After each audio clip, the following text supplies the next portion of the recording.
So I would like to request Dr. Shalini Prasad to take up the session.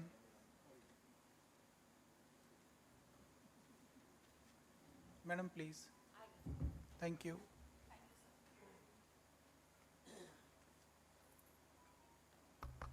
Good morning, everybody.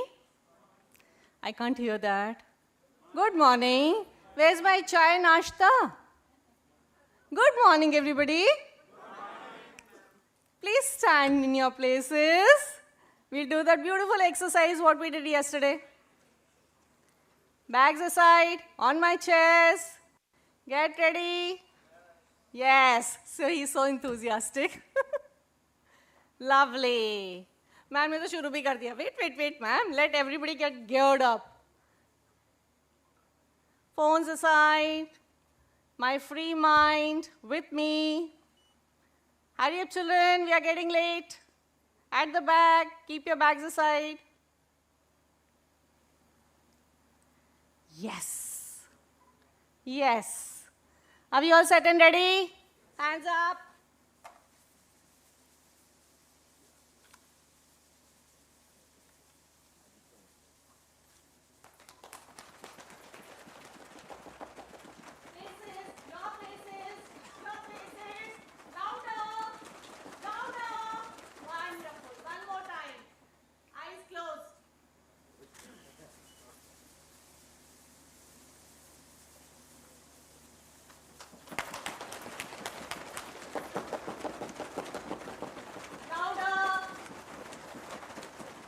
Lovely.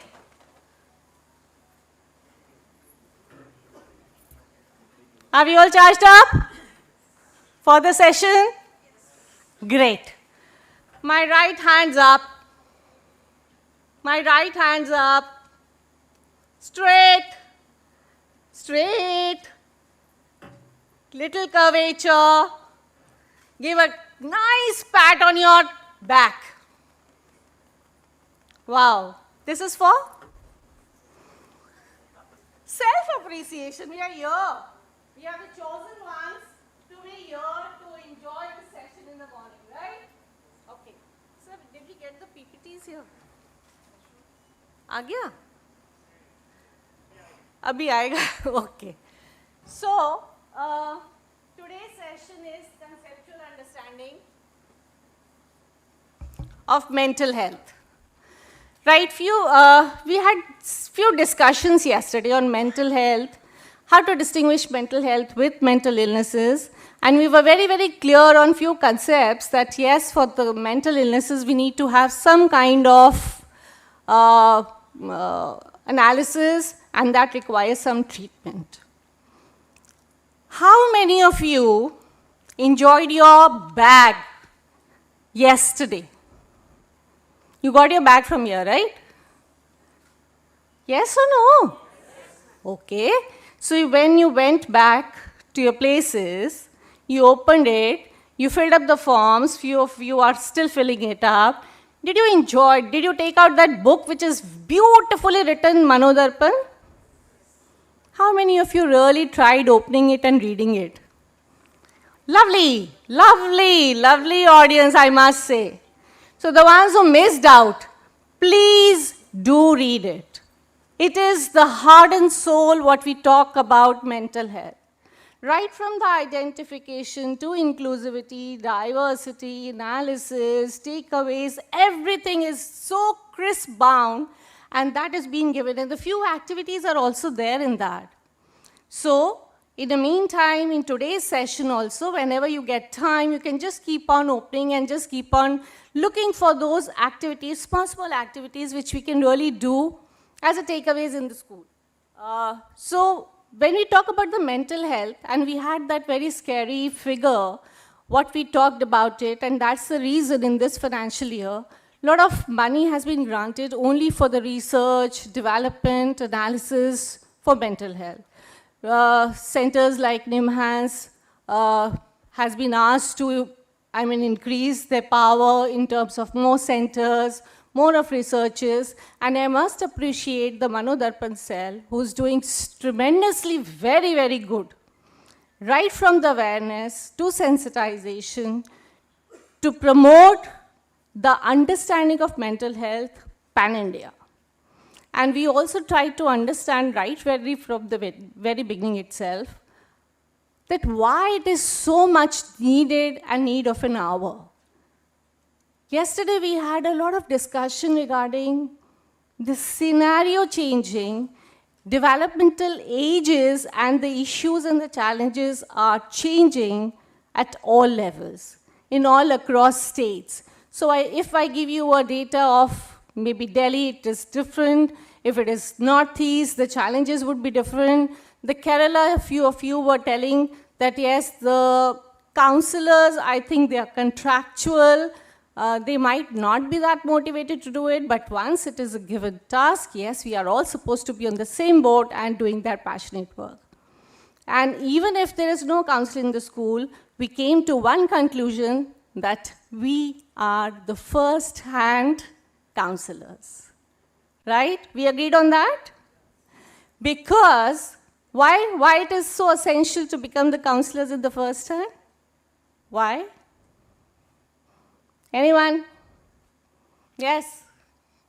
Why we said that not merely the teachers who's teaching a subject, but a first-hand counselor. There is no choice anymore. We discussed about the stakeholders yesterday, right?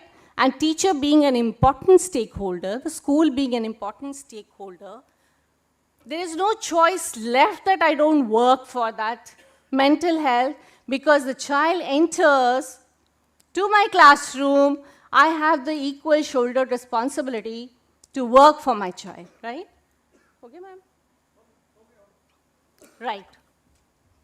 Where do I change it from? Okay, so we had just few slides here.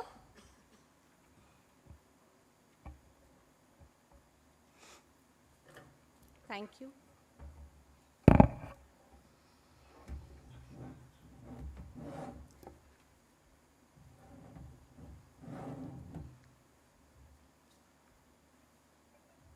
Okay. Anybody who's good in Sanskrit would like to recite this? Anyone? Anyone? No volunteer? Hanji?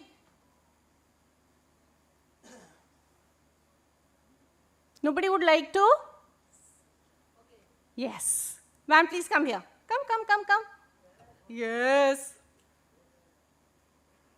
Don't behave like babies, na? When you call your children, they also behave like this, no?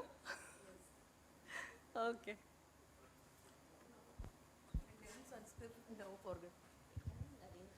ओम सर्वे भवन्तु सुखिना सर्वे सन्तु निर्माया सर्वे भद्राणि पश्यन्तु मा कसिद्धु काभा sorry G is that kabhu bhaveta. Okay. So when we talk about this happiness, Okay, ma'am? yeah, fine. So I'll make you hear this. Even our Prime Minister, he started one of his very, very important sessions talking about the well-being of people. May all be happy, may all be healthy, may all look to the good of others, may none suffer. We talked about the gratitude journals yesterday, we talked about the gratitude buckets yesterday, and one intention, as I shared, that I had been taking almost 3 decades of workshop right in the corporates to the very, very top management people, to the schools, to the principals, to the HRDs, to the parents, multiple forums when I ask, what is that one thing you really want around you, within you? And everybody wanted happiness. And that happiness comes from where? So if I start looking at happiness around, from the external factors, it can be very, very short-lived. But when this happiness comes from within, it always gives you a long run and a steady life, which gives you an ultimate satisfaction, and we call it as a purpose of life. Even Vasuki ma'am was also talking about that purpose. So when I have a purpose in life, it gives me a goal, it gives me a purpose, I always look for. And then when I talk to my children at times, I ask them to visualize. Just visualize one day. When I ask you, there's no timetable, you just need to come to the school. What is going to happen at that point of time? What is going to happen? You just randomly go to the school and there's no timetable for you. What happens? What happens? What happens, ma'am? Ultimate chaos. Ultimate chaos, because nobody knows. Even as a teacher, you are also not aware which class you need to go, which class you need to cover. So when we need to have that purpose, we always are very, very focused and goal-oriented. We plan things, we prioritize it, and we try to ultimately go as we decided. Now, importance of mental health and well-being, both as a cognitive, emotional, and behavioral functioning. Cognitive, do we understand? Do we understand the cognitive arenas? Anybody would like to ask, or you need clarification? Cognition is? Sorry? Understanding, thinking, perceiving, decision making. So all my cognitive arenas are also being fulfilled. Emotionally, you understand? वो तो हम हैं ही ना सारे, full of emotions. Yes? And the behavioral part? My actions. So mental health is so much needed in regulating all those arenas. And we had a good and a very nice discussion on emotional intelligence, emotional regulation. And it has been well documented and researched that people, even if they are very, very high on their IQs, sometimes fail tremendously. Yes, we agree, ma'am? Reason being, they're not able to, what? Fill in the gaps, please. Control emotions or? Control emotions or?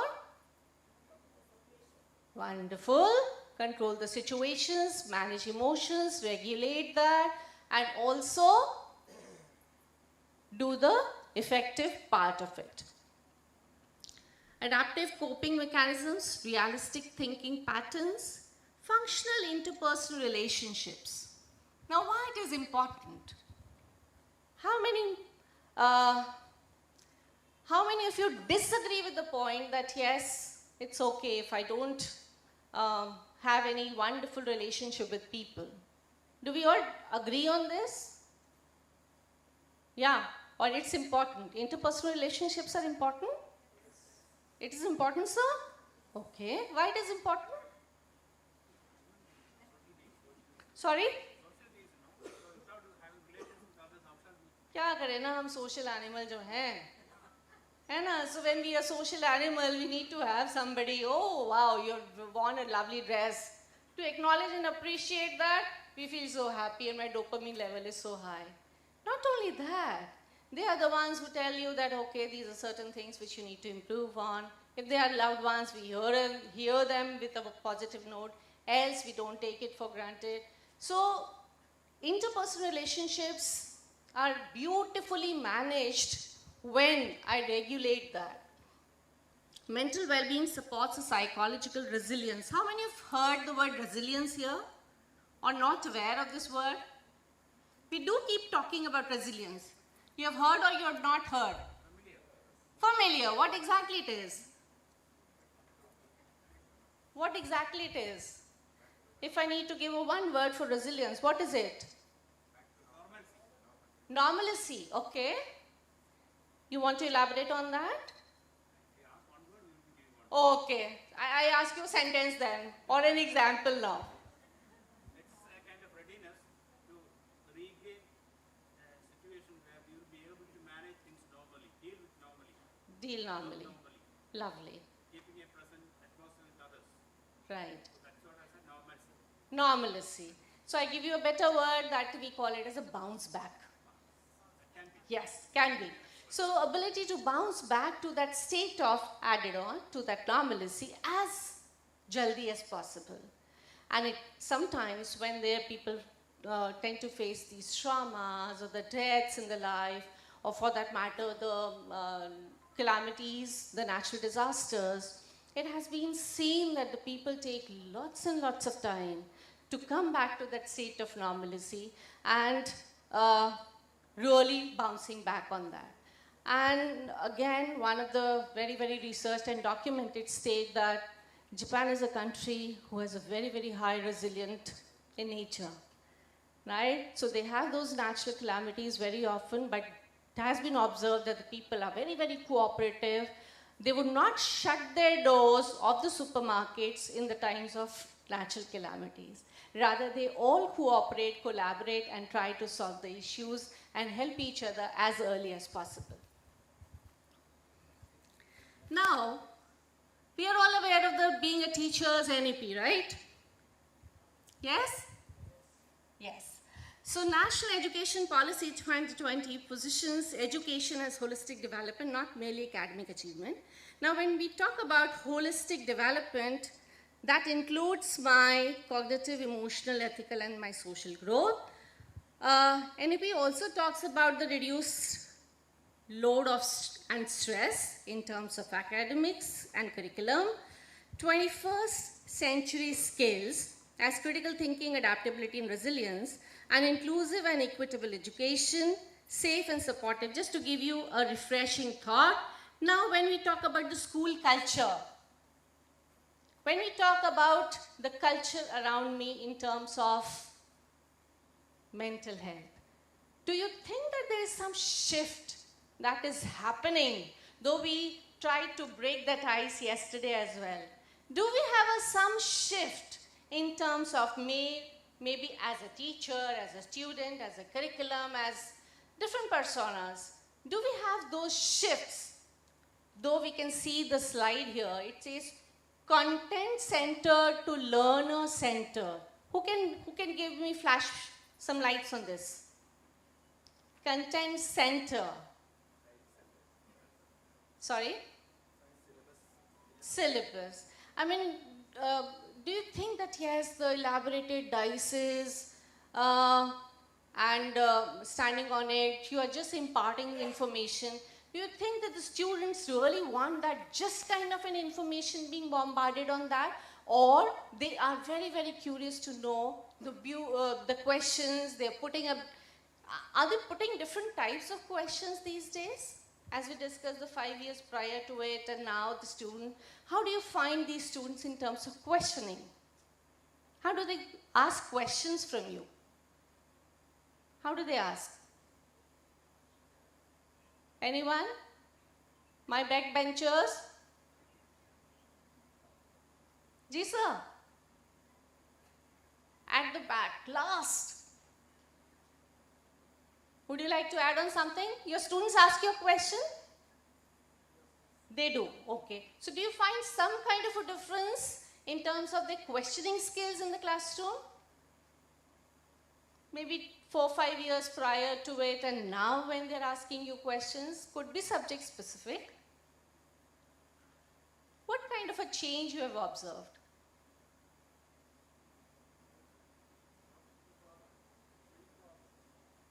They're free to ask questions. Do you think in your childhood years, you were as free as asking questions? Big nod, no. Most of us, we were so scared of the teachers. When they used to sit in the staff room, we never dared to go there and ask for some favors as well. But now the things are changing, and when they are sitting in the classroom, they are not the ideal spectators. They are asking very, very critical questions based on a lot of whys. See, it's not simply that, okay, aapne keh diya ye Ramayana, it's going to happen that way. Does it happen nowadays? Is it possible that whatever you came prepared with your slides or whatever content, you say it's all right and all fixed with the students? It's not anymore. Now when we talk about the high stakes pressure to the meaningful learning. So whenever you design your lesson plans, we all design our lesson plans for that matter. Do we have some changes that is coming in the lesson plans also?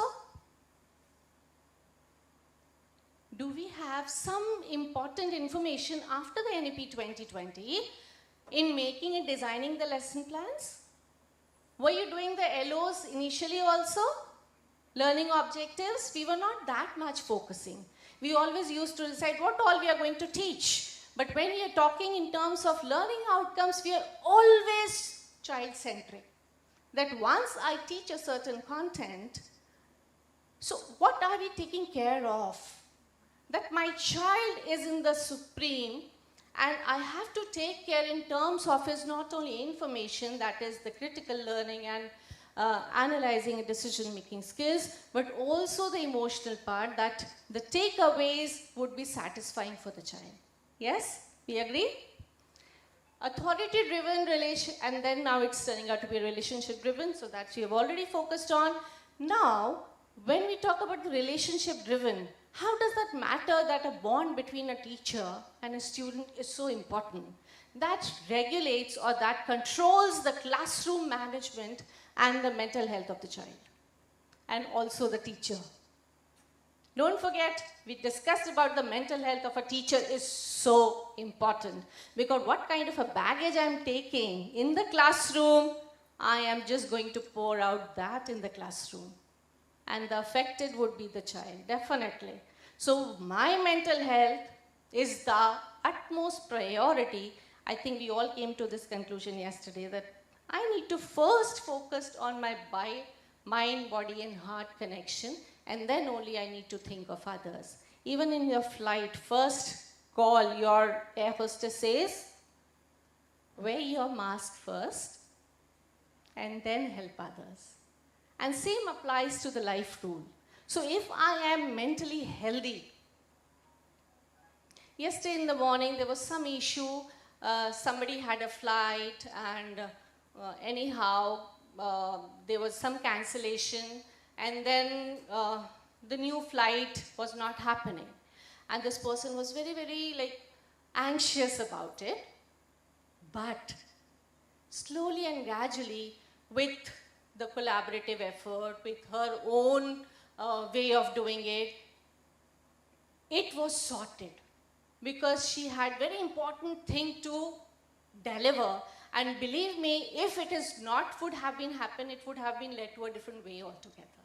So it's very essential that when, as a teacher, when we go to the classroom, we need to be free of all my stresses, free of all my garbage, and then obviously I go with a pure heart and pure mind.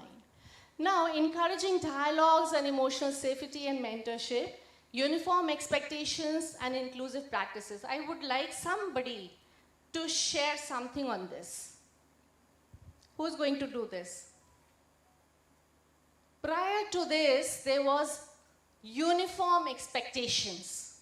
What was that uniform expectations in the classroom? Yes, my dear, we had an exercise, else I will again make you get up and do some different activity altogether.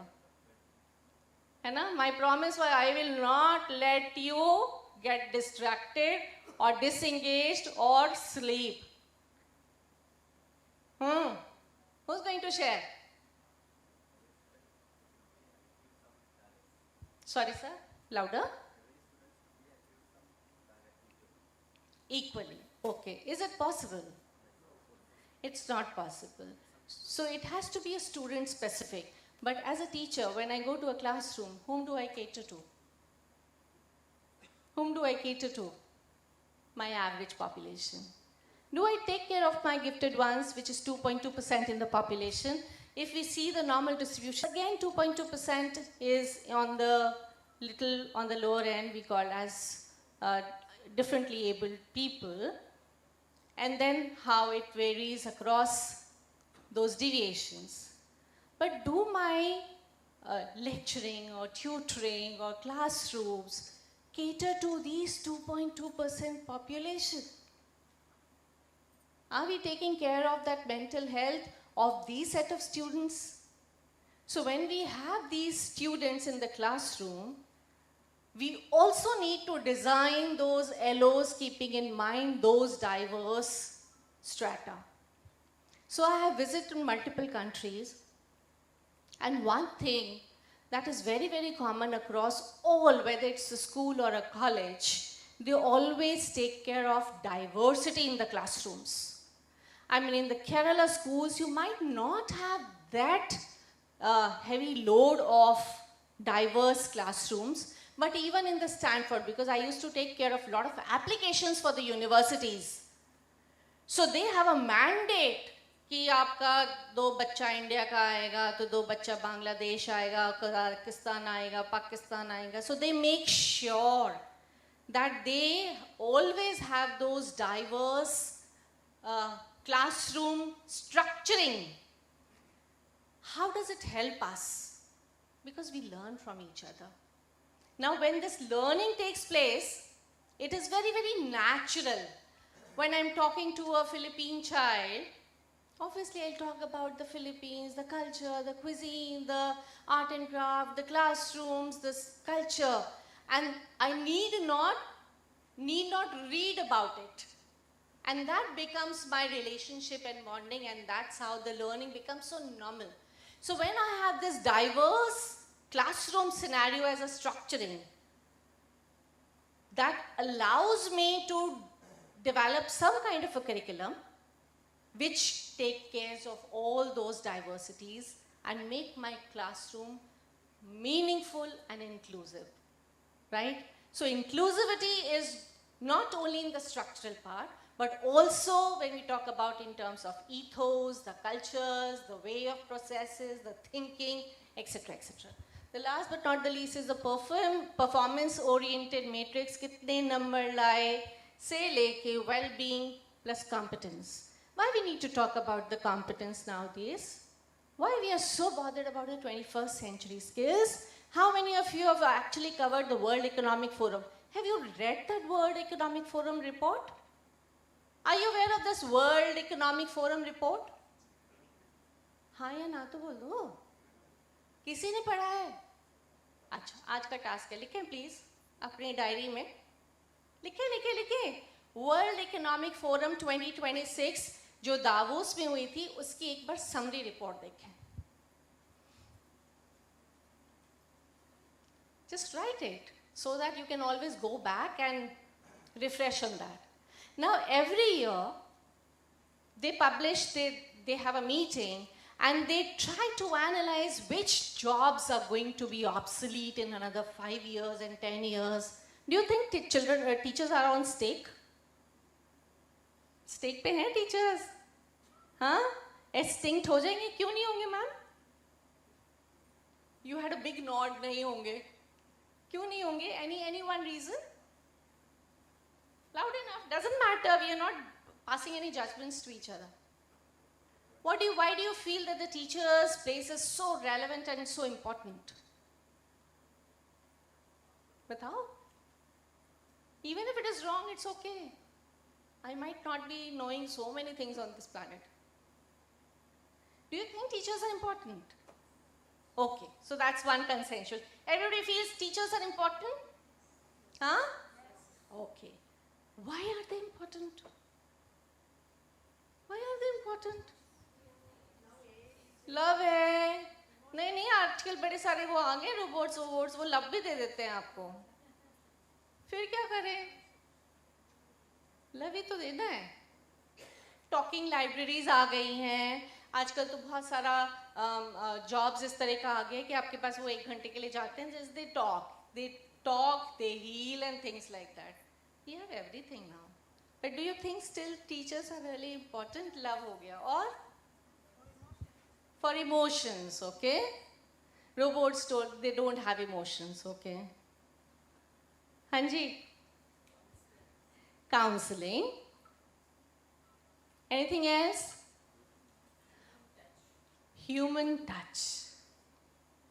Because when you are delivering anything else that is, ma'am, loud, मेरे से बात करो. I'm a very, very like attention lover. Do you think teachers are important? Definitely. Why they are important, ma'am?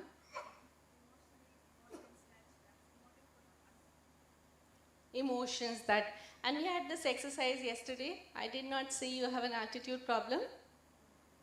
Yes? Huh? Because I have emotions. Sir, what's your good name? What's your good name? Anil. Yeah. John. So if I say, John, I really love you. Thank you. John, I like you. Thank you. John, good work. You are very, very active in responding. Can these robots do that? And when I am there present physically in the classroom, so my 1/3, I give you a data, 53, 40 and 7. 7 is just the information what you are going with. Please abide. Don't abide by that. Right? You have to work on that 53% and 47%, which is full of emotions, full of the attitude which you are going with. So that is going to bring a change in the last when we talk about the well-being plus the competence. How many of you, anyone, I just want one sharing, how many of you have come across your students coming back to you, maybe 2, 3, 4, 5, 10 years, sir, ma'am, thank you so much. I am what I am today is because of you. Anybody would like to comment on that? Hanji ma'am. Right.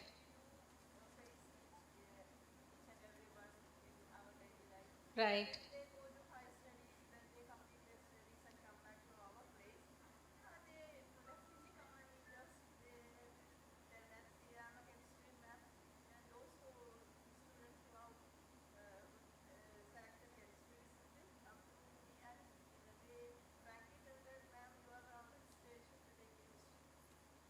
And sometimes they'll end up doing related to your subject.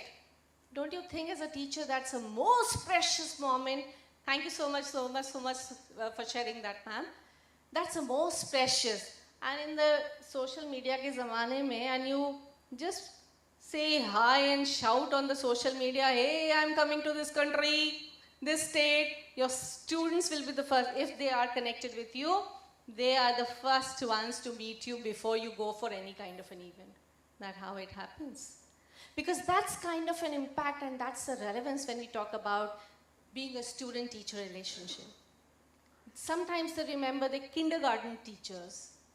And not because you hugged them or you loved them, but because you were a scary teacher. In both ways. And you remember the bad things that has happened as a teacher-taught relationship, and you also remember the very, very good things that has happened in that. So please, as a teacher, if you really, I shout on this platform, if you really want to be relevant forever as a teacher, please touch that emotional chord of your student. That is going to make a difference. Else you will be an obsolete creature, and that will be coming in the World Economic Forum as well. So many jobs are being taken away, right? Okay. Building a mentally supportive school culture. Promoting respectful communication between staff and students, avoid public sharing, sarcasm, and comparison. You will all say that, yes, we don't do that. Do we really do that sarcasm in the school, in the classroom, intentionally? Intentionally, do we do that? Yes or no? Nobody. We all are unanimous on that. Nobody uses sarcasm or wrong words on the in the school premises. It's strictly prohibited. Yes or no? Which all things are strictly prohibited, by the way, in the school premises? Huh? If there is prohibition, there will be excess usage. Okay. What else?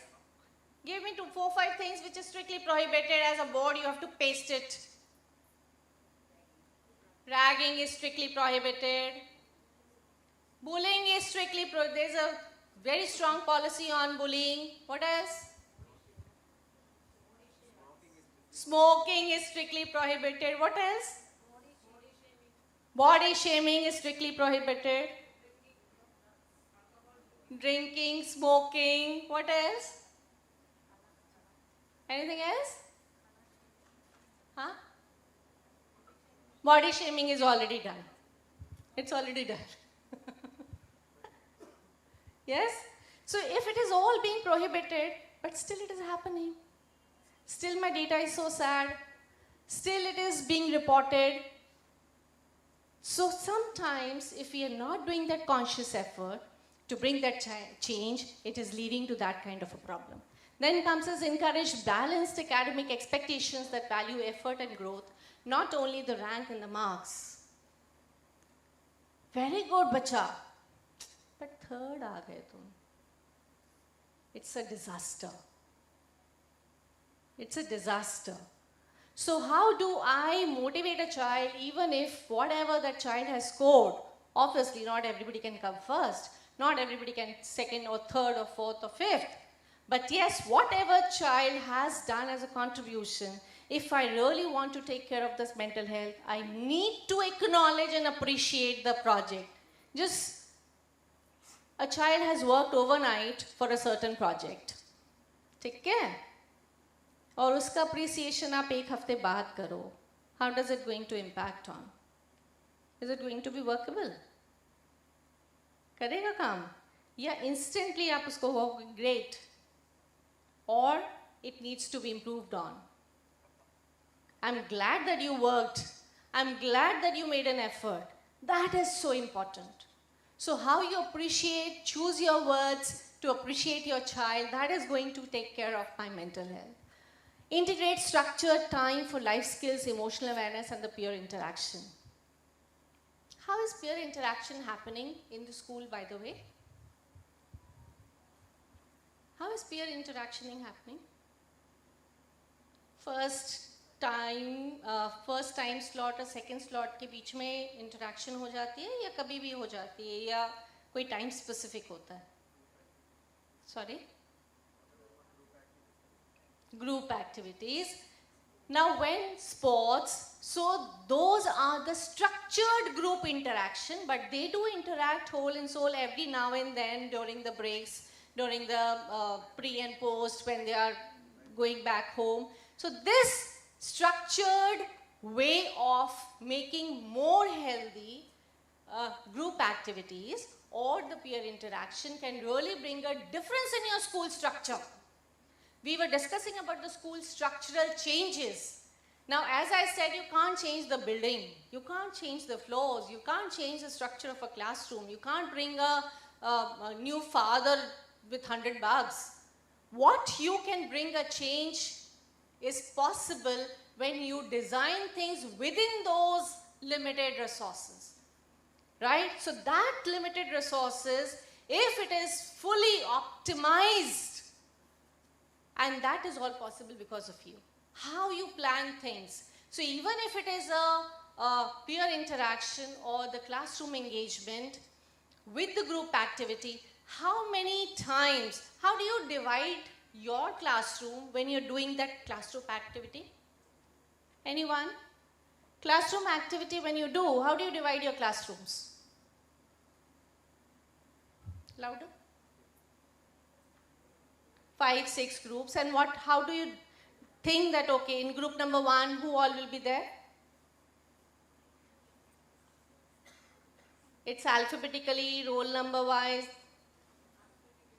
Alphabetically, roll number wise. So imagine, history teacher also did this activity. 1, 2, 3, 4, 5, 6, or 2, 4, 6, 8. How convenient it is for me. And how boring it is for the child who is being paired like this in all the activities. Imagine. For you it is so convenient. Na, ajo, G2, 4, 6, 8, 10 group A. 1, 3, 5, 7, 9 group B. History teacher lands up like this. Maths teacher makes a group activity like this. So I am aware that right from this session or maybe the sessions across all ages, I have to be with this group only. Am I making my group inclusive? Just to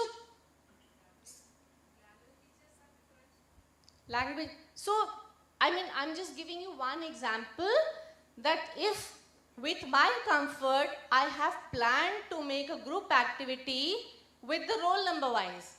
Generally, it is consistent like that across all subject teachers. But if you're doing it differently, wonderful. A, B, C, D. हाँ? ये हम अपनी convenience पहले देख लेते sir. Name of words, okay. January, February, March, all March, bonds, all that. So, there's name of, okay, the language teacher is now being more creative. Okay, lines from poem, okay. See, when it is being bombarded that, okay, please come out of your comfort zone to make a group activity more purposeful, more in a different way, I am now forcing my mind to think in a critical way.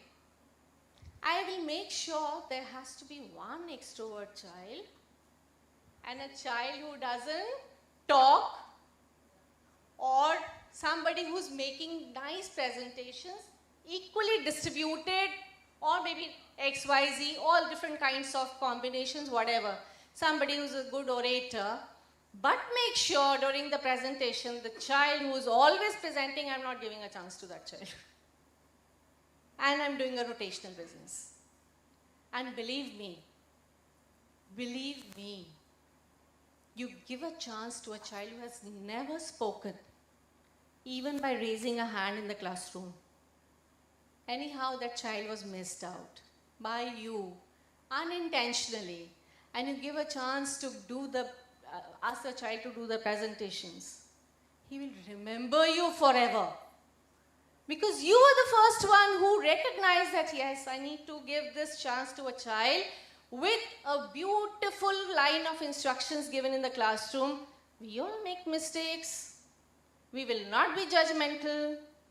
Let's appreciate only the positives, etc., etc., etc., etc. So your rules of instruction needs to be very, very clear in the classroom to make a classroom a healthy classroom.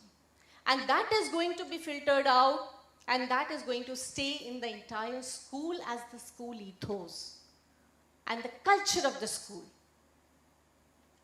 And again, remember, Charlie ma'am smiles, the other person doesn't smile, Charlie ma'am never stops smiling.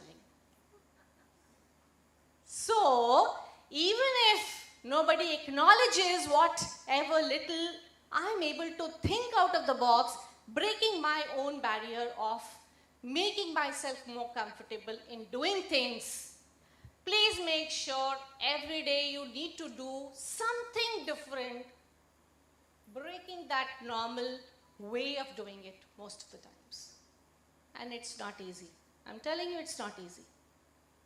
It is the most difficult task. But it is going to give you avenues because you were forced to think now. And you will eventually do it somehow. Then comes is create confidential and accessible channels for students to seek support. Who can throw light on this? Accessible. What do you mean by accessible channel of reporting things or information sharing things? Yes?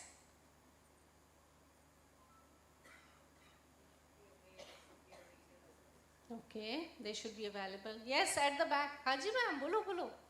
जो यहाँ आ रहा है ना, यहाँ तक आ गया है, लेकिन यहाँ नहीं आ रहा है. Try. Just break this line.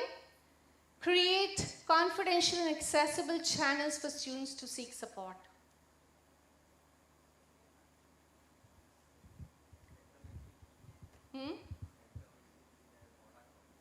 Make them? Okay. Repo is very, very important. But accessible कैसे होगा? Healthy atmosphere or at the back, my lovely ladies? Easy to access. Now, if there is a school counselor, yeah, always sitting in her room, yes, you come, and there's another counselor whose timetable is being aware to the entire school system, including my principal, my teacher, my students, that ma'am is available in her room in this period. For grade 5, she will be handling on Wednesdays this. This is my structured way. Rest of the time, where do you find a counselor? In the corridors, moving, talking to children, taking quick surveys, etc., etc. So, when you are available and accessible, हाँ जी आज मुझे ये परेशानी, there was a big fight yesterday at home, ma'am I'm really in the sad tone. आज 5th period Wednesday, आज तो आपका time नहीं है. Do you think it's possible to work in this way? No. Even if it is structured.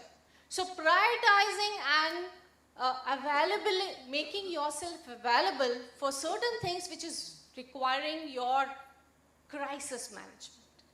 So that designing and accessibility and with utmost confidentiality, I need not say to you as teachers, what does that mean as a confidentiality? It should not be talked about issues in the staff rooms. No ways. No ways. The children will lose faith.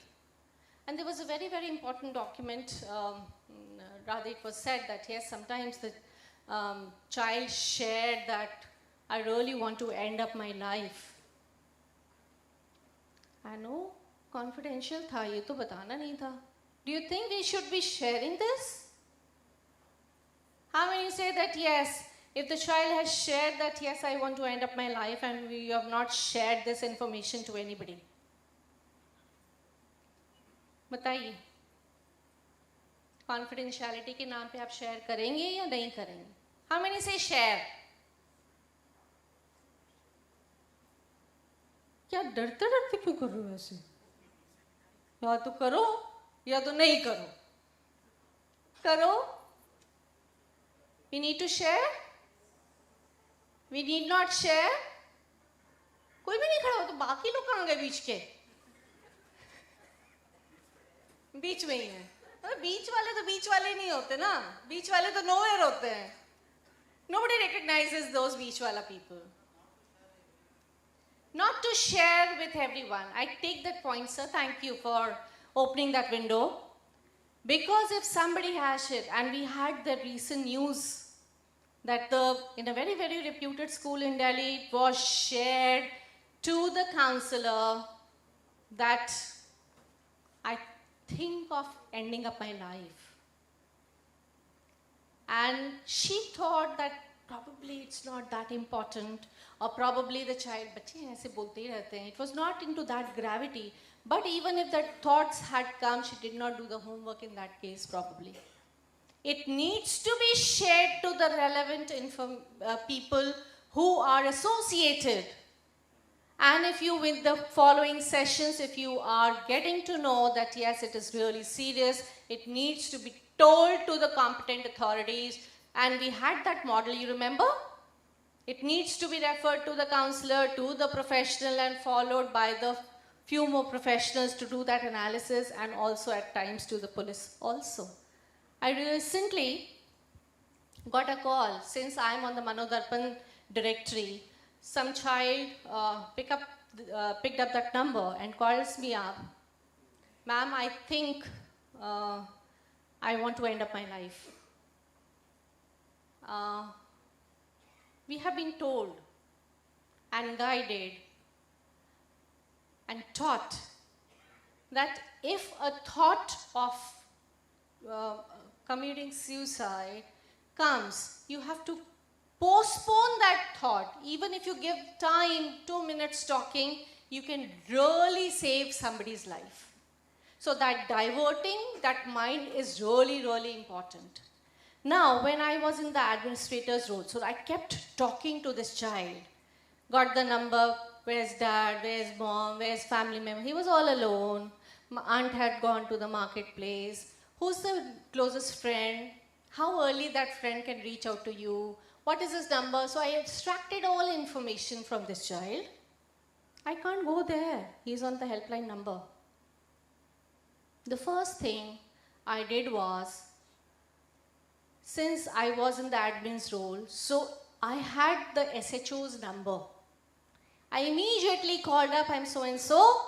Please, I got a crisis call from this number. I need help as a helper to send somebody to this child's place. This is his number, track it. And I had taken all the information from the child, where he resides and who all are there, what are the 2 different phone numbers, and how early the friend would be lining up. So I could really help this person. Are you getting it? So when I talk about how important, so as a teacher, you might also get these kinds of confessions at times. If you have somebody said good repo. So they share so many things, their personal data at times to you. So please take them seriously. Seriously means it has a lot of content. You get to know about the family background, you get to know about the content, get to know about the crisis or the challenges the person is undergoing. So all those things are so, so important for you. So accessibility is not only physically, I was not physically available there, but I could just send the right services at that point, probably. So when I say that, okay, even talking for 2-5 minutes, it can save somebody's life. I was visiting Australia and there was one cliff. So when we were heading toward that cliff, I was told that this is a suicide point. So I was like a bag. Nika, then why are you taking us? And believe me, before reaching that cliff, prior to that, big boulders, almost 10 boulders, they had written a very positive notes on those boulders. Life is precious. Give a second thought. It's beautiful. Your loved ones are waiting for you, etc., etc., etc. So we never lose. We need to wind up. Okay. So we never need to lose that hope of bringing that positivity in child, right? Develop clear anti-bullying mechanisms. We have already discussed on that. Engage parents in dialogues about stress, digital exposure, performance pressure. So most of the things we are already into that same slide. Support teacher well-being through manageable workloads and peer support systems. So that's the structural solution as well as you. So even if I have 5 consecutive periods, how do I design my 5 periods, for example on Monday, into maybe 2 period active teaching, 1 period with more of an activity base from the student that is going to give me some breath, right? So that distribution of the time is also very important. Encourage, ensure fairness and consistency in discipline. So we had already discussed that. Now the biopsychosocial model, which is very important in mental health conditions, the physical health. If there is a child who has been really physically sick, not able to come to school maybe all 5-6 consecutive days, don't you think they are not very, very prone to stress? So you have to think of the child's perspective that ways, the peer, the family as a social constraint and the physical coping skills, social skills, etc., etc. Psychological support is again when we talk about the psychological and the social well-being of the child. Social dimensions includes family. I can't change the family dynamics or the family as a cluster. But what I can change is the bonding between the parent and the child. I have a very nice case to share. There was a doctor, very reputed doctor. She came to me that, ma'am, I have only one daughter, she never talks to me. Okay? What she is good in, I'm just very quick and fast on that. So, what she is good into, oh, she makes wonderful slides, presentations. So, okay, how busy are you? I'm very busy, ma'am. I keep on hopping, doing conferences here and there, etc., etc. Involve your child. And while making those presentations, obviously, don't you think the child and the mother needs to discuss? They're talking. And they're blessing me till date. Because of you, we were able to connect. So we have to think of the strategies, how well it is going to work. Emotional safety, communication, which has to be open, intellectual safety. I mean, whatever the child presents, you need to be valuing that in terms of receptivity, emotional self-agency. Obviously, I need to create that literacy that emotionally it's okay. Have you heard this caption? It's okay not to be okay. How many of you heard this? It's okay. How many of you have heard this? Rest, they have not heard of it. World Disability Day, UN, WHO, इनका captions होते हैं हर साल to celebrate in the month of November and December. So they give you a tagline. So one of the taglines was, it's okay not to be okay. We cannot be okay all the time, na? So as some days are literally low phases of my life, that's okay, respect that as well. Holistically, we have already discussed. The last caption that comes is look, listen and link. So whatever that dangers and threats that are there, identify that, take that, listen to that concerns and worries that is around you, and then link it with the appropriate. As I gave you an example of reaching out to the SHO, you can reach out to your principal, or you can reach out to those committees which is being formed to take care of those mental health in your school. Like strategic directions is basically prevention, workplace scenarios. Do some research following that. Anybody has any question? I would love to answer that. Else I will take the credit on myself. I've made you clear everything. Is that so? Yes? Okay. So again do this exercise of clap yourself. I've understood everything. I'm clapping myself that I was able to reach out to you.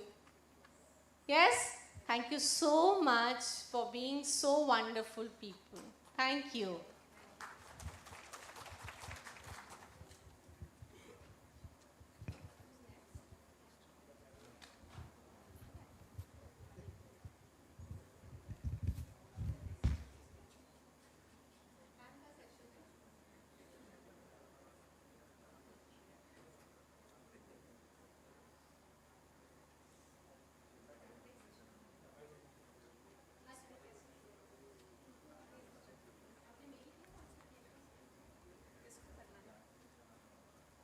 This laptop?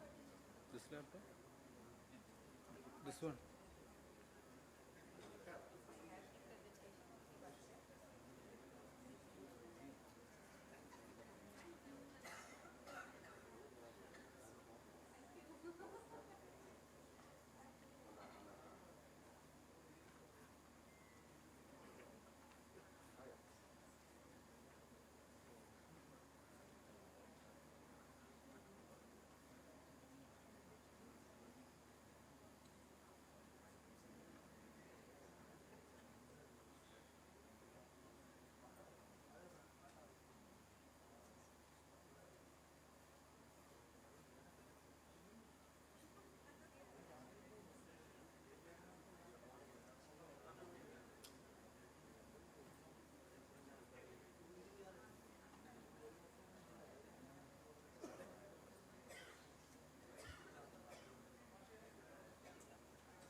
Yes, be ready for the next session. Fully ready, fully charged? Or you need to charge? Tell me.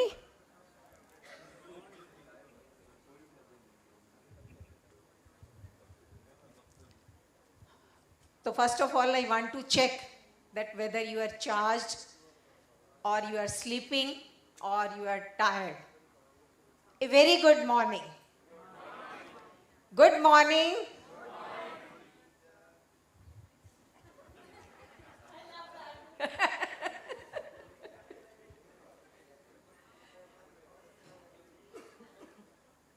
Good morning. Okay. We will start with taking a deep breath. Fine? Close your eyes. Sit straight, not with the bend. Breathe in.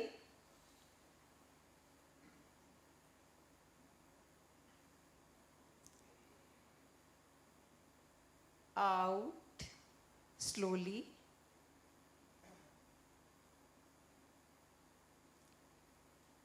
Another one. Breathe in.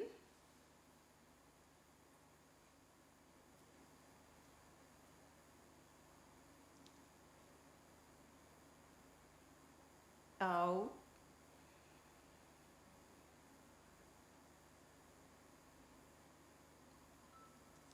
Last one. Breathe in.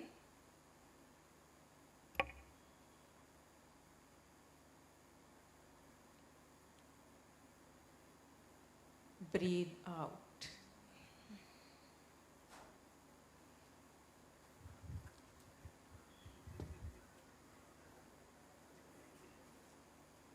Start with 3 claps.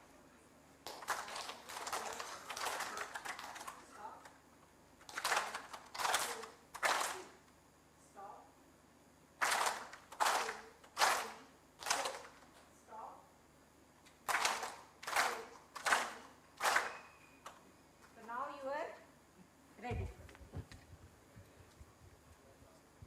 Perfectly ready. So we will talk about diversity, equity, and inclusion of mental well-being. So I think all of you are aware about the meaning of diversity. Whether we have diversity in our society, in our classroom, in our family, or we can say in our nation as well as at the global level. So what type of diversity we are having? Kindly give some examples. What type of diversity we are having in our schools?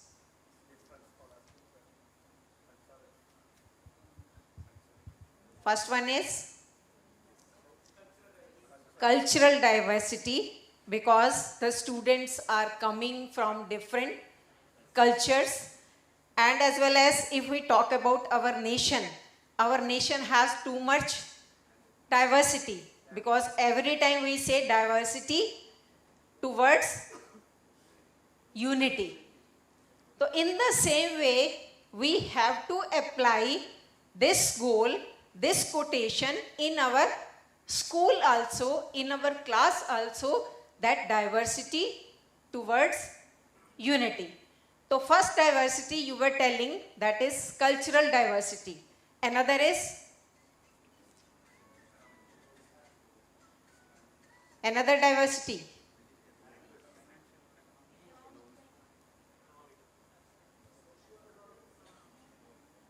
The second major diversity which we found in our school is gender. That we have the girls also, and we as well as we have the boys also in our school. So on the basis of gender we have diversity. Third one is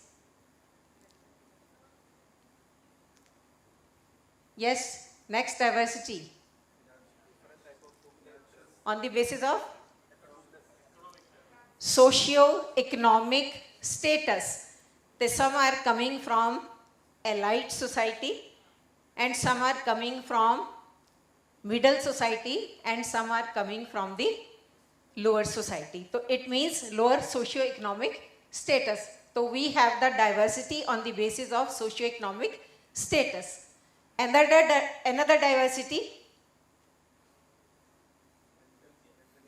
Achha, whether all of us sitting here have the diversity?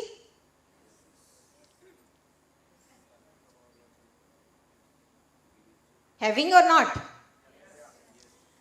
One is on the basis of the gender, we have the diversity. On the basis of culture also we have the diversity. On the basis of, as I belong to north side, you belongs to the south side. Some of you are from the Trivandrum. Some of you are from the. So it means the cultural diversity is there. And on the other hand, the other diversity we are facing in this campus. Religious diversity. Some believe in Hindu religion, some believe in Christian religion, some believe in Islamic religion, or some believe in the other religion also. So it means so much diversity we are having in our society, in our schools, in our culture, or in our family.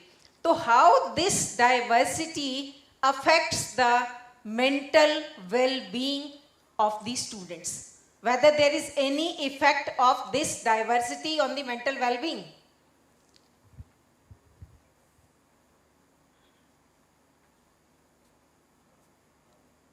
So these are different types of diversity, that is cultural and language background. Another diversity on the basis of the language also. As you speak in Malayalam, we can speak in English or we can speak in Hindi. Some speaks in Punjabi, some speaks in Marathi. So it means the language diversity is there. Then religion diversity is there. Values.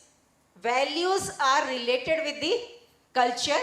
So it means if the culture is different, everybody believes in different values also. Some values are intrinsic values, some values are extrinsic values, some values are social values, emotional values. There are different types of values and everybody has different types of values, believes in different types of values, and it affects the lifestyle of everyone. Then there is difference on the basis of sexual orientation, or we can say on the basis of the gender. Then abilities. How we can say there is diversity on the basis of the ability?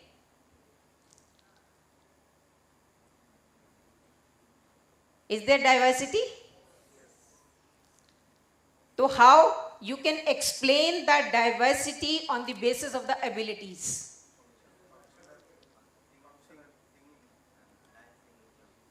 That some can do some work very effectively, some are not able to do that work effectively.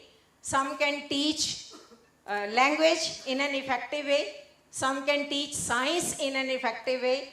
Some can handle the administrative responsibilities in an effective way. It means that's why abilities also prevails the diversity. Then educational background. Some are MAs, some are MEd, some are PhDs, some are simple graduated. So it means some are MBAs. So on the basis of educational background also there is diversity. Then socio-economic status, lifestyle and gender. So these type of diversity prevailing in our society, and how this diversity affects the inclusion system. As NEP, we were talking about NEP 2020, and NEP 2020 believes in inclusive education.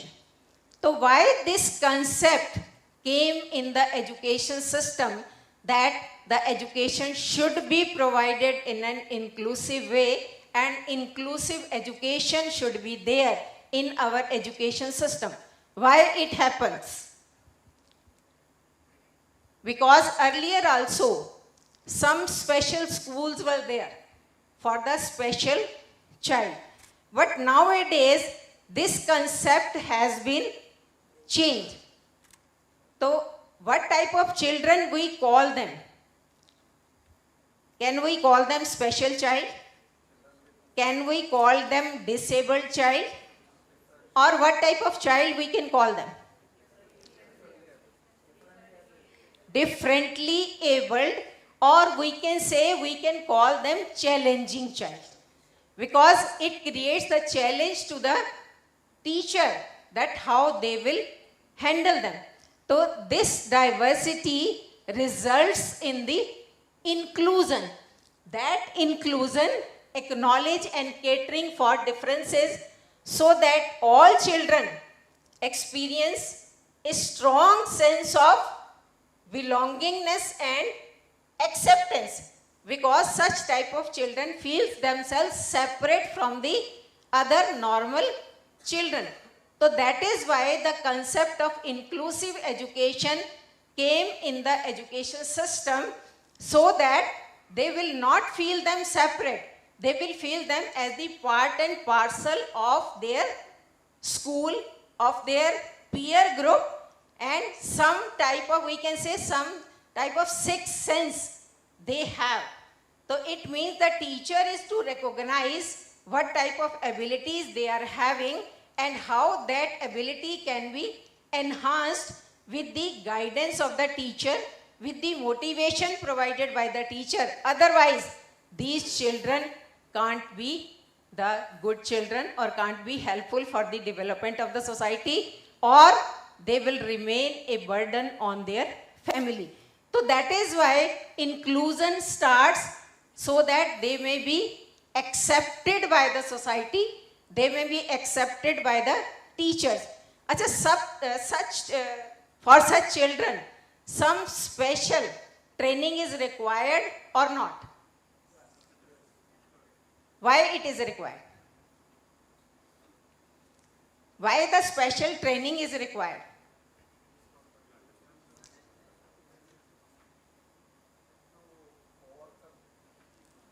To overcome the challenges of these type of challenging children. And we can't say that only the special children are the challenging children.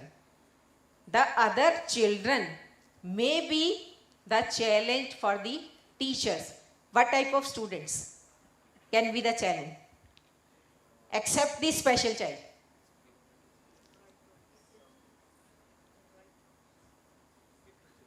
Yes? Naughty?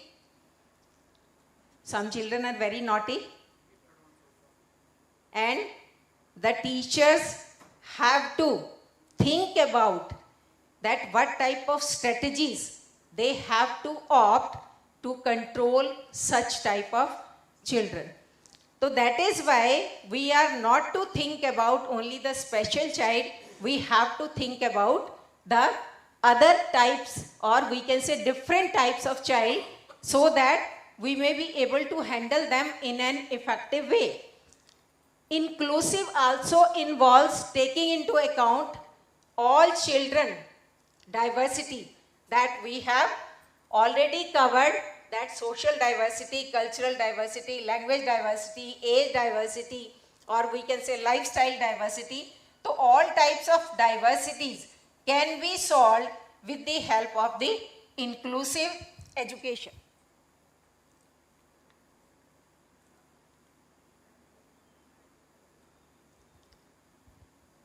Then what the inclusion do?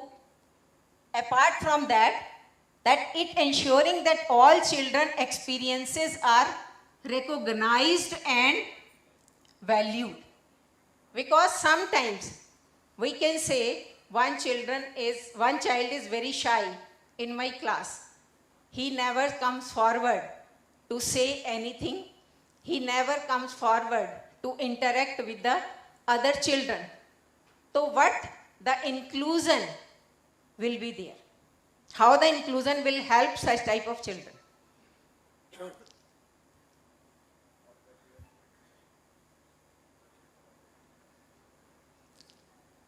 I have so many experiences with my students that some students are there, they never come on the dice.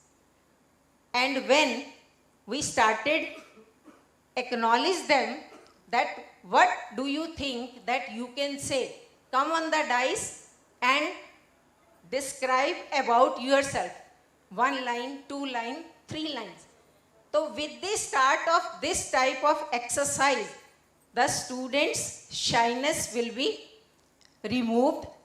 They feel that they are recognized.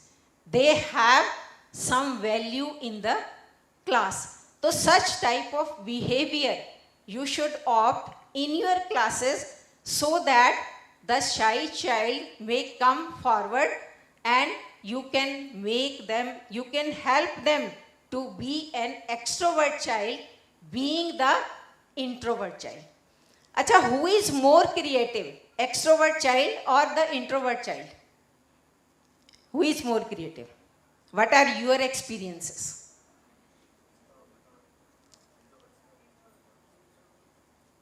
Hanji, tell me, what are your experiences that extrovert children are more creative or introvert children are more creative? Yes, tell me. Introvert. On what basis we can say the introvert children are more creative? Matlab they hide their talent. They don't expose them. Do you want to say this thing? Or any other experience you are having? Yes? Tell me.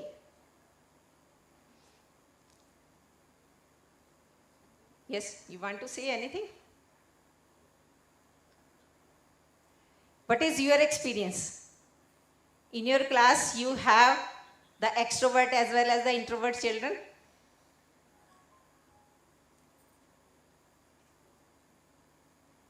बोलिए.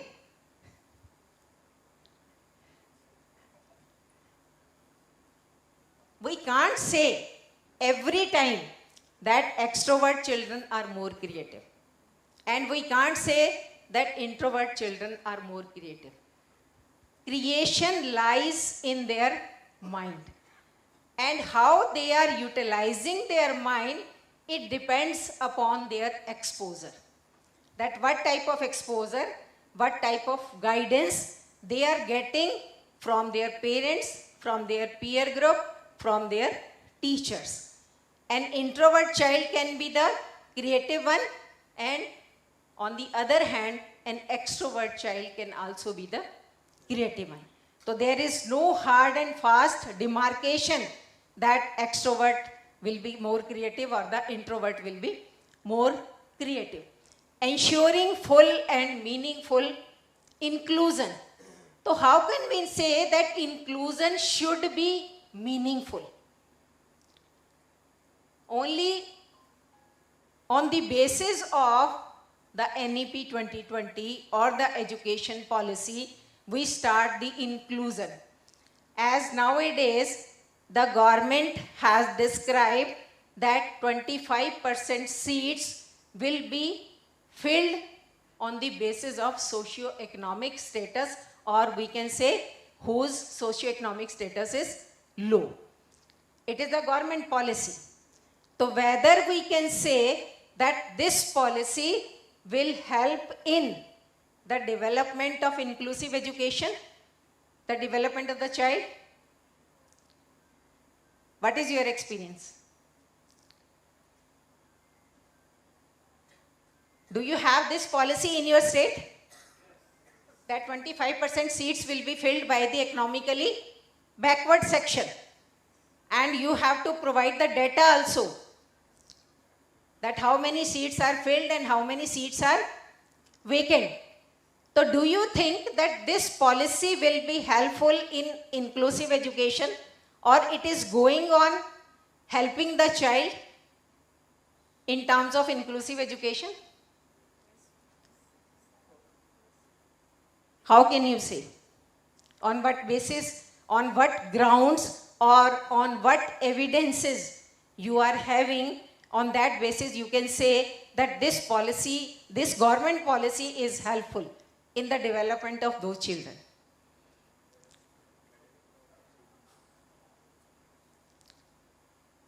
Because every time we can't say that this policy is good, this policy is bad.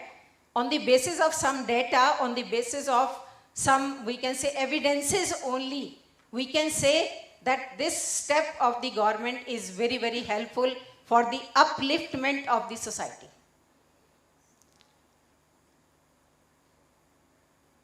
Yes, can you say?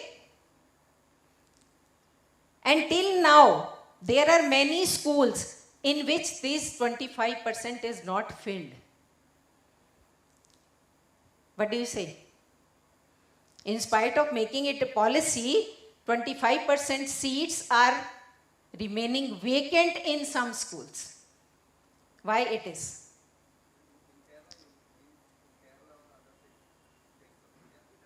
In Kerala, all the seats are filled? All the 25% seats are filled in all the schools?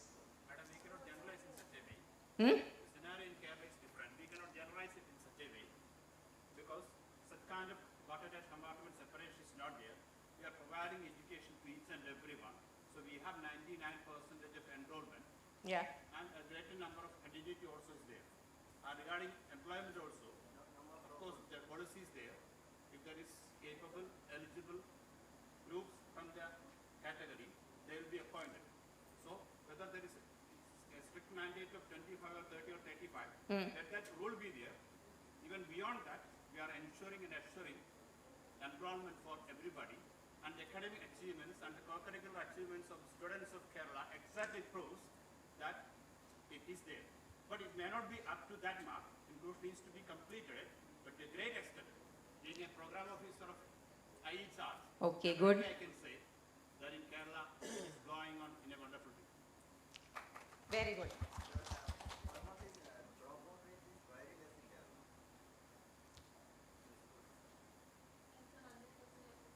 Matlab in Kerala, till now we can't say that 100% enrollment is there. 99% is there. That's what it is yet to be completed. 99% enrollment is there. Okay, we are providing education. Educable are there, learnable are there. Okay, so we are giving home-based education also to those bedridden children. Yeah. So, in that case, beyond that strict rule of 25%, we have gone much, much forward. Yet, still there is to be improved. That I know, that everyone, each and everyone gathered here knows. But it is there. The space of improvement is everywhere. We can't say that 100% improvement or 100% achievement we are getting. Absolute is, of course, that is only an Yeah. expectation. But everyone knows. 90% we consider as is 100%. Yeah. The case of literacy, when we actually more than 90, so the stage is It is approximately 100%. Yeah. So,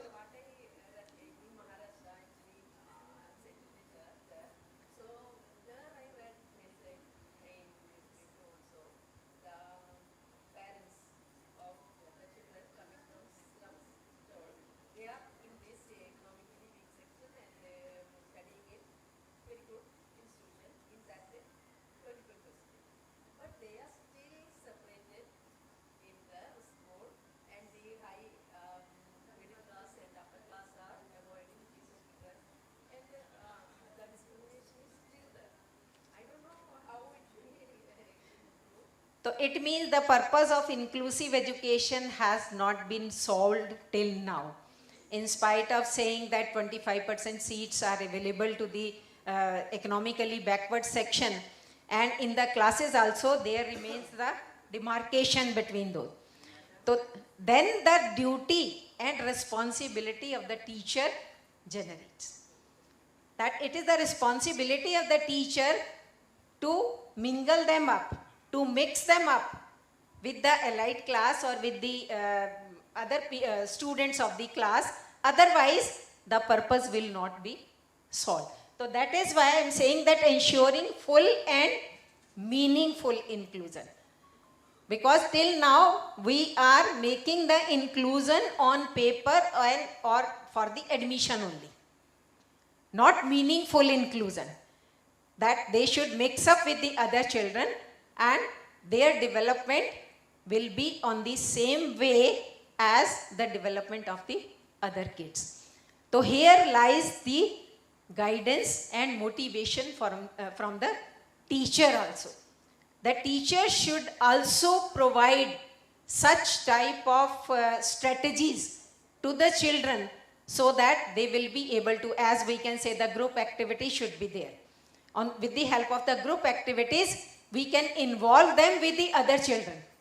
As we can make them group on the basis of, not on the basis of the class or not on the basis of their economic backwardness, but we should mix up with the other children so that they may not feel them separate.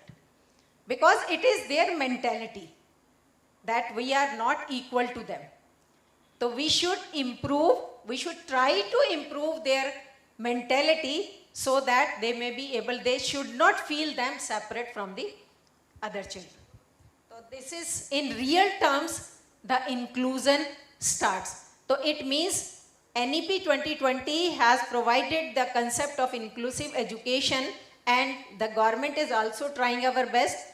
The education system is also trying its best, but till now the meaningful inclusion is not there.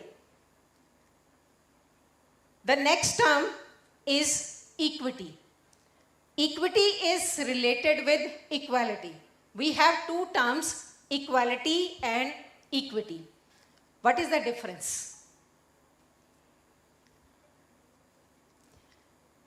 Can someone from your side, one with the height of 6 feet and one with the height of 5, can come forward?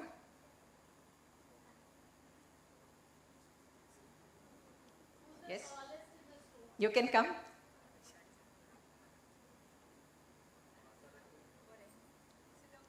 Yeah.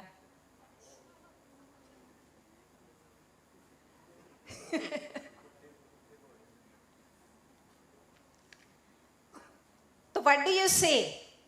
That whether there is equality? Whether there is equality?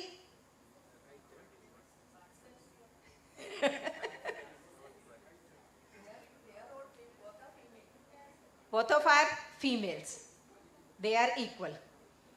But on the basis of the height, we can say, suppose they go to see a fair and the border line is too high. Then the one person, that female will be able to see that. But this female will not be able to see that. So what we should do? We should provide a stool so that she may be able to see that. Please be seated. So as he was also saying, the same thing, that on the basis of the abilities, on the basis of the IQ, on the basis of the mental level of the students, and for whatever, as you were saying that there is relaxation, or we can say there is reservation in employment also. But in the employment, if the candidate is not suitable one, well qualified, well experienced, so we can't give them employment. As I can give you the example of Delhi University. Till today, in Delhi University, 50 to 60% seats of OBC are lying vacant as in the universities and colleges. Why? Because the well-qualified OBCs are not available. Well-qualified SCs are not available.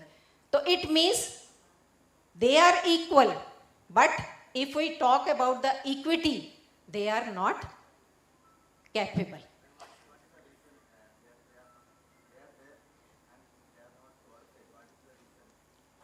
What is the reason?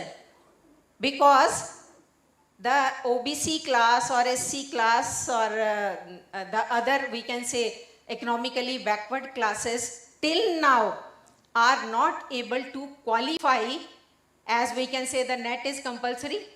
In the net also they have the relaxation. In spite of that, they are not able to clear it. As we can take the example of medical lines.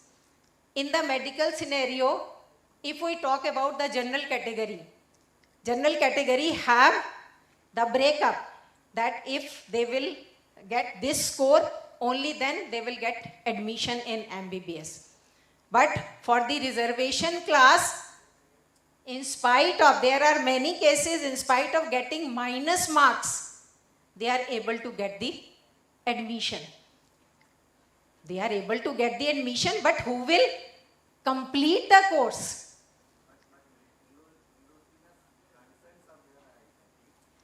In completion of the course, or we can say the only getting the degree of MBBS is not sufficient.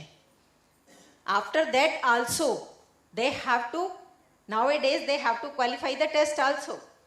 And for MD also, they are not able to get the admission. So it means that the government is giving them opportunities. Government is giving them chances so that they may be able to get the qualification, or we can say they may be able to get the selection also. But if the capable person is not available, the general category says they convert these seats into the general category. But it is the rule of the government that they will not be converted. So it means that it is applicable only from the equity point of view. If we talk about equality, we all have the same judiciary system. We all have the same guidelines. We all have the same rules for which we are equal. Equal justice for all. So the aim of inclusion is equity, ensuring full and meaningful inclusion, and equity refers to every child's right to participate in all aspects of community life, including non-discriminatory early childhood services. At the early childhood stage, there is no equity. At the early childhood stage, there is only equality. Equity comes when the higher stage comes afterwards. So there is a difference between the equality and equity. Equality refers to everyone having the same rights, whereas the equity involves ensuring individuals have what they need to enact those rights. As I am giving you the example that they have the right to get the education, they have the right to get the employment, but only when they are qualified for that. So it means that our education system requires the equality as well as the equity. And for mental well-being, what do you say? Equality is required or equity is required?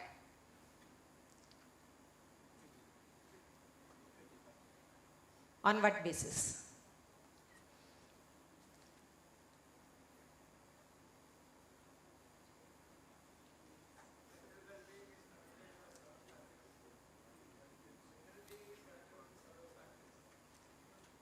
Because we can't say that every type of remedy or every type of strategy will be applicable for each type of child.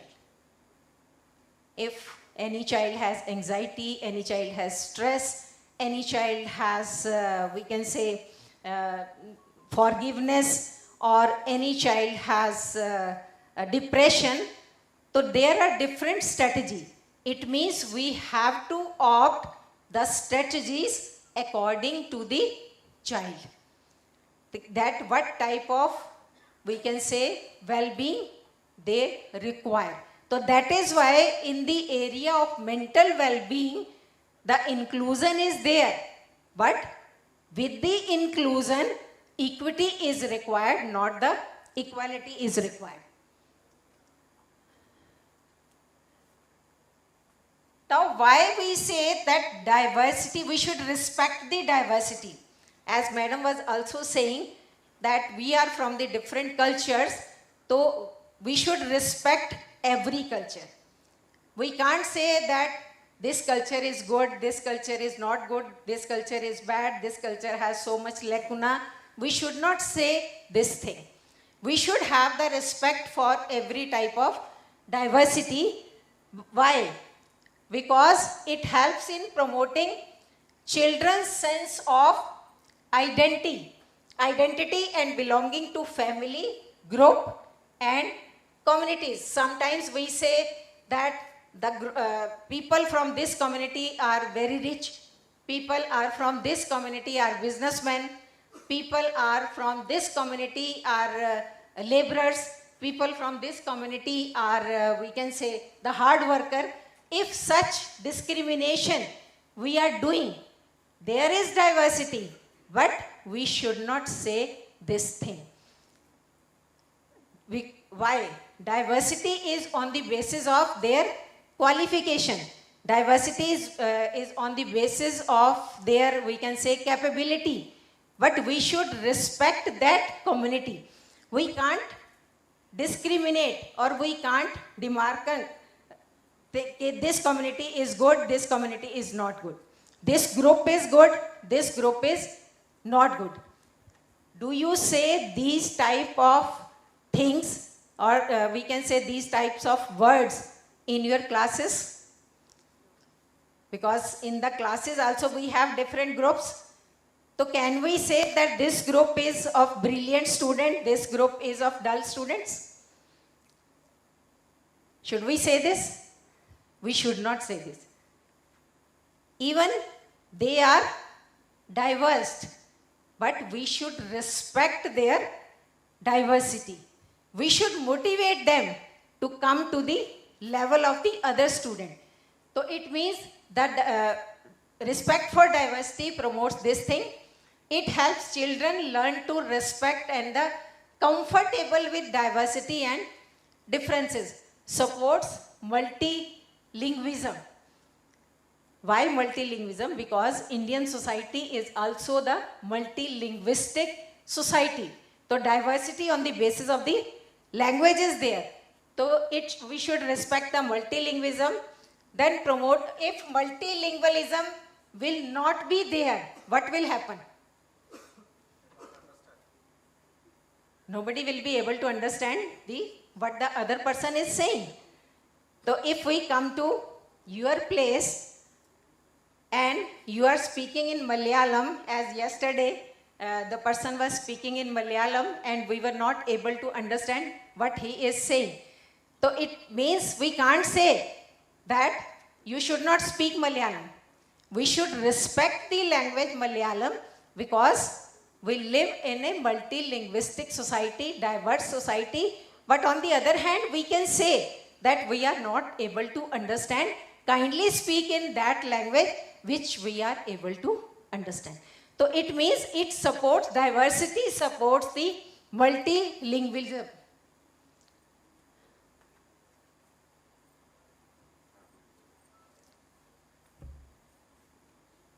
Now, why equity is required? Demonstrates respect for diversity, because diversity and equity both are interrelated. Both are not separate, because on the basis of diversity and equity, we should include the strategies for mental well-being. So why these are required? Demonstrate respect for diversity, underpins partnership with families, the community and other professionals, benefits all children learning and development, informs responses to each child's unique learning and development trajectory. So every child is the unique child. We can't compare the bright child with the dull child. We can't compare the dull child with the normal child. So it means every child is unique and we should respect the uniqueness of every child, and on the basis of that uniqueness, the teacher should utilize different types of teaching methods. Why? Why you study different methods in your teacher education? Why you study? Sometimes the teacher says that what type of teaching methods we have studied at B.Ed level, they are not usable at the school level.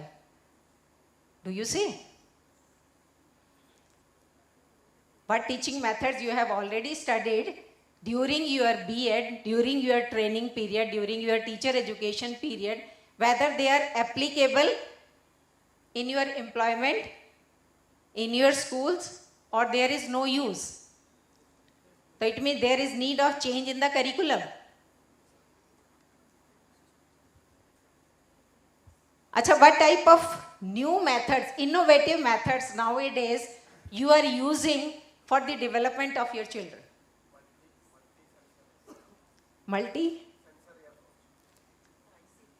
Multi-sensory, IT. Yesterday, don't listen that till the age of 21, the teacher should not use the technology or digitalization. But nowadays we can't avoid. At the school level, maximum we can say in some schools, the homework is given on the computer. The students have to complete the homework on the computers.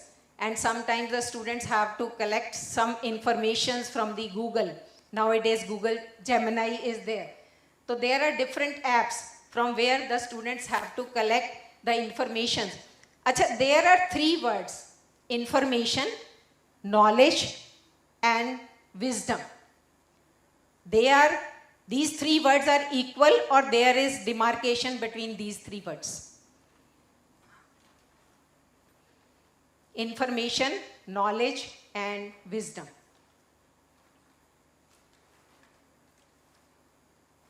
Because it is related with your teaching strategies also. Is there any difference?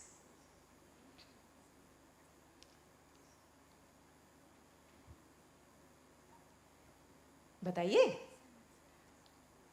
Is there any difference? Or all the three words are the same?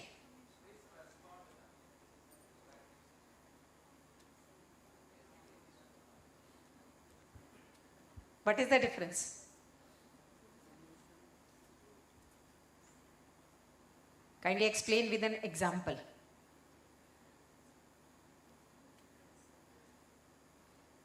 The ma'am sitting in front is sleeping.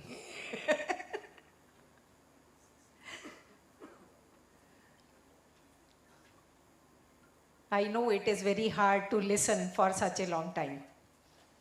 So some activity should be there so that your energy should be channelized side by side. Because it is very easy to speak in front of you. Every teacher has this capability and every teacher has this habit. But no teacher is ready to listen for such a long time.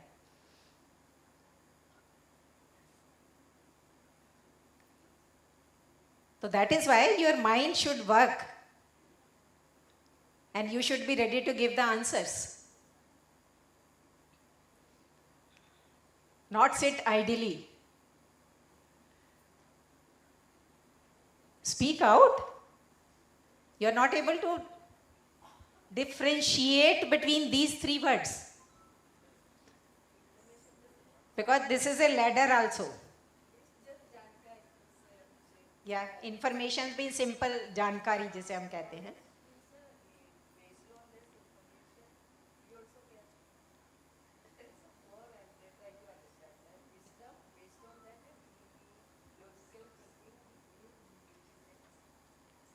logical thinking relates with the wisdom. Information is at very low level. That we are getting the information from Information Bureau. We are getting the information from the teachers. We are getting the information from the news bulletin also.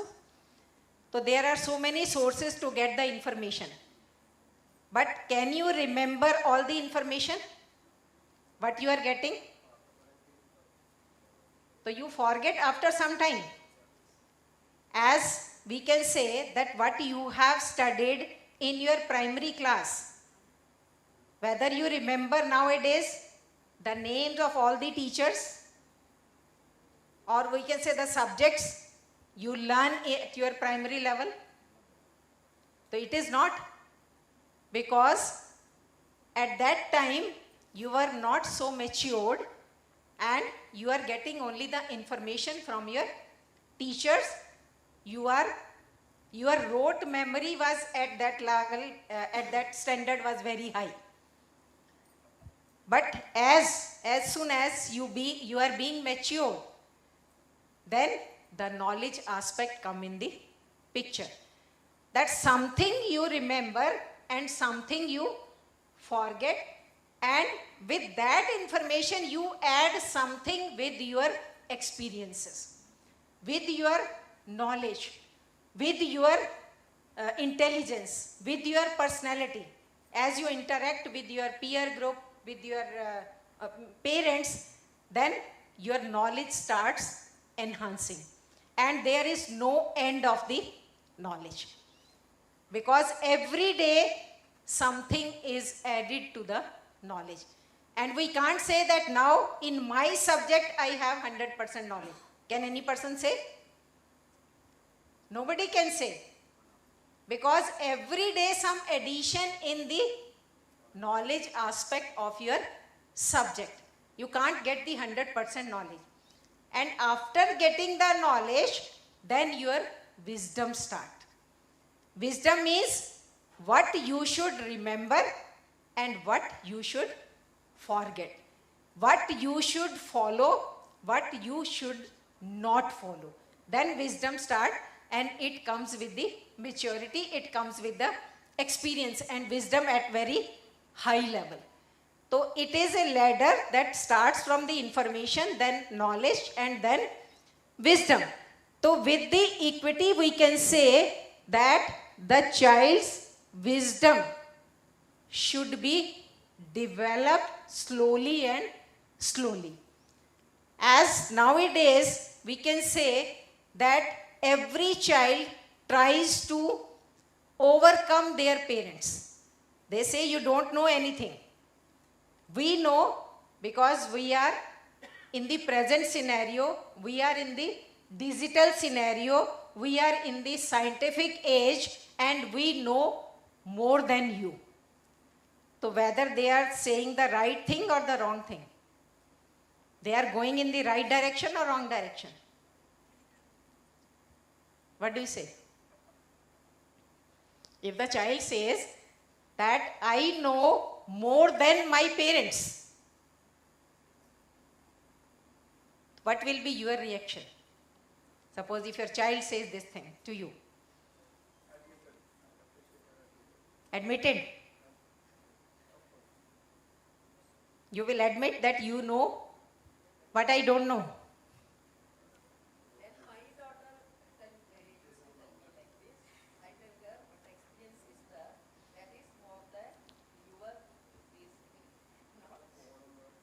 Because many things are coming with the experience. Many things are coming with the maturity. And we can't say that our children are on the digital side, they are more knowledgeable, as we are not.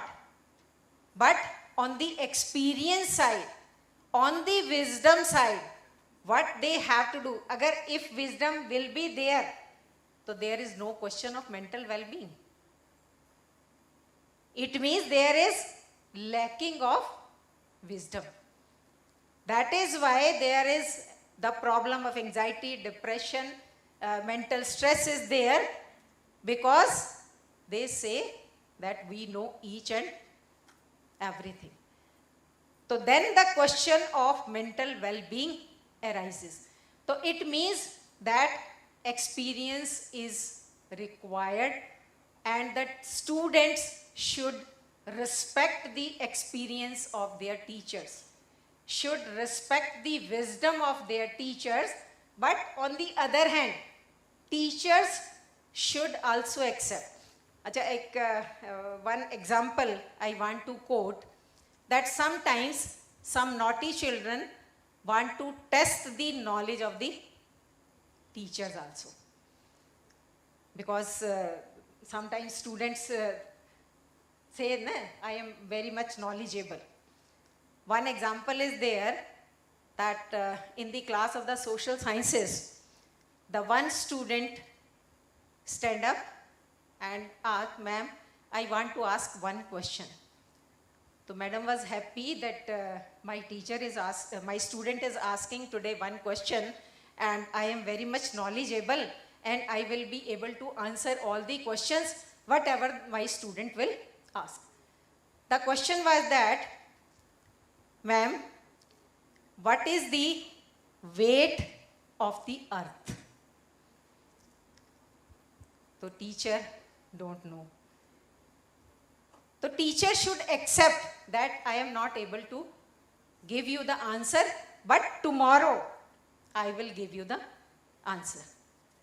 So on the next day, teacher comes in the class and she was very happy that today I have the answer, and then she answered that this is the weight of the earth. But student to student hai na?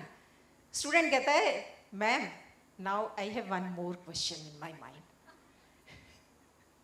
Because students are very naughty, very curious, and sometimes they are overwhelming that we are having more knowledge. Then the teacher was puzzled. Now what question he is having in his mind? Then the student asks, ma'am, this weight is with people or without people? So that is the curiosity of the child, and sometimes in the earlier period, parents or the teachers say, don't ask any question. You don't know anything. But nowadays, the teacher can't say this thing. As we believe in student-centered method, as we believe in child-centered methodology. So in the current scenario, we have to accept the challenges given by the students and try to answer their queries in an effective way. So this is the duty of the teacher. Now the equity and responding to the children. Each child learning and development benefits from individualized support. Acha, CBSE says that the strength of the class, how much should be the strength of the class?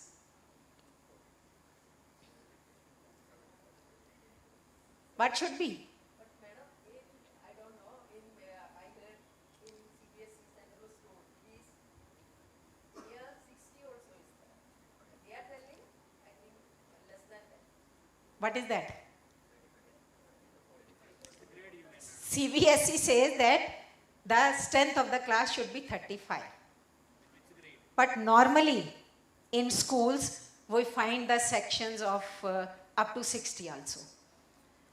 So it means we are not fulfilling the norms prescribed by the CBSE. The reason may be the lack of infrastructure, lack of teachers, lack of facility, but what is the effect of this large number of students in a class?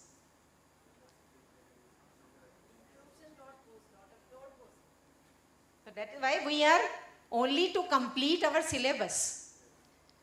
We are not interacting with the children. We are not having the complete knowledge about our children, that what type of abilities they are having. what type of personality they are having, what type of efficiencies they are having. Accordingly, we have to manage them. So what equity says that we should provide individualized support. So if the number of the students in the class is less, only then the individualized support can be provided to the child. Otherwise, it will not be possible for the teacher to provide the individual attention to the each child. So it means we should try to follow the norms given by the CBSE. Then individualized, varied, focused and additional support is especially important. So there are some words: individualized, varied, focused and additional. Who will explain one by one? Individualized, I have given you that every child is unique in our class and they need the individualized attention. So sometimes they have such type of problems that they need the individualized support from the teacher. So that is based on equity. And what do you mean by varied, focused and additional? Yes, how the varied support can be given by the teacher, or as a teacher, what type of varied support you will provide to your students.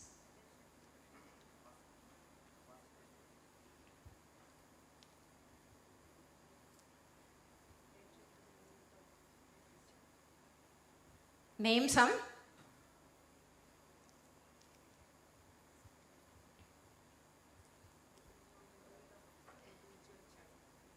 You have to provide varied support, or only the individualized support is sufficient? Varied support is needed. So what type of variety should be there? Name some of them.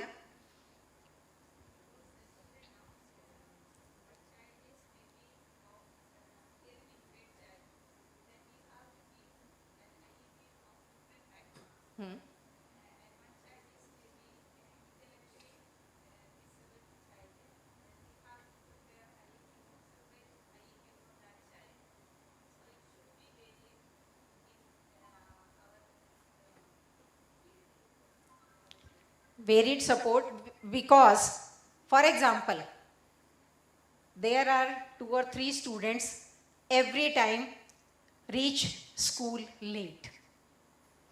So it means we can't say that we should provide the support to each and every child in the same way. We should ask them that why you are late, is there any problem? So 1 or 2 days we can ignore, but for a longer period we can't ignore.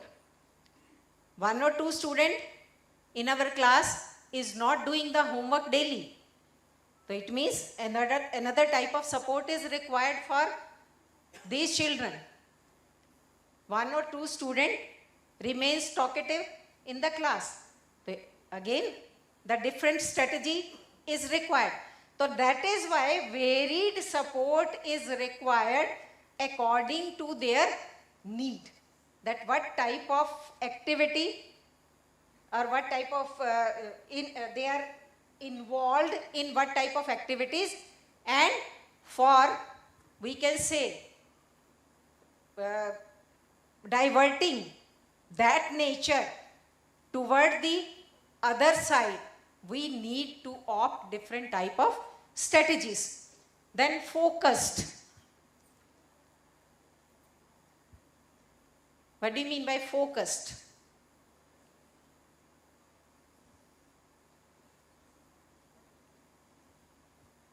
Okay, suppose, as I was giving you the example, that 1 or 2 students are not daily coming without completing their homework. So what should be the focus?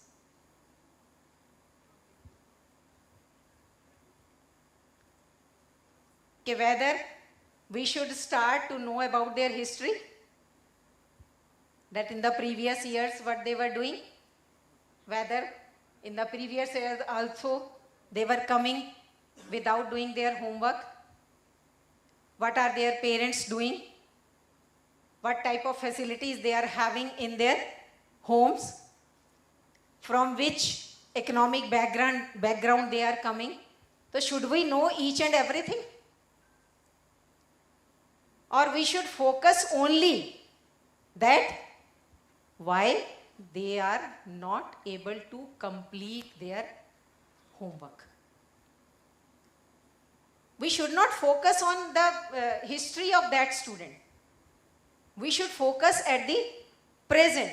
What are the reasons? And try to focus on those reasons, try to solve those reasons so that that student will be able to complete their, his homework the very next day. If we linger on for 3 days, 4 days, 5 days, doesn't matter. He is coming without doing homework. So it means we are not providing the focused support. And then the additional support.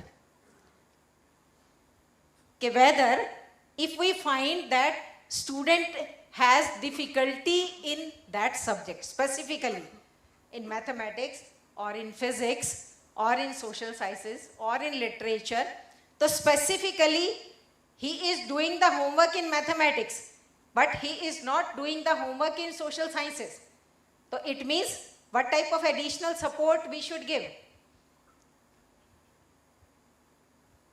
We should give extra time to the child.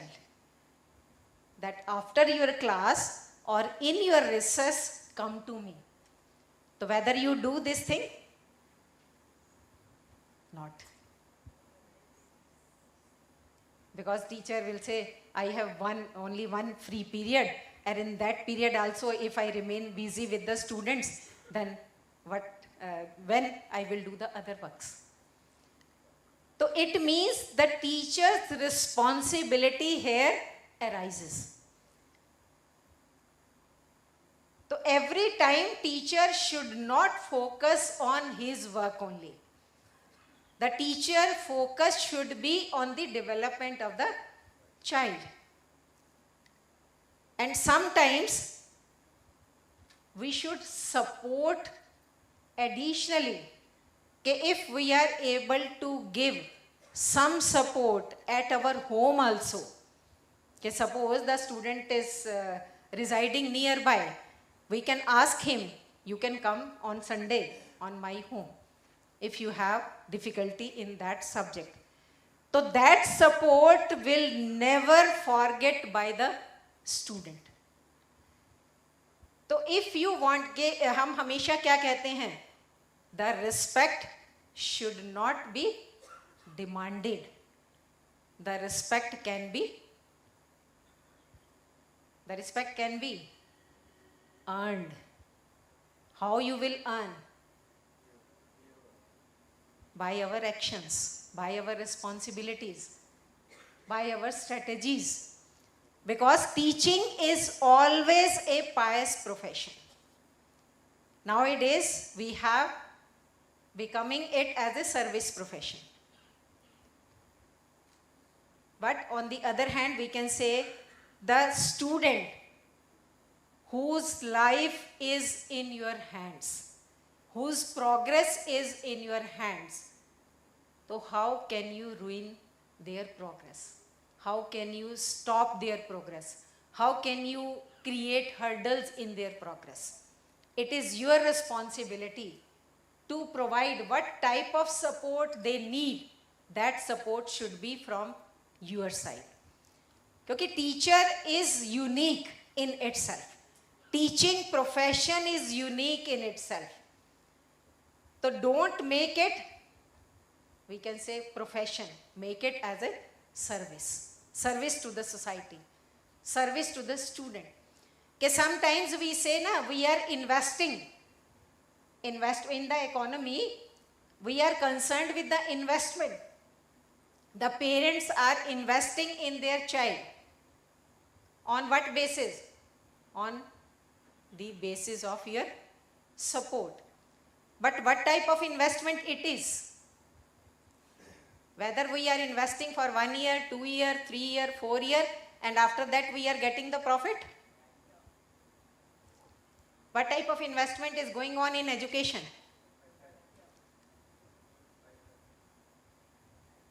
It is a capital investment. Because whenever we do the capital investment, after 1 year, 2 year, always we try to get the profit. But what type of investment we are doing in the education? We are investing for 12 years, 16 years, 18 years, or sometimes we can say 22 years. And after investment of 22 years, then we start getting the profit. But profit not only in terms of the money. What are the other aspects of the profit?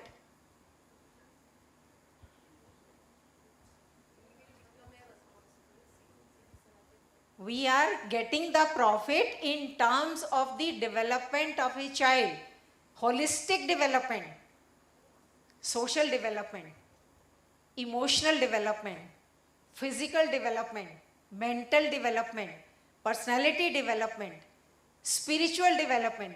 Yesterday we were talking about the EQ, because in the previous times IQ was preferable, but side by side EQ is more important nowadays. But another concept is also coming, that is SQ. What is that? That is the spiritual quotient. And spiritualism does not mean the religion. Spiritualism means that is related with the wisdom. As all of us know that the highest goal, the ultimate goal of the education is, what is the ultimate goal? आपने वो पढ़ा है ना जो DV ने goals of the education दिए हैं. What is the ultimate goal of education? The ultimate goal of education is to develop the wisdom, or we can say to attain salvation. So it means that to achieve that goal, we start investing from the early childhood stage and going to invest, and then after 22 years, 23 years, 24 years, then we start getting the profit in multiple times, in multiple aspects, not only in the aspect of money only.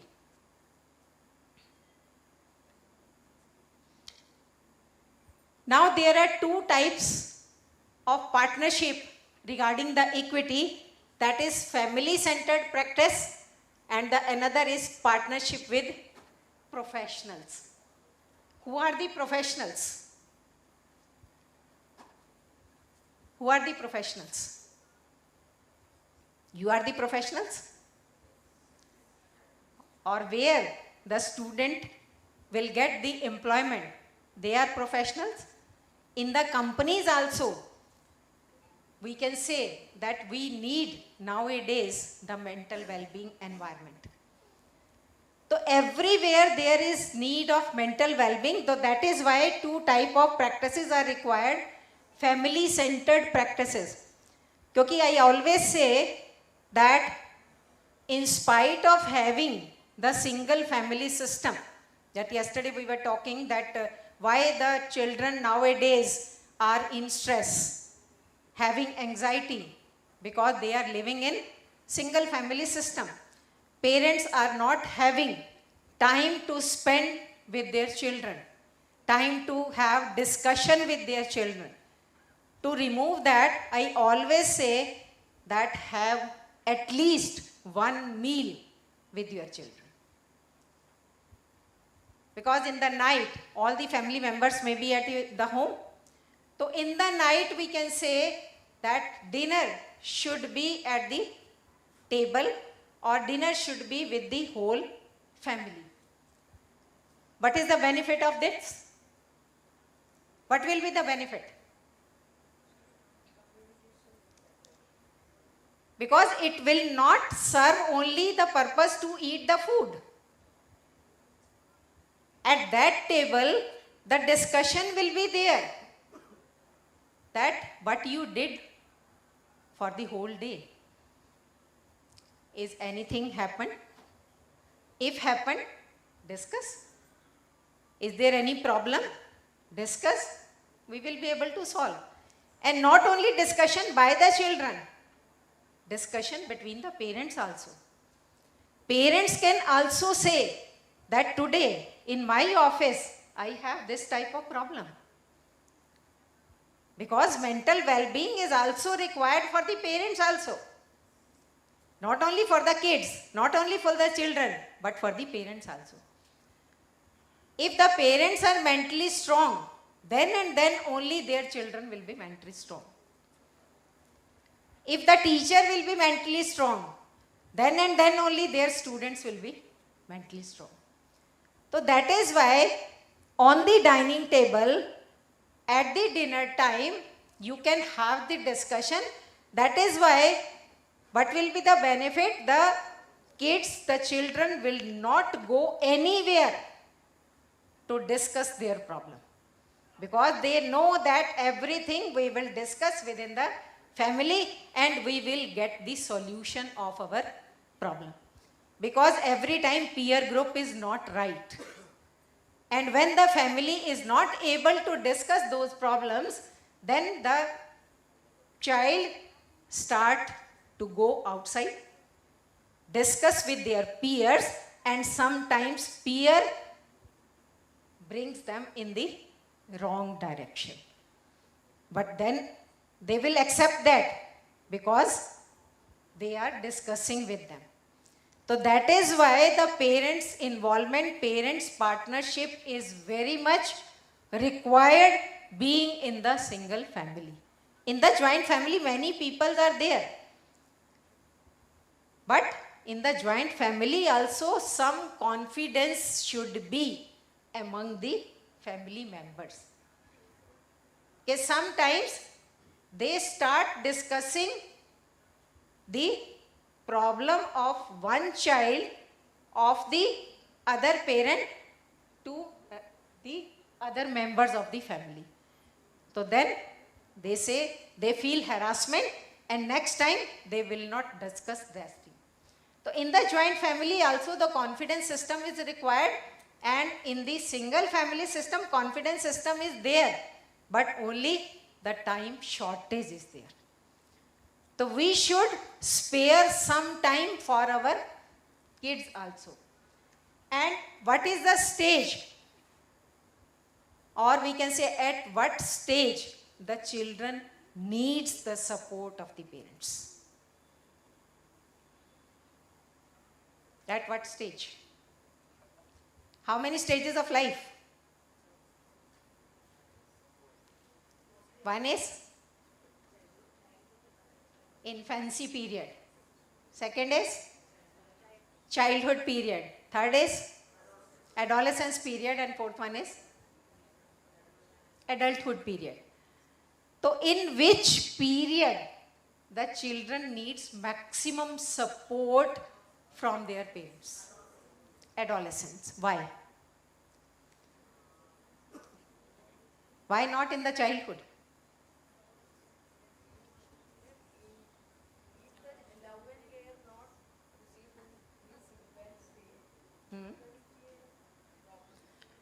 Because during the childhood, there is not too much influence of the peer group. They remain under the influence of their parents only. But in the adolescence period, they have the peer group, and with the peer group, they discuss everything, and sometimes they say our peers are more near to us than our parents. So in the adolescence period, and sometimes I use one word for it, that we should become at the adolescence period helicopter parents.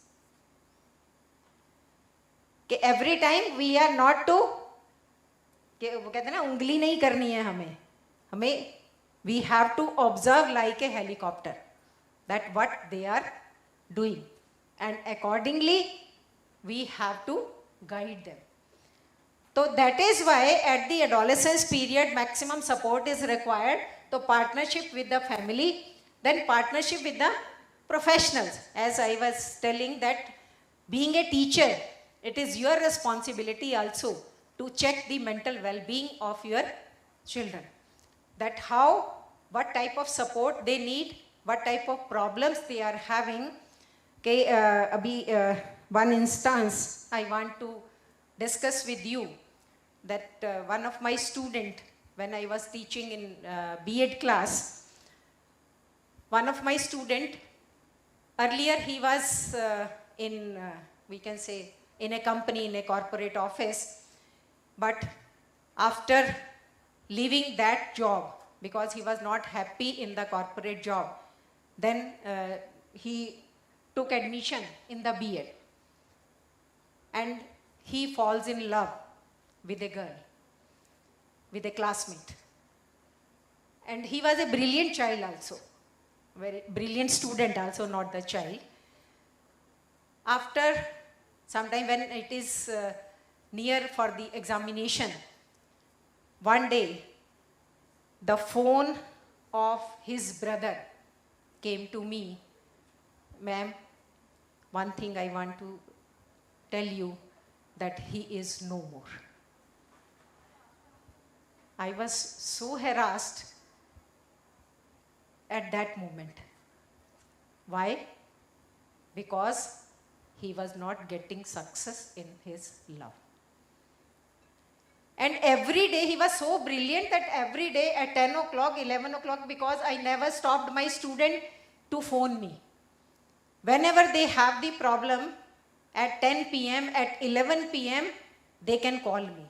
Ma'am, this problem we are facing, kindly provide the solution. Because I believe in social life. And I am proud that my students are my favorite students. Then I realized that at that moment when he commits suicide, on that night, why he didn't call me. If he called me at that night, then that moment can be changed. So that is why, and sometimes people are so distressed, or we can say, they, if they are not getting success in their married life or in their love life, so this human life is very valuable. We should not stop this life in this way. Committing suicide is a very bad attempt.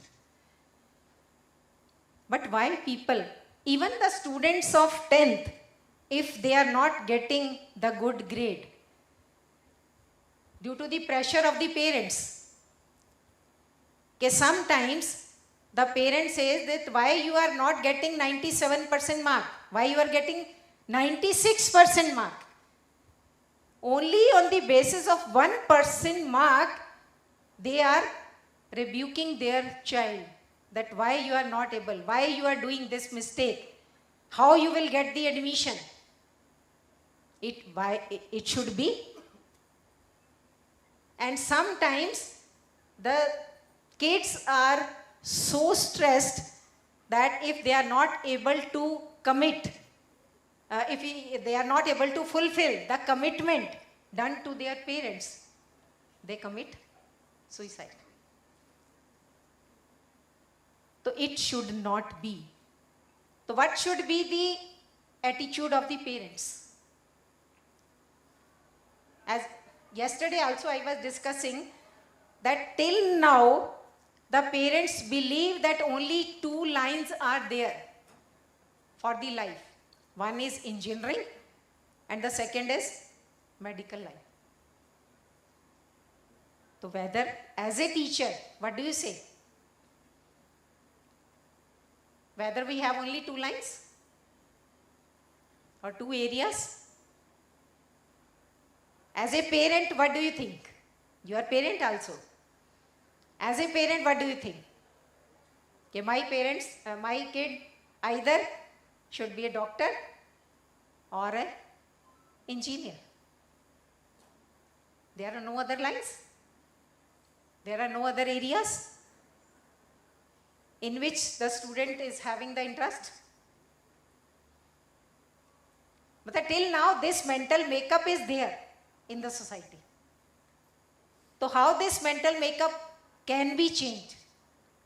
Being a teacher, what strategy you can opt?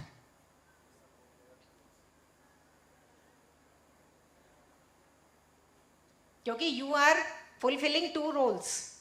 One is as a teacher and the second is as a parent. Okay, suppose as a teacher, you guide the student, there are so many lines, you can go in there. But on the other hand, being a parent, to your kids, you can say either you should become a doctor or you should become an engineer. Yes, what will you say? What is your reply? I need both the replies, as a teacher, as a parent. But nowadays there are so many lines. As NEP has also given no demarcation nowadays between the commerce, humanities and science. No parents want that their kid should go to the humanities. Why? Humanities don't have the lines to open for the employment.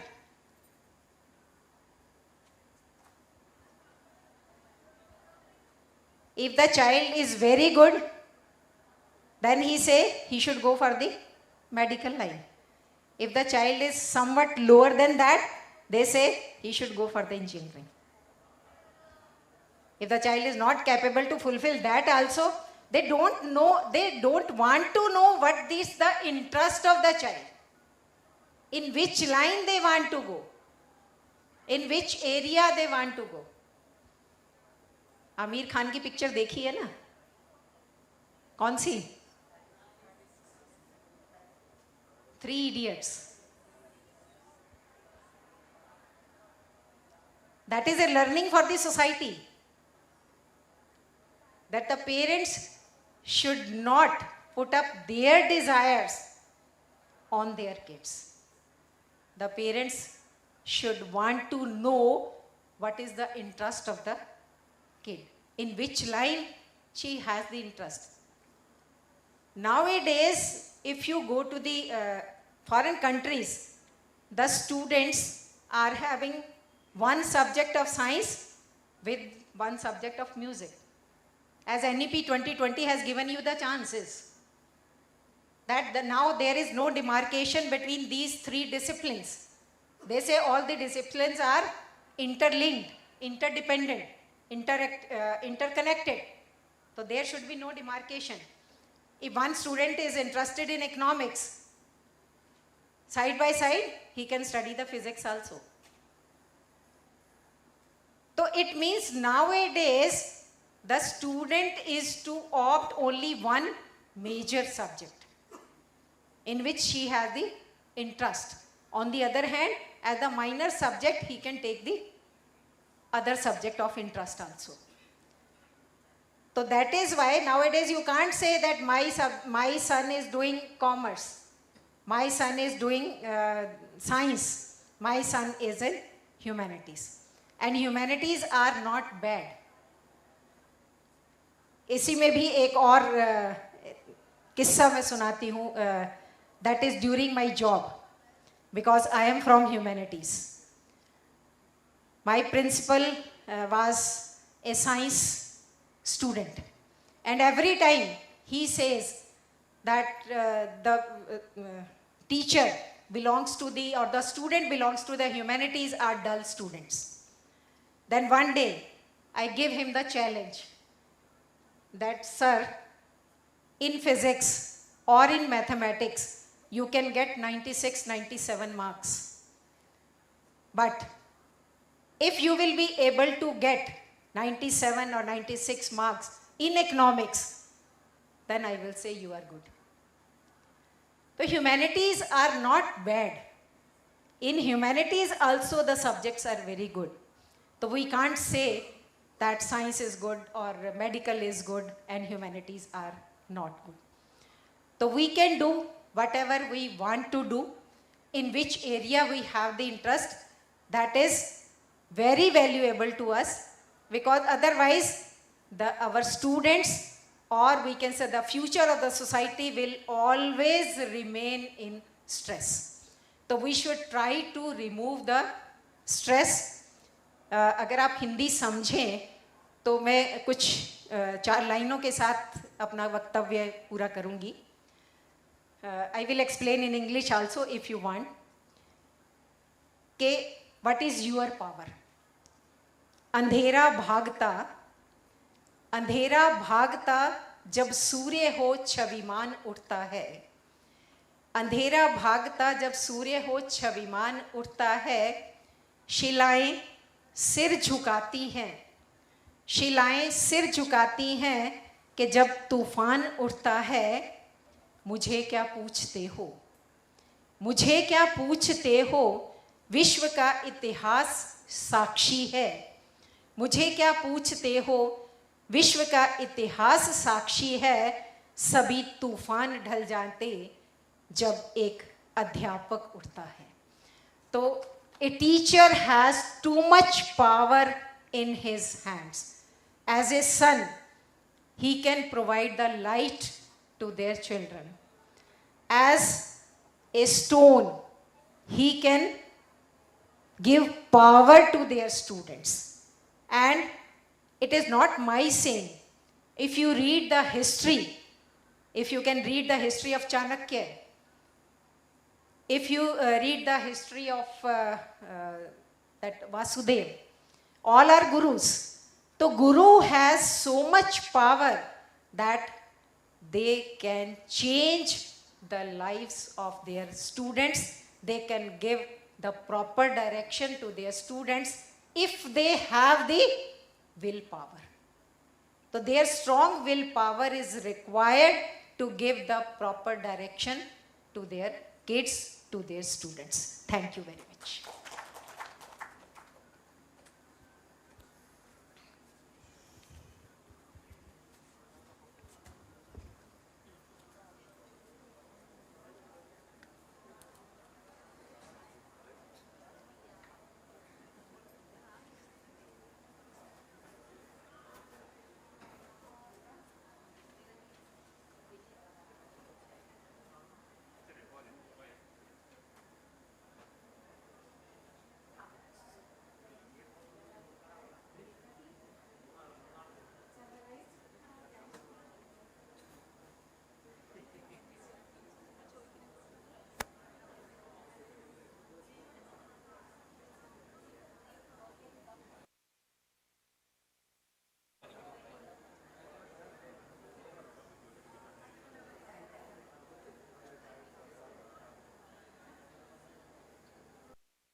party team, Professor Anil ji, Shanle ji, and the other team members who have invited me here and to share some of my thoughts, some of my views on a very, very important topic, that is life skills and mental well-being.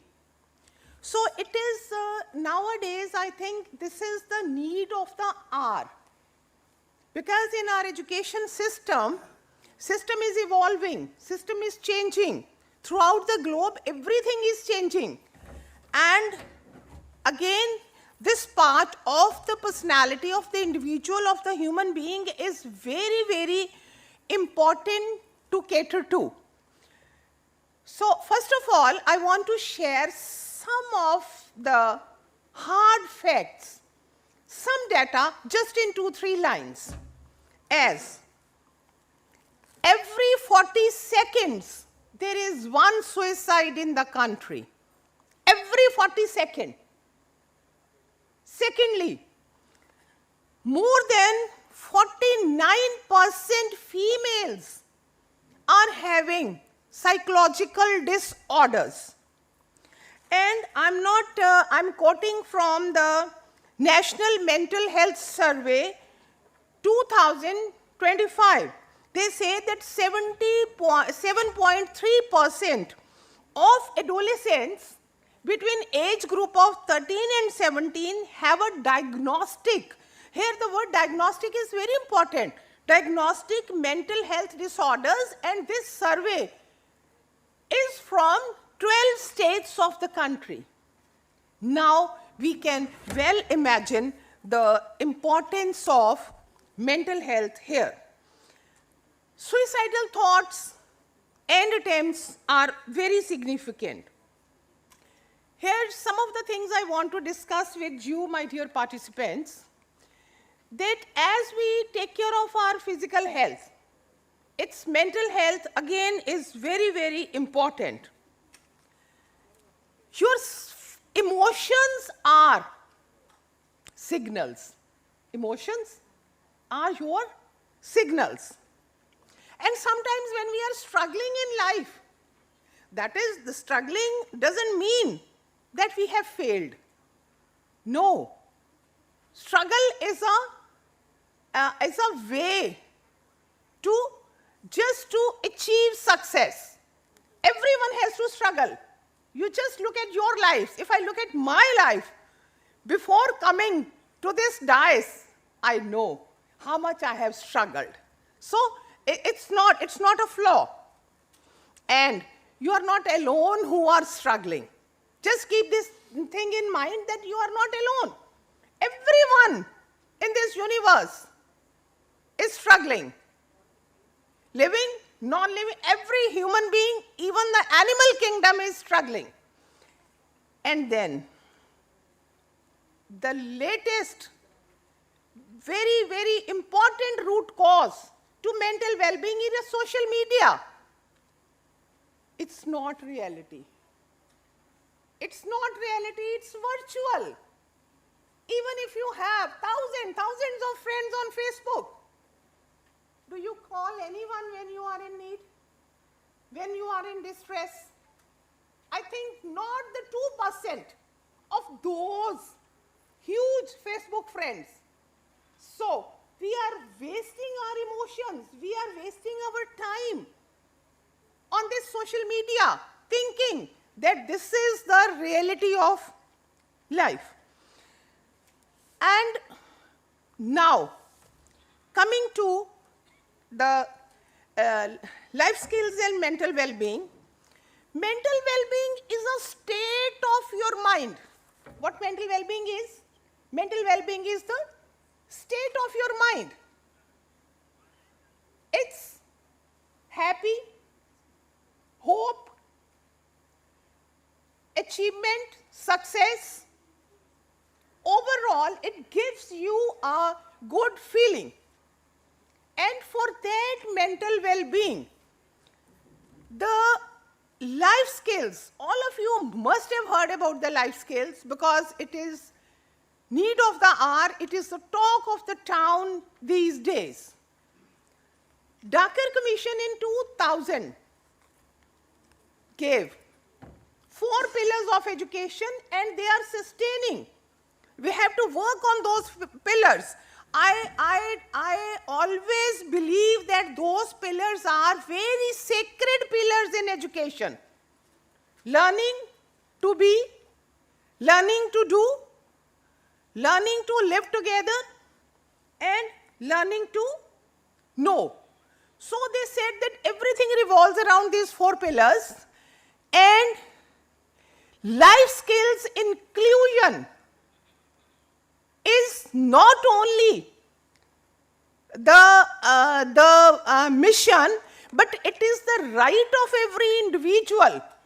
As you know that I have been teaching, and I can vouch for that I am living for these life skills. After my lecture, you see, when we will discuss all the 10 life skills, if you practice 1 or 2 life skills daily, it will be a life-changing. And my dear audience, one thing I expect from you all, I always say that teacher is values. Teacher, we always teach values. No, I don't find it here.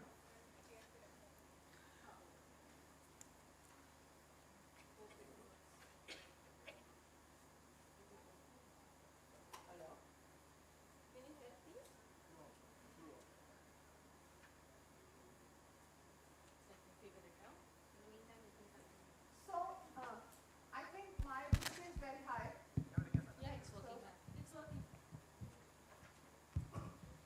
So teachers, we always say that values cannot be taught, values are caught. So first of all, I want you, each one of you, to practice, to be a role model of these life skills. Only then you can inculcate.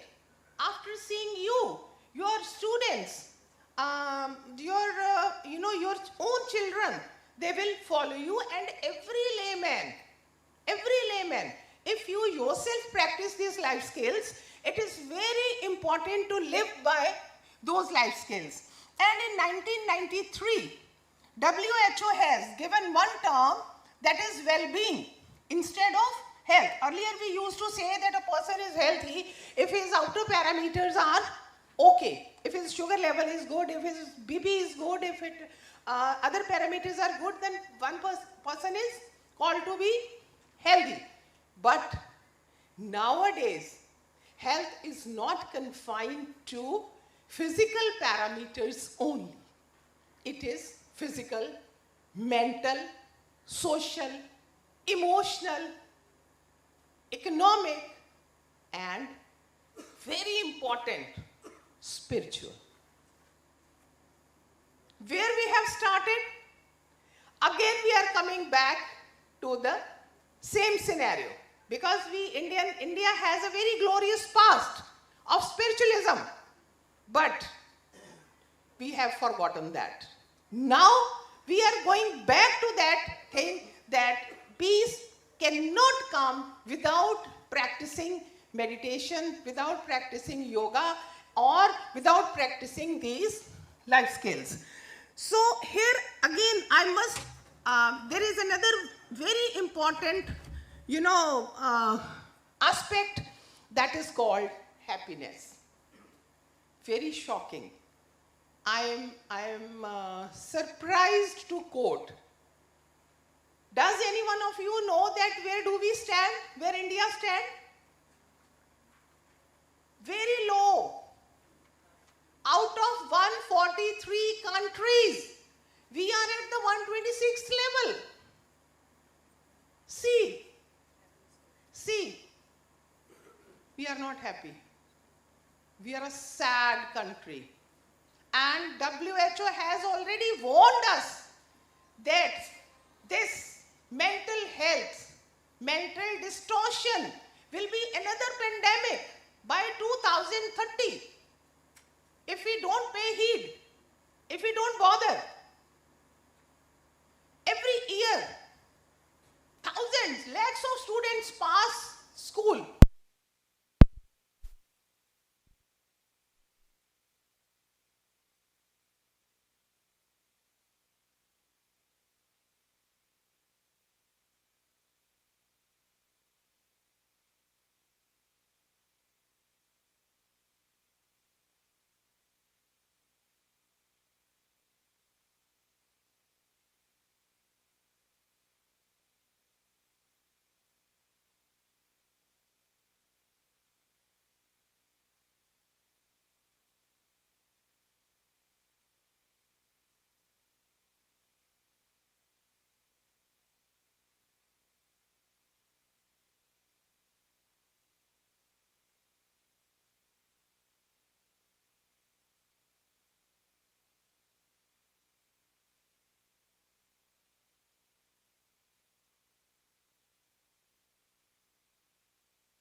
In our religious books, they say that one is happiness, one is ananda,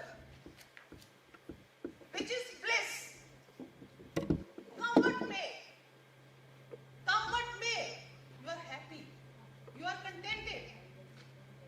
So let's start with the first life skill, that is self-awareness.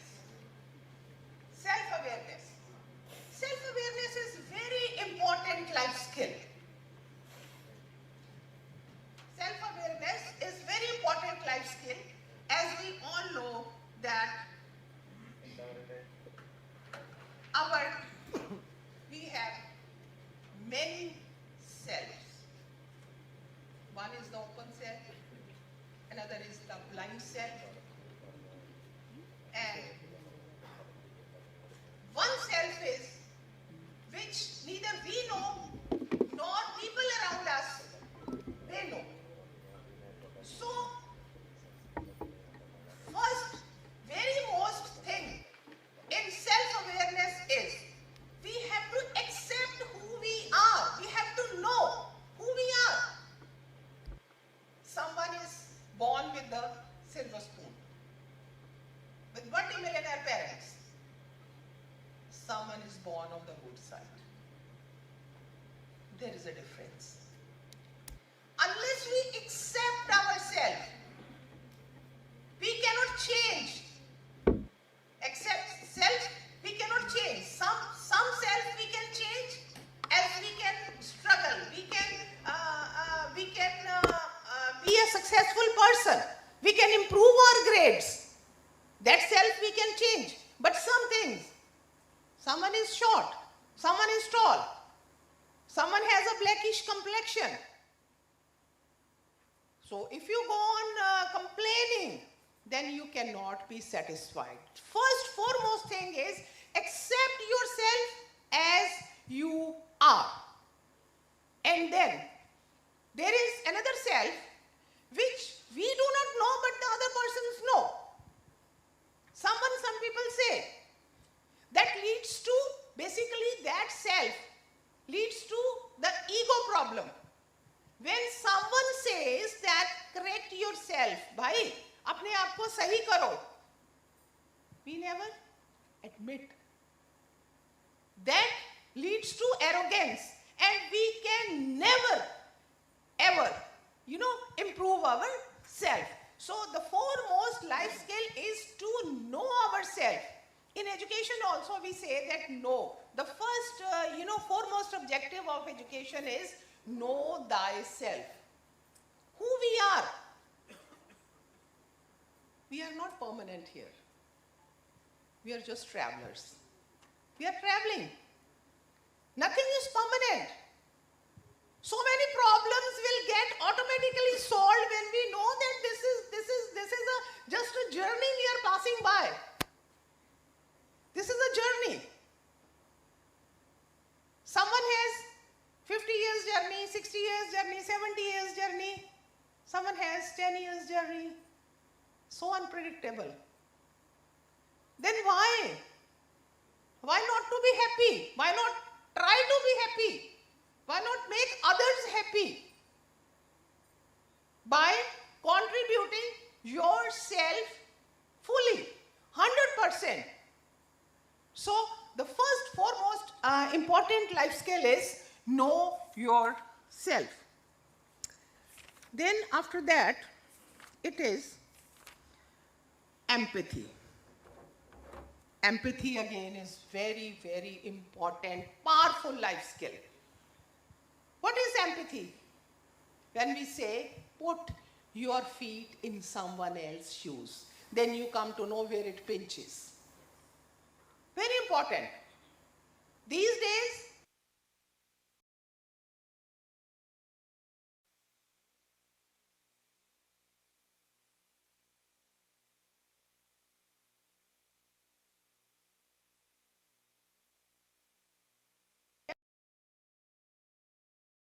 key.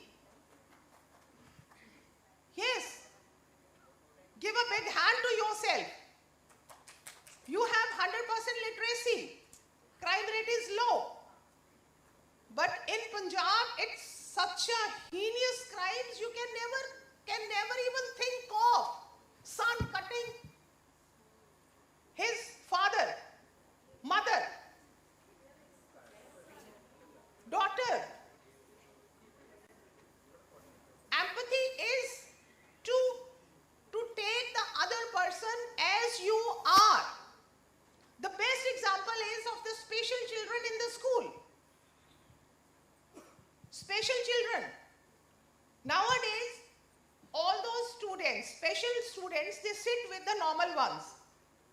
And there are so many challenges. When you ask someone, I went to the department to take Viva of postgraduate MAd student, and he was a transgender.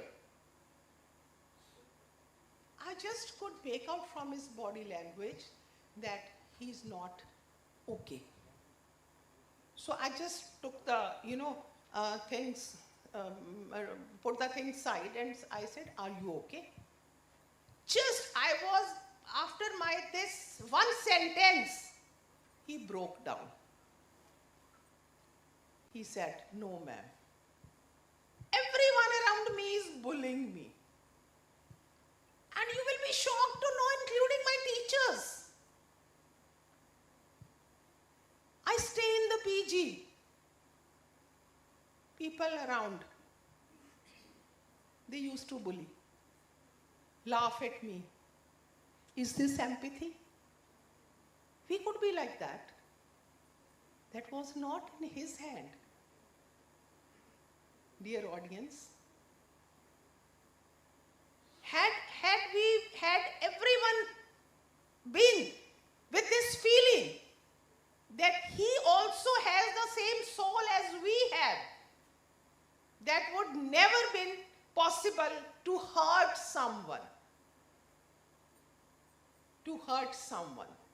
But these days, people have lost this emotion, this empathetic behavior.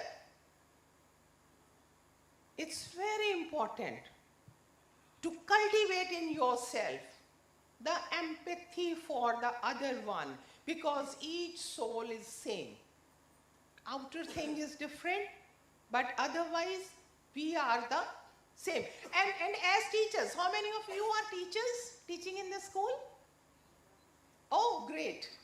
You must have noticed some teachers are very, dear to the students. Some are, वो यहाँ से जाएंगे and deliberately they will cut the rasta. That happens. That happens with very senior professors I have seen. As a teacher of philosophy, psychology, I used to, analyze what is the problem. The moment I am, climbing the stairs, the students, they cheered up. They were waiting for me. And why not the other? And they used to say, is she more important than me? Is Kiran more important? You always say good morning and you don't greet me. Just look within. How you deal. Look within. Whatever you throw, that will come back. If you are empathetic, empathy will come back. And this is the law of universe. I'm living that. Whatever you throw, don't think that there is a loss or you will be, losing something. Even if you are giving material to someone who is needy or whatever, no. Universe has a lot more to give to you. Just practice. And make your students learn to be empathetic. This is the best life skill with which we can improve our lives as well as our, lives around us. Then it is critical thinking. Critical thinking is not, in NEP also, it is very important part these days to think critically. Whatever is given to us, don't follow blindly. Sometimes is put your own innovation, put your own creativity in that. And to every problem, just think critically. Sometimes we say that there is no solution to this problem. But if you apply your mind, if you think critically all the pros and cons of that problem, then you can lead to the solution very early. After that, it's creative thinking, which again is very important part. Now these days is an era of creativity. In science education, even in every kind of education, art education, I have seen that your creativity pays. All the funds, all the multinationals, they don't want your degrees only. They don't want students only with the paper degree. They want a creative person. They want a creative individual. And just try to enhance the creativity, whatever is given. You can create so many things out of that. So have that kind of, cultivate that kind of aptitude into your students so that they can think critically and they can be creative individuals. Yes. The next is, it's problem solving. You must have seen some people are. No, I'm very unlucky that way. All my help, they don't have any skill of problem solving. The smallest thing, they create a mess out of that. Ye ho gaya. But problem solving is you can solve, you can manage every problem by applying your skill. Again, problem. Some people always go on complaining. You must have seen around your, life, in your lives, that some people are complaining, all the time complaining. this is the problem, this is the problem, this is the problem. No, come out of that. Think of the solutions. It is called management. So what life is? Life is a management.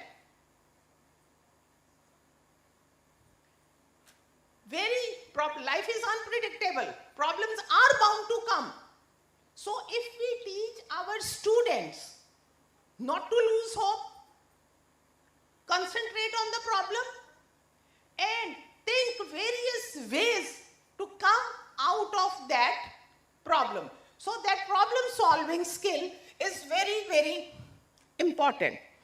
Then it is decision making. Decision making is how you take your decisions. You have to have that kind of competency with which you can take your career decisions, your life decisions, and in decision making, it is very important to discuss with the people around you. Sometimes we are so introvert, we don't want to discuss, and the problem is there. So it is very important to discuss your problem and have solution for that. Effective communication. Effective communication is very important in this life. Basically, especially when we are at the helm of the affairs and we have so many people around us to guide to. As our students, as mental health counselors, effective communication. I can quote you one example. One of the finest professors, fully loaded with knowledge, loaded with information, couldn't communicate. Students were dissatisfied because the communication, what is the best communication?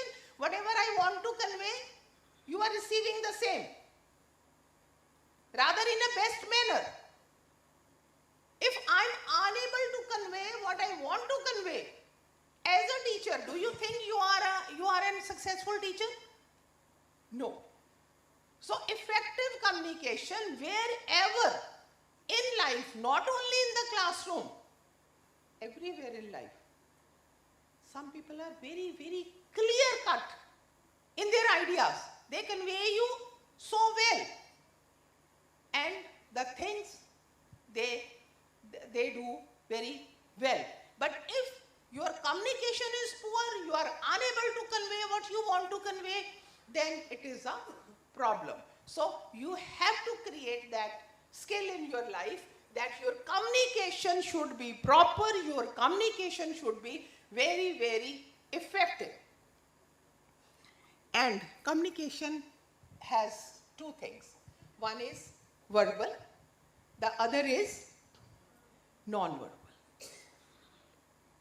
A teacher can communicate so many things from his or her personality. Are you getting my point? Some personalities are so pleasant that they always wait for you in the class. And to some, they always run away. Your gestures, your body language, your harshness, your pleasantness, your smile. Some people never smile like this. No. I always say कि ये permanent हो जाएगा यहाँ पे. Always laugh. If God has given you so much of, life, great life, good life. Now I'm so lucky that I'm interacting with you all. I'm learning so many things. And you also might be learning so many things from me also. Not only what I am saying verbally, but otherwise also. So it's very important for the effective communication that always, हम वो कहते हैं ना कि with someone when you sit, and we can sit with for hours. And we say कि पता ही नहीं चला time का. कब हो गया? I mean, someone, not even 5 minutes, you can stand that person. That energy, that is aura. You have a pleasant aura, pleasant energy, and whatever you are thinking inside, that comes outside. That is on your face. They say that कि mind, face is the index of mind. अंदर से गाली निकल रही है, बाहर से हंस रहे हो, नहीं होगा. You have to be very generous. Only then you can be a real one. Try to be generous. Try to be real one. Some people have, you always say that some people have many faces. कोई फायदा नहीं है. कोई फायदा नहीं है. Just be one.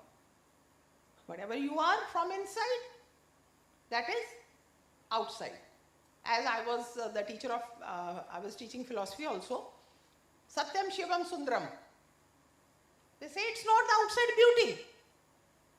Real beauty is, outside beauty is perishable. On my way back, I met with an accident. I'll meet with an accident and everything gone. Go to the plastic surgeon. Does that beauty mean something? No. That is impermanent. So permanent beauty is which you emanates, your thoughts, your views, your behavior, your own skills, your own personality, your own aura, your own vibe, your own energy.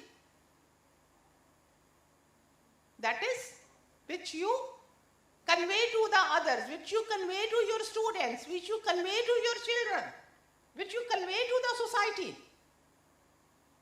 That is permanent.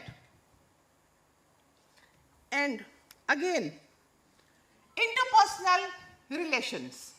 Again, that is very important. The whole thing revolves around interpersonal relations.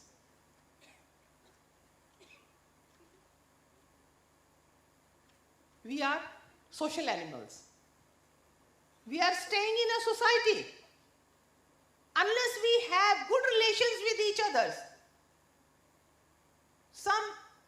You must have seen, there is an environmental psychology.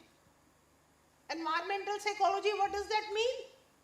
That you are making that environment worth working in, worth living.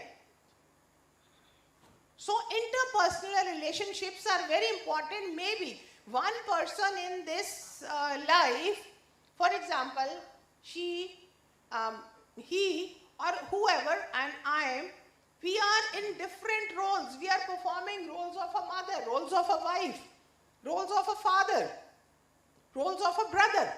So many roles we have been assigned with, roles of a teacher, roles of a friend. So unless we have good interpersonal relations, it is of no use. It will improve the productivity, it will improve the relationships, it will improve the quality of your life, it will improve your mental well-being. When you are happy, it will lead to your happiness. You must have seen somewhere in the families, there are broken families. So, you can well imagine this is the major root cause of distorted well-being of the students. Their broken families, call of parents, call between the siblings, calls between the so many other people around you, that leads to the distorted well-being. So we must inculcate this life skill of good interpersonal relationships with each other.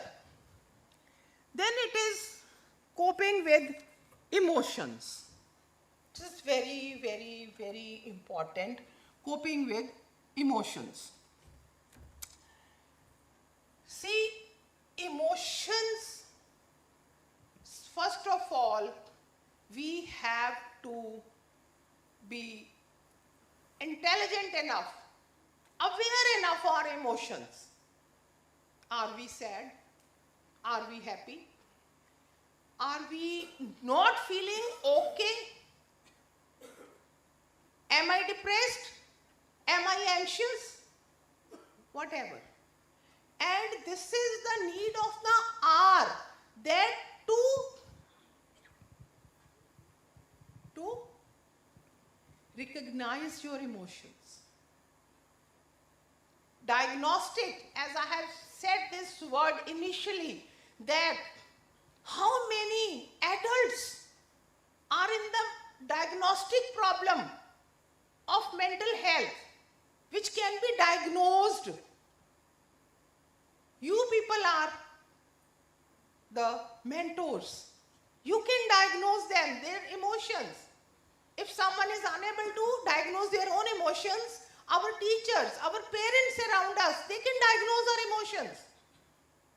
And it is a phobia these days that we don't share, we don't talk with others, we don't talk that that I have this problem.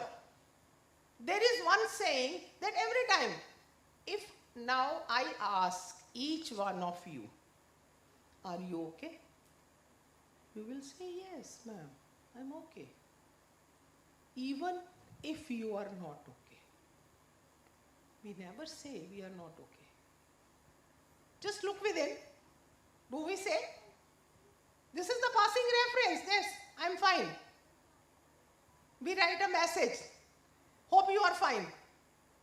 कुछ भी हो रहा हो चाहे, कितनी भी उथल-पुथल हो रही हो, लेकिन हम लिखते हैं, yes, I'm fine. Because somewhere, somehow, there is a fear inside. What people would say.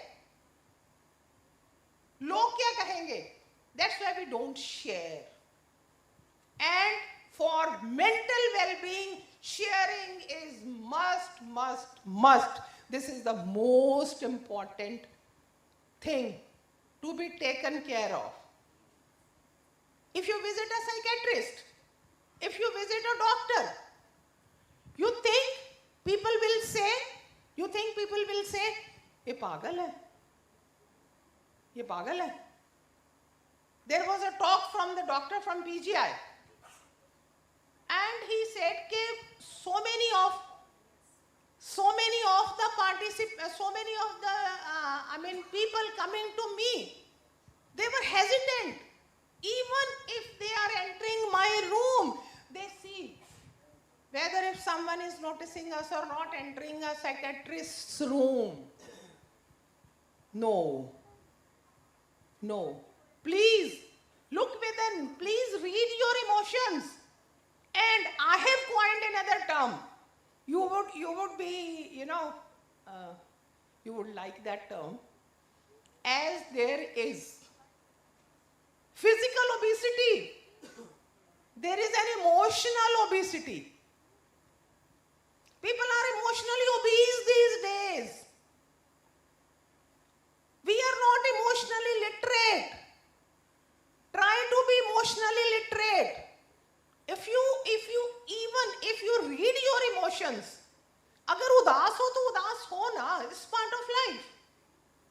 The only intervention life skills do is to come out of that very soon. First of all, first step is to diagnose. When you don't diagnose the problem, how can you tell the doctor? How can you go to the doctor even if you have any physical problem? You understand? So diagnosis is very important, and then intervention is very important. This life skill is the intervention. Life skill is the intervention to good mental well-being, to good mental health. Go to the doctor, share to your friends. We don't do sharing. This is just on the WhatsApp, on the social media. Have we asked our friend that please be at home, I am coming for a cup of tea? That culture is gone. I don't know in Kerala, but there too everyone is running. I don't know where they are running to. So fast life. Take a pause. Try to take a pause. Breathe. Enjoy whatever you have, whatever you already have. This moment, enjoy this moment. Future is uncertain, unpredictable. Past is gone. Don't waste your time on attaching your emotions, sad emotions with the past. Even if some family member has gone, pray to God. Wherever he or she be at peace. Can you take that person back? This is life skill. Thinking logically, thinking objectively, which we cannot change, as I have already said. Acceptance, accept the things as they are. The things which we cannot change. Past is gone. For past and future, 90% of people, they spoil your day today. These moments, enjoy. Just be in gratitude. You are at that level. How many of you are sitting here? You are the chosen ones. You have intelligence. You have brains. You are at that, helm of affairs, that you are here by virtue of your position. I'm here. I'm interacting with you. So much of gratitude. I'm not the only one who knows things, but I have been chosen. Why not to pay a gratitude? All my blessings, they say, that write a journal. Start writing a journal of your emotions. This is the intervention. आपको पता चलेगा कि हाँ अगर मैं sad हूँ, उदास हूँ तो हूँ ना. I'll be happy, I'll be okay. Count your blessings. In the morning, write a journal. First of all, you have a full body. Is this not a blessing? I do always think, analyze deeply all these things in life. We are better. Pay gratitude. Universe will give you more. So just diagnose your emotions. And then love, attachment, hope, interest, excitement, all these are positive emotions. And try to diagnose the negative ones. Fear. Sometimes we have fear, हमें पता नहीं चलता. But we are in constant fear of something. Try to diagnose that. Anger, jealous, envious. If I'm at the top, if someone has, my neighbor has brought a new car, instead of being happy, इसने कैसे ले ली? इतना तो इसके पास नहीं है. Then from that moment only, we try to compare. I can also take. That is the problem. That is the problem. When we compare unnecessarily with the others, every person has their own karma, has their own life. So, be satisfied, be real, be happy with what you are. You can try to improve your own self, but not by comparing others, by doing jealous, by becoming envious with the other persons. Then it is feeling of guilt, depression. There are so many negative emotions which we can work on. And then it is stress. Again, stress is coping with stress. You know what stress is? Stress is some outside force which you cannot handle, in simple words. Try to. Stress again is a very, very important negative emotion to be taken care of. So, try to manage stress. There are so many things with which we can manage our stress. So, the most important stress these days on the students is their academic pressure. So anything that leads to stress, if we do not handle that minimum amount of stress, that would lead to, that would lead to anxiety, and again that would lead to depression, because in that our cortisol hormone is a stress related hormone. When you are in negative emotions, when you are in depression, when you are in fear, when you are in anger, then your cortisol hormone rises, which is not at all good for your health. And I have seen, I'm living that life. Do whatever you want to do. If you are in stress, just get up. Move from that place. Go outside. Have a walk. And regular exercises, I have seen that either yoga or meditation or walks or gymming, that is the best thing to reduce your stress. So then your dopamine, your good hormones, they will start increasing, and it is all science. It is all logic. If you have high cortisol, then you will be highly stressed. So it's very important to improve that. And one thing I always say, that don't let your inner child die. Don't let. बहुत बड़े बन के कोई फायदा नहीं है. Don't let your inner child die. Be happy on small things and make others also happy. There is one share, Hindi में आपको हिंदी समझ आएगी ना? वो कहते हैं कि ये मत देखो कि जिंदगी में कितने पल हैं, ये मत देखो कि जिंदगी में कितने पल हैं, ये देखो कि हर पल में जिंदगी कितनी है. That is, by that way, you can be a happy individual, and we can make the whole globe worth living on this place as a peaceful place. And I honestly want you all to inculcate these life skills, to take care of these life skills. These are very, very, small things, not anything tedious, which you cannot practice, which you cannot understand. But, my dear audience, my personal advice is, because I am living that. No one has a simple life. Everyone has come out of the struggle. I too had many struggles in my life, but I never gave up. Never give up. Count your blessings. Be an happy individual. Make friends. Try to help others. Be empathetic. Have good communication skill, good personal skill. Have confidence, willpower. Then you will be a happy individual.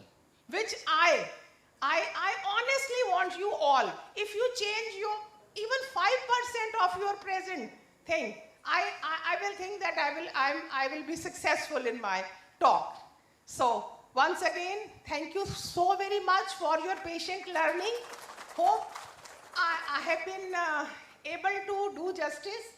Once again, thank you to the NCRT team, which have given me this platform to interact with you all. Thank you so very much. Thank you so much.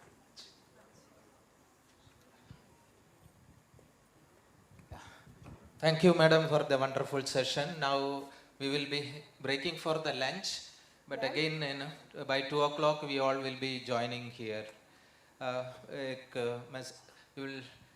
Message is that you should come with little early, and sharp 2 o'clock we will start. All the TA bills, Lakshadweep people should collect together and give it to me now itself. Okay?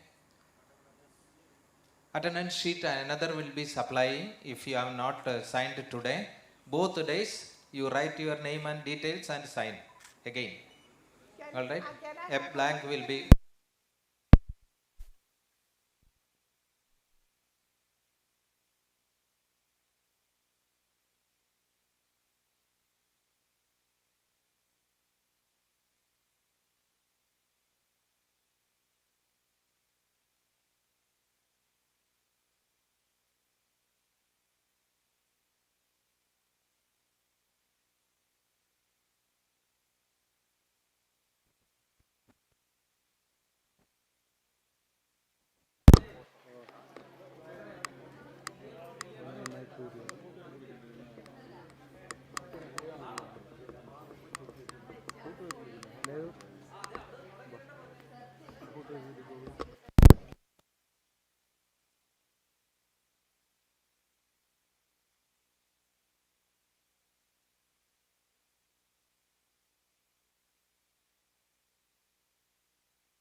invite Dr. Shalini Prasad.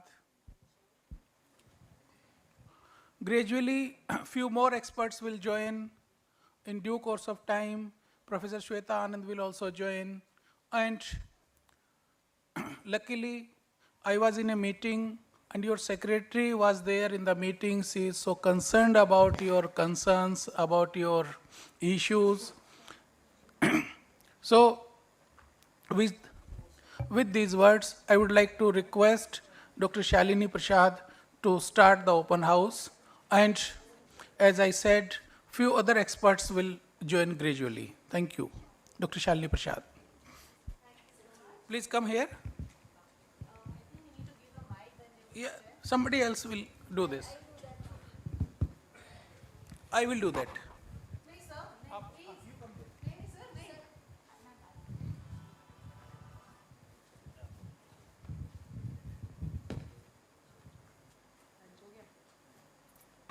So who will break the ice first?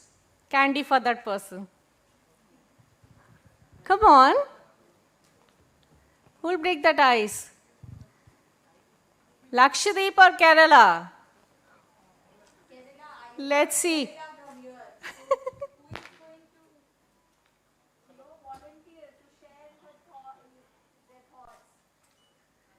As sir rightly said, now it's your turn. And I was sharing that please be vocal. If you are vocal, then only the voices are being heard.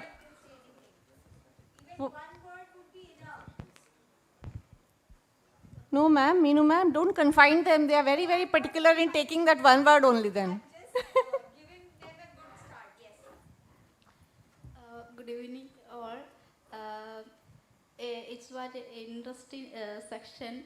I think about my college life because some section and including mental health. It's a wonderful experience. Okay, thank you. Thank you so much, ma'am. Thank you so much. Lovely for this sharing. I would insist that please do share what was your takeaway. What did you learn? And how are you going to implement and execute that when you go back? The second person, you were from Kerala, ma'am? Okay, the Lakshadweep. Lakshadweep. Yes, very good, sir.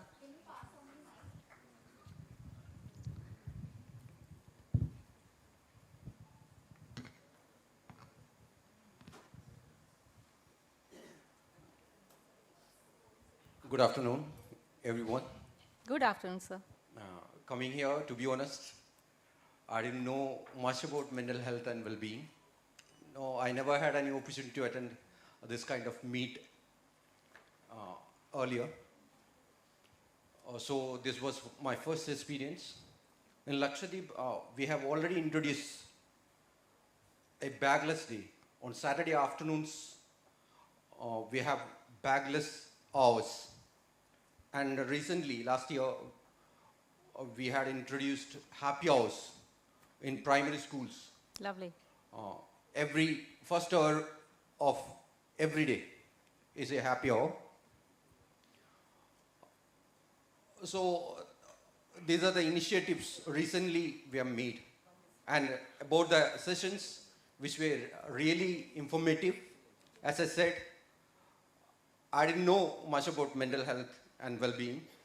Some concepts were known, but still, all these concepts were gray, to be honest. So you all have demystified it clearly. Thank you. And what else to say?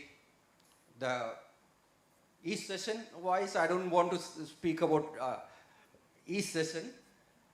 And other than this, accommodation, be it accommodation or food, as you can see. You're happy, inside and outside. I'm very happy. Okay. Not much else to speak. Thank you, one and all. Thank you very much. Okay, lovely. We would So- like to request you to share the best practices, what you are being followed in your state or UT. You could email us. That would be more beneficial for us to submit the report with the ministry. Yeah, he did share, sir. He said they have started the bagless days Okay. as well as the happy hours in the I'm school. asking if any email or any document, Okay. detailing of the what they are doing. Sir, are you The listening? process, Are you the- getting it, sir? Yeah. Sir is asking you to email that. We would like to request you to email us the entire process, which will help us in incorporating the best practices of your state. Once we, like after this, we have to submit a report to the ministry. Once we will submit the report to the ministry, then in that meeting, means minutes or in that recommendation, we could tell or we could share about your practice. Yes, this much practice is being followed in that particular state. So you have to just submit a write-up detailing the activities which is being planned. Right? Thank you. Thank you, sir. So your takeaways were a lot of mental health concepts. They were demystified and the new concepts were learned. So I'm glad that you shared that. So now, who else? Anyone else from this side? Otherwise, you know me, I make you do something then. Ji, thank you, sir.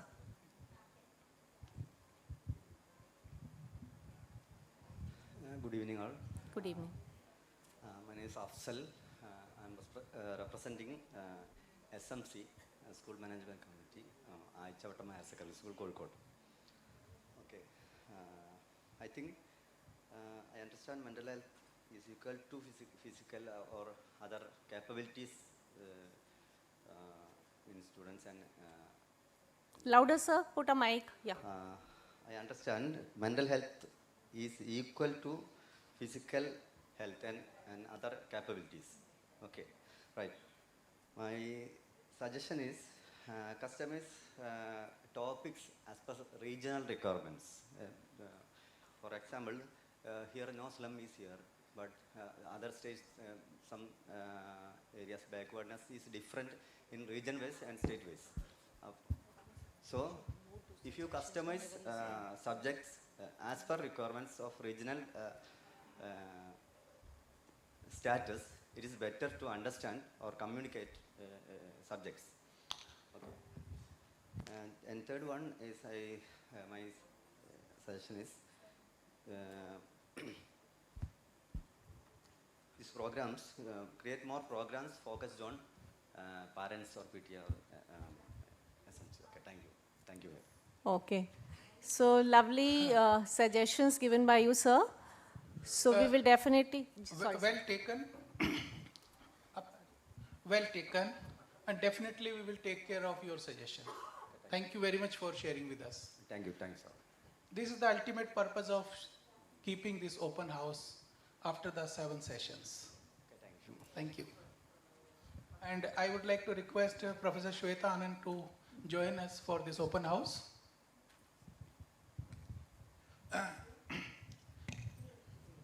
She has a long experience working with, especially dealing with mental health from Indian perspective. She is working with Gautam Buddha University and remained in the process of meditation, yoga, and she was Dean of School of Buddhist Studies and Civilization. We are just taking opinion from both the perspective, from the what best practices you are doing, what best practices you are following. Besides that, we also have to take best practices from the other states and other UTs as well. So at Gautam Buddha University, the people are also following certain practices. So I would like to request Professor Anand to share a bit about those practices, what they are being following in Gautam Buddha University. Hello everybody. So we are Gautam Buddha University. We are themed on Buddhist philosophy, and we also have, amongst other schools, one school dedicated to Buddhist studies. So what makes it different? The best practices that we follow. One is we have a paper course on Buddhist ethics or Indian ethics, which is mandatory for every UG, PG student in all the schools. So whether they are studying law or engineering or biotechnology, they will learn about ethics. So we're trying to create balanced human beings. So whenever they take a decision in their career, ethics should always be in the background. So that's one thing that we do. Another thing that we do is we do very frequently workshops on Vipassana meditation or mindfulness, and the students proactively participate. A lot of people from outside also come and use those sessions. So that helps them find that inner peace. So students are full of stress, anxiety nowadays. So learning how to do meditation helps them find that calmness and inner peace. And they spread the word of mouth that it was very useful. And so the next time we do a workshop, there are more participants. We also have usual evening practice. So we have a beautiful meditation center, similar to Auroville in Pondicherry. And it's available 24/7, students practice there. And one last thing that I want to share is we have a proctor, a chief proctor and a proctorial board. So when students have issues related to indiscipline, some fight, some breaking things, and they give them black dots. So depending on the how severe that indiscipline was, they get 4 black dots, 3 black dots. So one recommendation that the proctorial board gives, so usually proctorial board will give some warning, fine, ask them to evacuate the hostel. But then our proctorial board, because we believe in reforming, sends them to the meditation workshop. So there is something inside that student that makes them violent. So we try and use meditation, pranayama, breathing techniques to help that person calm down from within, so that his act of non-violence as a habit discontinues. So that's another unique thing that we do. So that's all from my side. Thank you, ma'am. Thank you so much. So we have with us Director SCRT. So welcome. And I would like to request Professor Anil to join us. Professor Anil and Director SCRT both are requested to join us for this panel. And please come. Please come, sir. Please come. Please come. We welcome you, sir.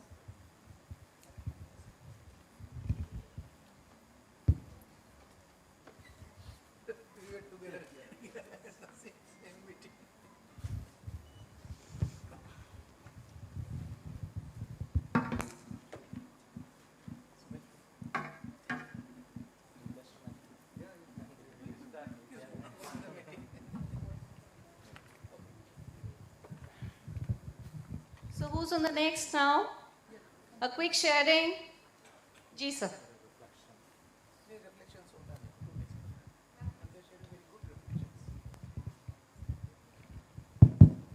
Good evening, everybody. The classes was wonderful, and we got great insight.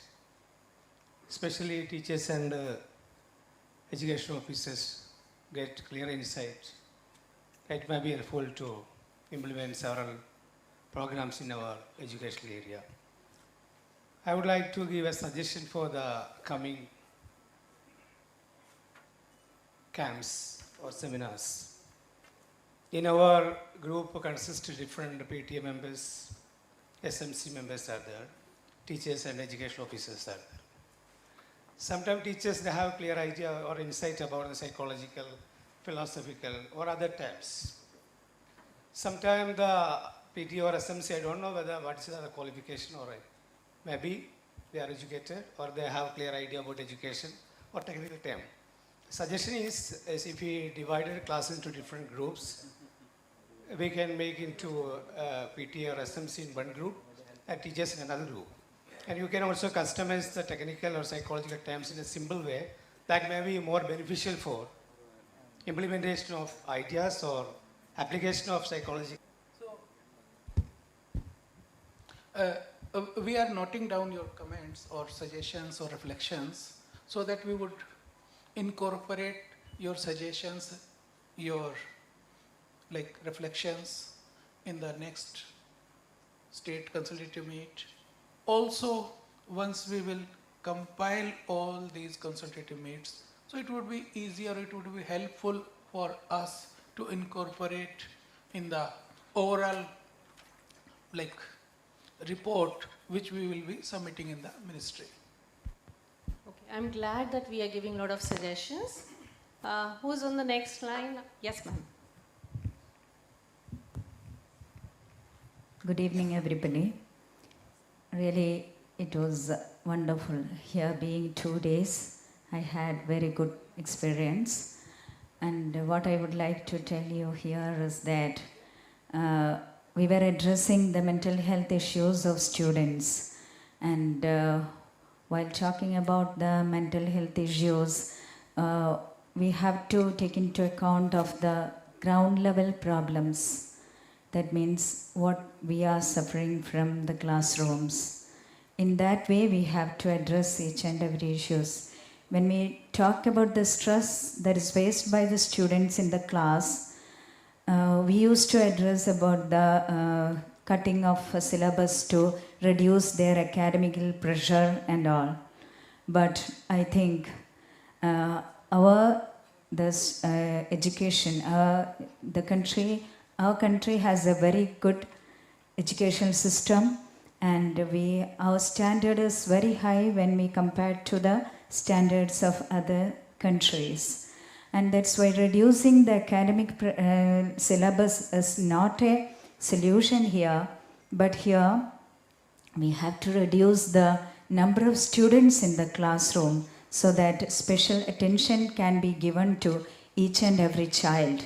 Here, yes, the problem is that the families are reduced to nuclear families, and that's why each child is feeling isolated, and the children, the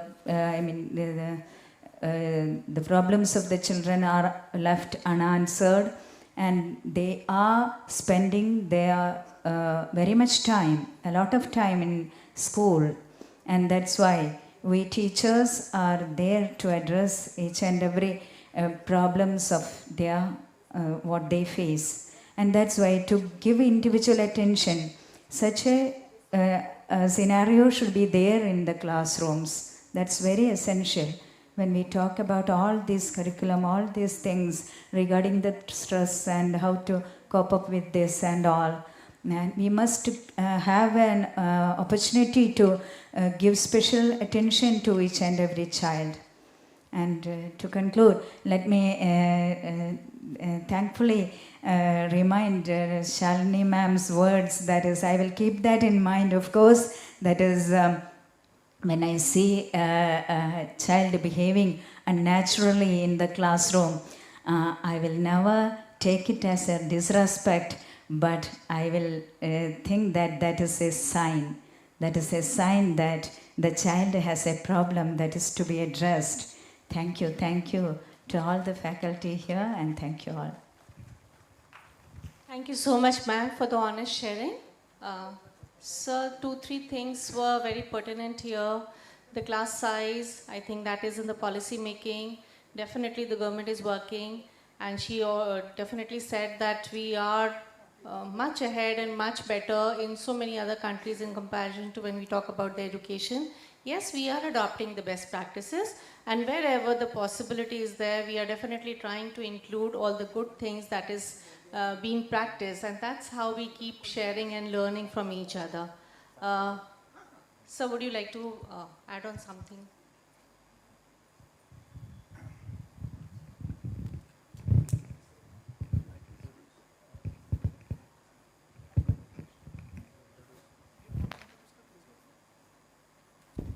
I think we have with us Dr. Jayaprakash, who is also an NCRT product, RI Mysore product. We welcome you, sir, for this particular valedictory session.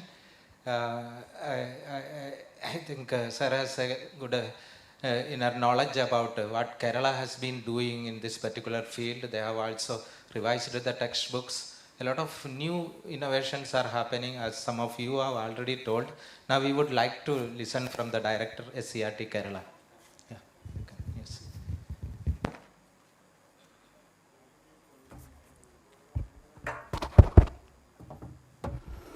The respected dignitaries and professors from NCRT, especially my teacher and mentor, Professor Anil Kumar sir from RE Mysore, and dear participants. I think this is one of the most important area in which we have to discuss further and more in the special condition of our society. All these things are prevailing nowadays. So when we are all talking about this particular theme of this mental health, we can't do away from in the educational setup. We can't do that.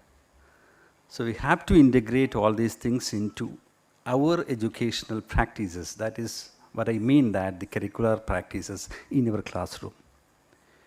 So we are all talking about this, especially in a country like our country, where some states are much ahead in these educational indicators, in its enrollment dropout rate and everything. But at the same time, some states are more and more advanced in educational indicators in par with the developed nations of the world. But even though we have all these statistics with education, we have some problems like this. Not only mental health, we are catering the problem of our emotional intelligence and emotional well-being nowadays. It is being discussed throughout the state as a serious and serious problem of education.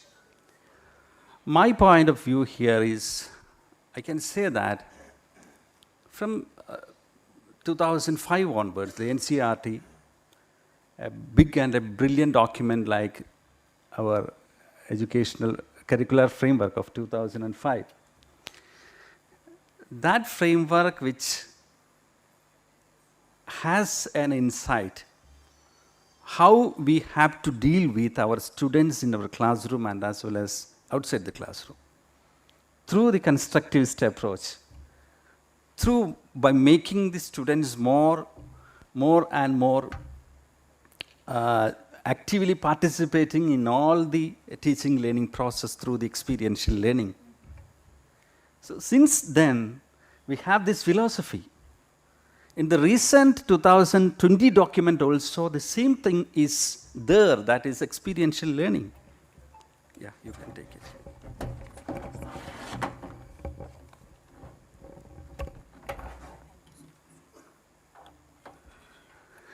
So the school setup and also the school curriculum, that is some other ingredients also. We are not consider it as a curricular aspect nowadays. We call it as a co-curricular thing. What about art education in Kerala? So we consider the school youth festivals as is equivalent to art education. School youth festivals is not equivalent to, this is not art education. Art education is something different. And also, what about our athletic meets? It is not equivalent to the physical education. So what about the work integrated education? So the students have immense activity and the pleasure of doing all these activities in our schools. But we deny these opportunities to our children. That is the reality nowadays. I'm openly saying that this is our reality too. I think all the participants throughout the various districts in Kerala not differ any opinion with me. Am I correct or not? Yes. So we are all insisting that this is the final textbooks. And you have to do this, you have to teach this, you have to learn this, and to write examination. And also, the aspiration of the parents is too high in Kerala. From the LKG and UKG or the nursery classes itself, our parents are dreaming about to send our child into one of the reputed institutions. I am not saying that IIT or JEE or NEET or something.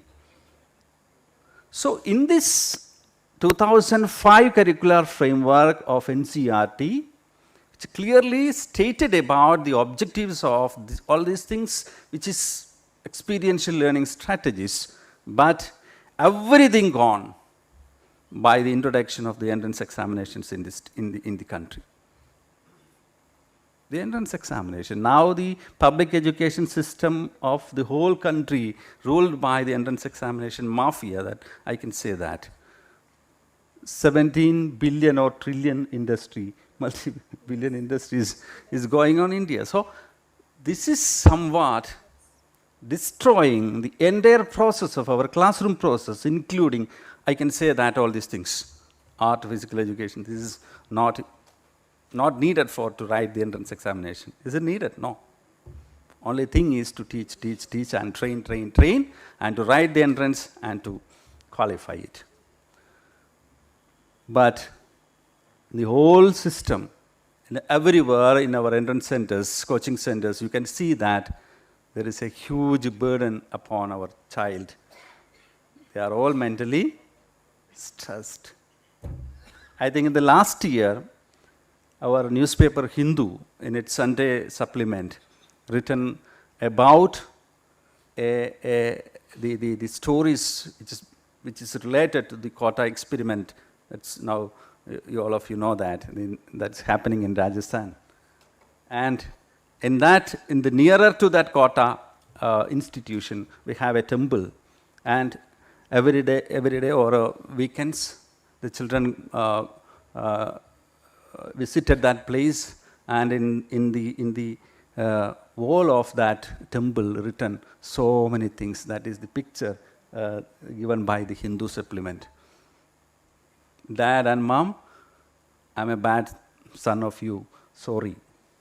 That is the statement written by the students in that wall.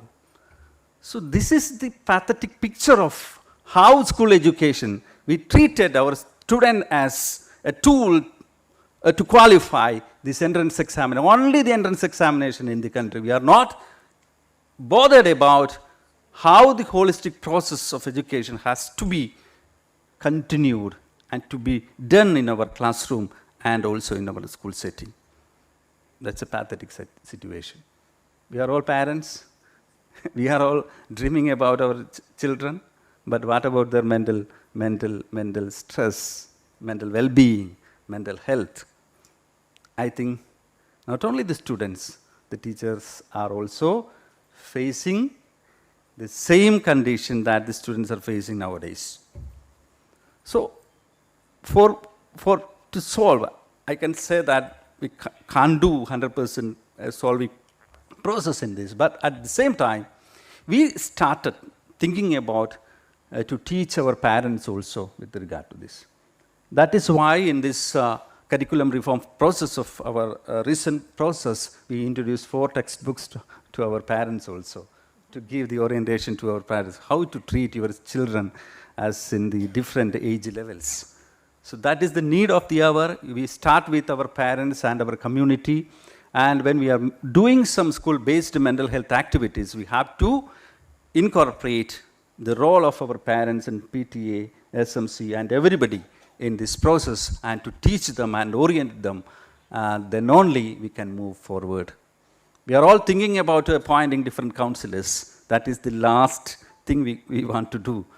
Before that, we, the people who are working in the area of education, school education sector, we need to start with some initial steps. That is what the importance of this MANODARPAN program and initiative, which was started in the year 2020 by the government of India, and throughout the state, the NCERT, the academic body at the national level, they are doing a wonderful activity throughout the state and teach every member in our state and from different areas, and with that, this is one of its program in doing in Kerala also under the auspices of our RI Mysore. So thank you very much for being with hear this opportunity to given to me and patient listening of my speech. Thank you very much.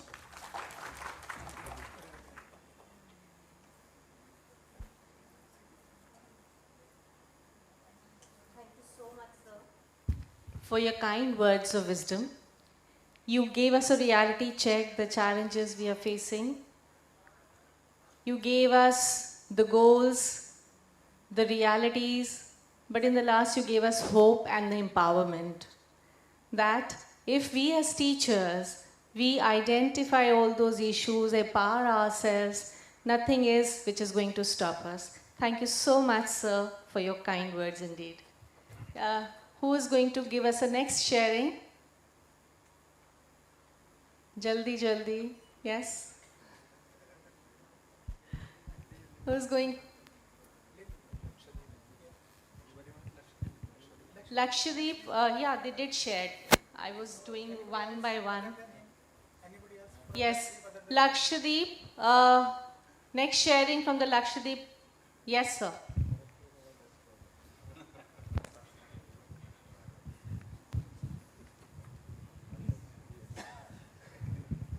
Good afternoon. I am Muthukoya from Lakshadweep. The program was truly interesting and very meaningful. However, as far as we are concerned, Lakshadweep people and Lakshadweep students are concerned, it is not enough. As shown, the people of Lakshadweep, especially the students, live in a completely different social environment, where the opportunity of exposure is very little. Therefore, I strongly believe that island students observe special attention and guidance and care to help them grow and reach full potential. Now I submit a request to conduct or organize these kinds of program in Lakshadweep. Thank you. Thank you very much.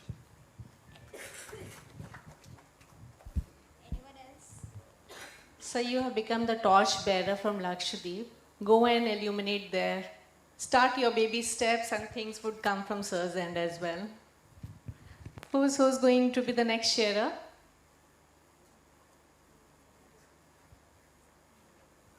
Yes. Why do I need to wait? We are eagerly waiting for your suggestions, your takeaways to be shared. Yes, Pam.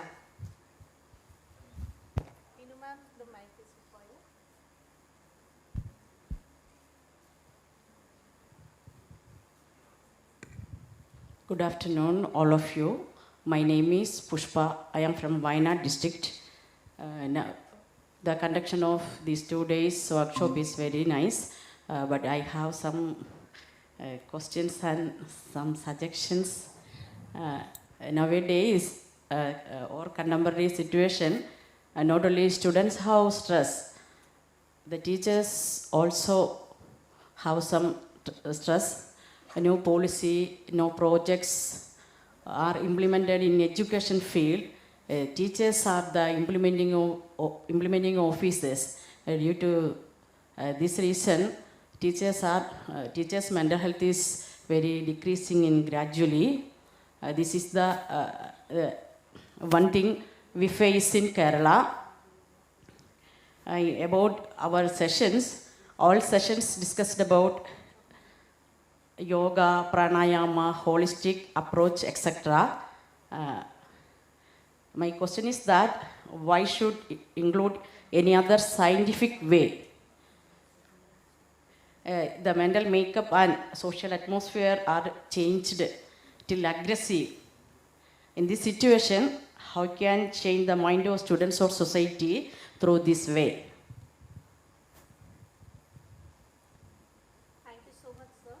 Thank you so much, ma'am. We have Sir joining us, so we need to hear some kind words of wisdom from Sir as well.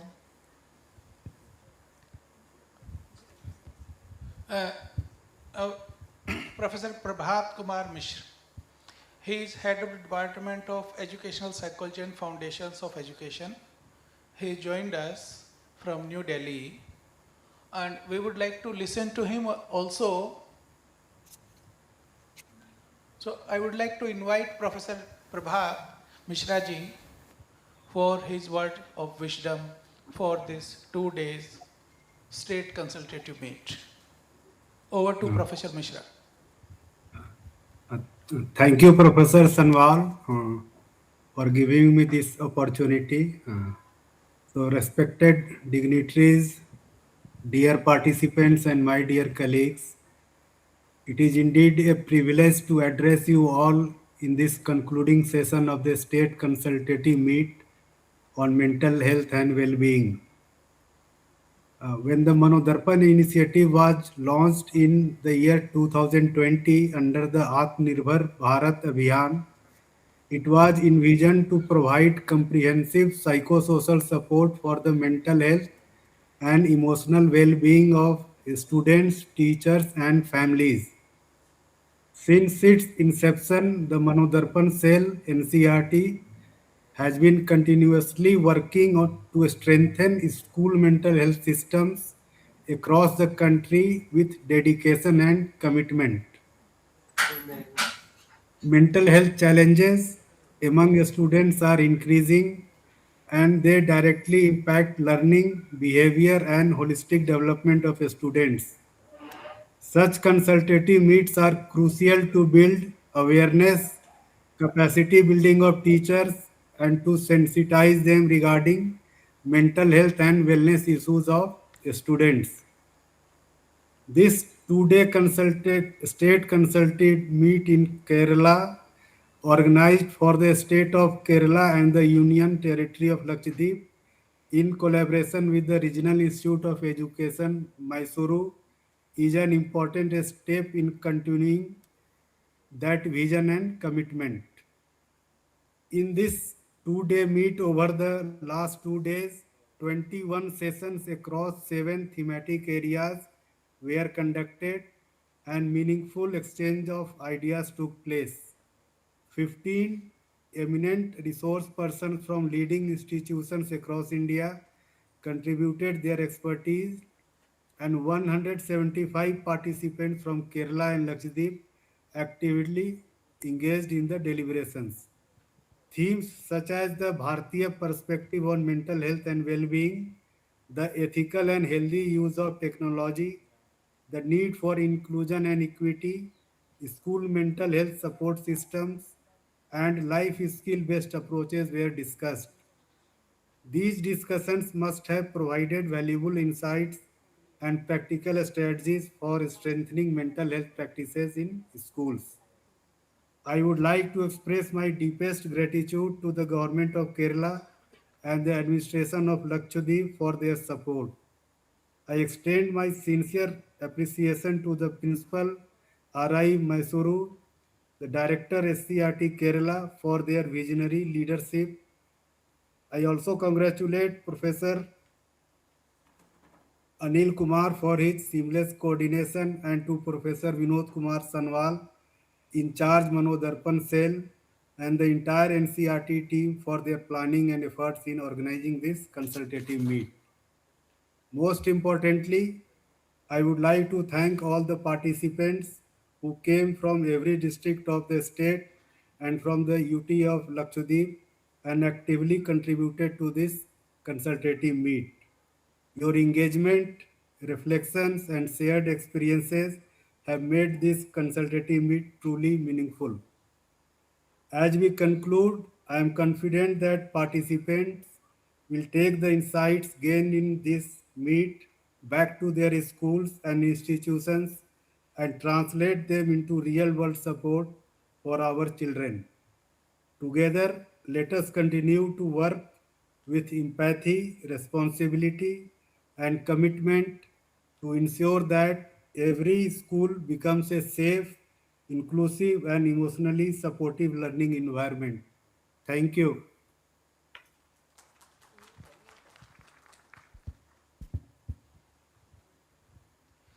Thank you, Professor Mishra.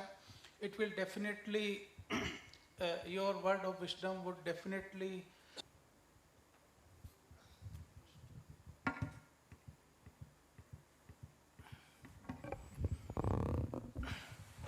Respected dignitaries on the dais, Dr.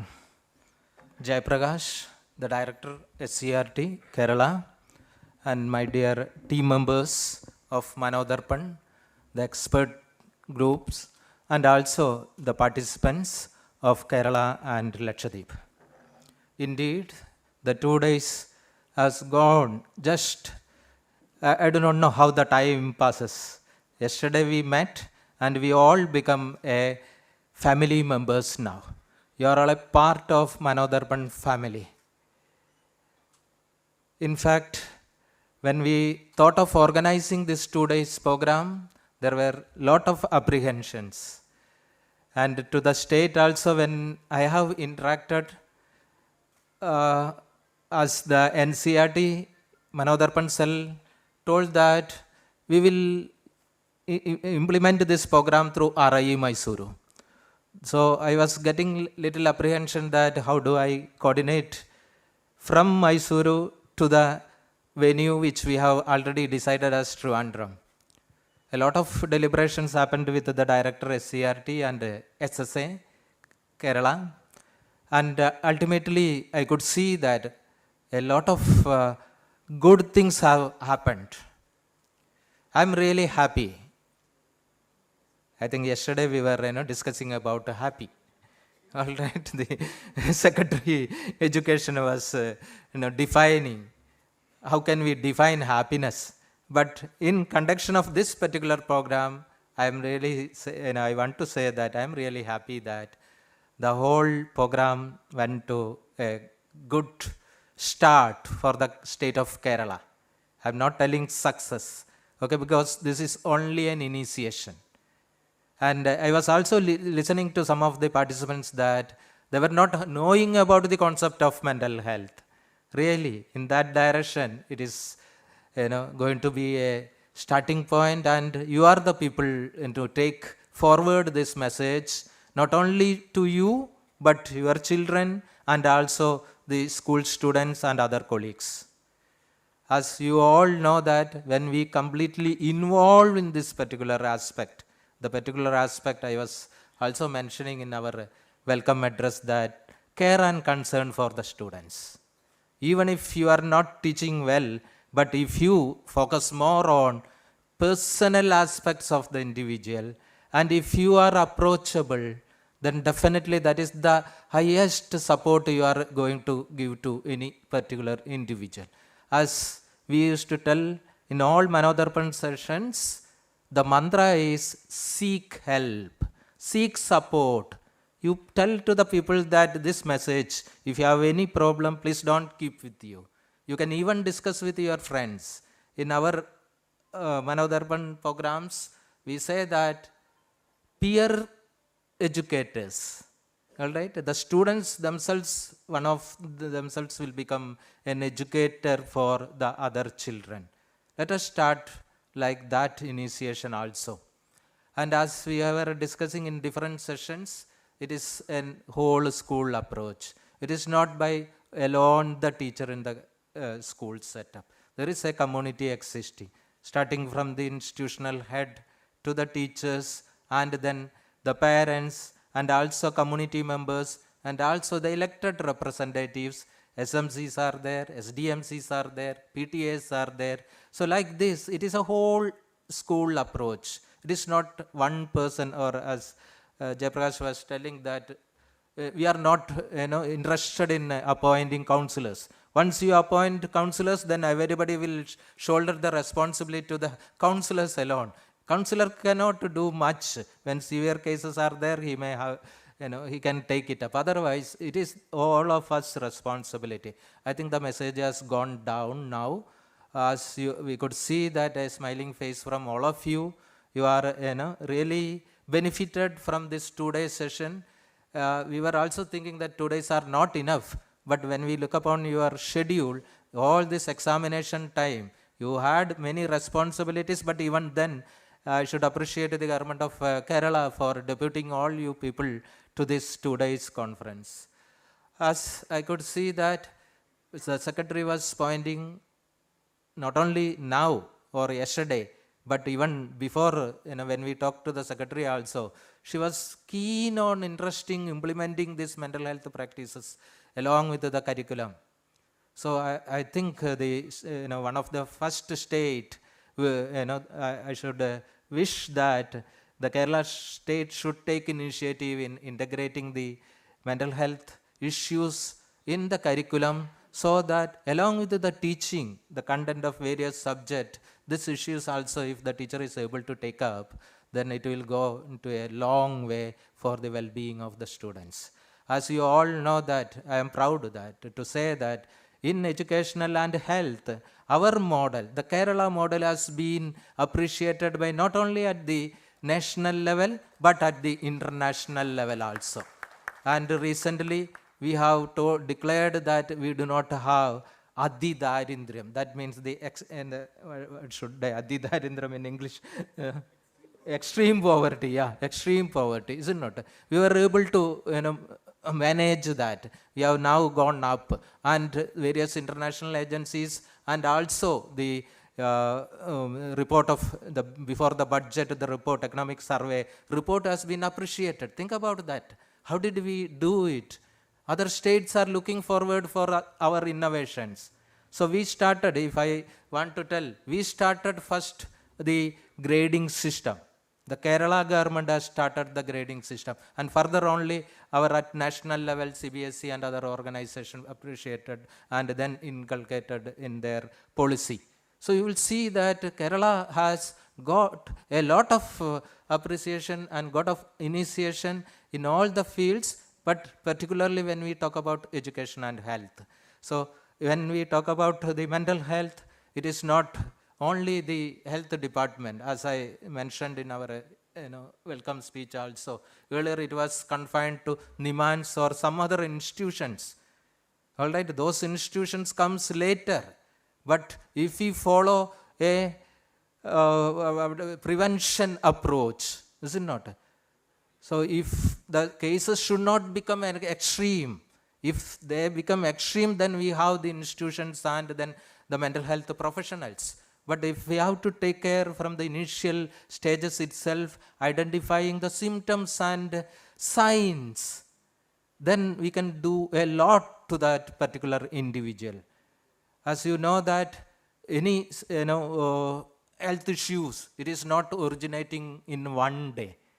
It happens through a series of process. So during that time, as educators and teachers and counselors and parents, it is our responsibility that you identify at an early stage. So early stage intervention is more powerful in bringing up the mental health and well-being of students. So we have, through various sessions, 7 important sessions, we have been giving you, enough information about the concept of mental health and how do we deal with such issues. I think a series of further discussions will happen in our state, particularly from the RI Mysuru side, because we have a responsibility to deal with all the states. We will take care for further training of teachers in this area. I have been requesting our national coordinator and in charge MANODARPAN cell that every RI should get at least good amount of fund so that we can train our teachers, because we have a training program that comes through PSC, but this is a PAB. I think PAB means centrally directed fund. It is not coming through NCERT, and then though it is assigned to NCERT, but PAB programs, we can have the flexibility in conducting many programs, and the fund, sir was sharing with me, Anil, you do 2 programs, all right, one for Kerala and one for Lakshadweep. We have an amount, let me disclose to you, 20 lakhs. I told that, sir, it is very difficult to spend. All right, money is there, but spending is not easy. Particularly for Lakshadweep, don't give additional. All right. So we will manage with the 20 lakhs amount, and the cell has been very kind enough to transfer the money to the RI Mysuru account. So you will see that now this initiation, as we were earlier also talking about the new budget, the second NIMANS is going to set up in the northern India. So we'll see that all the politicians and the bureaucrats at the national level and ministries, they have realized the importance of mental health and well-being. Then only at least we can become a productive individuals. If we have to achieve the target of 2047 as a self-reliant India, I think people should be productive.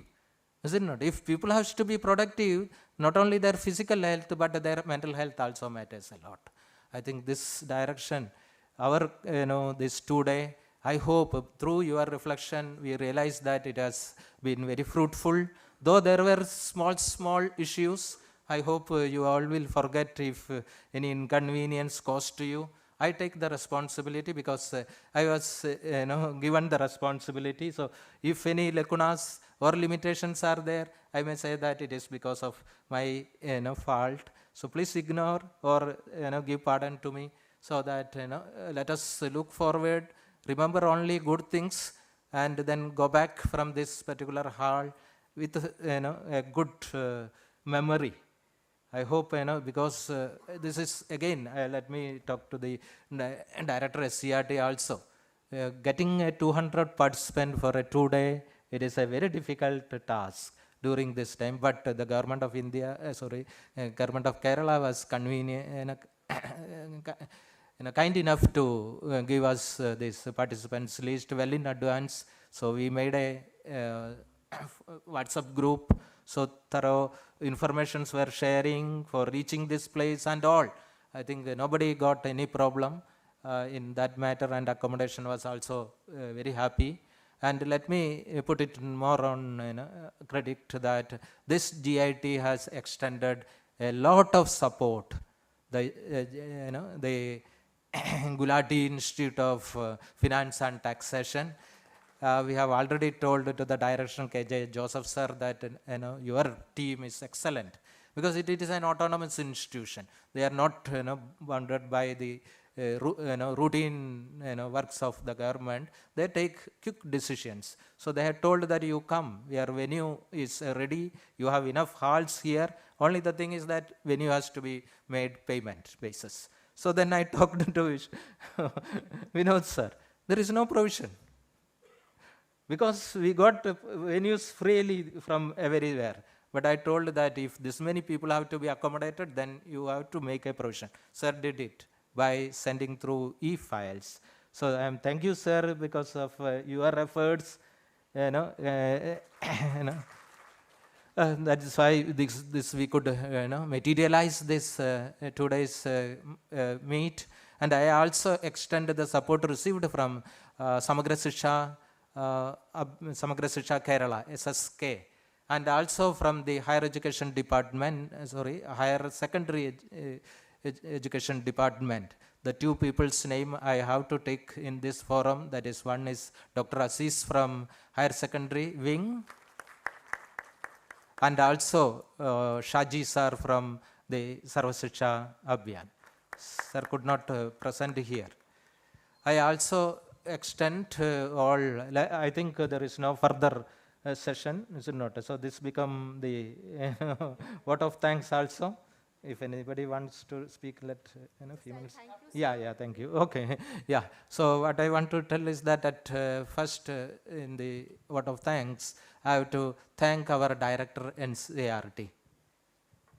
Sir has been an instrumental for all of us.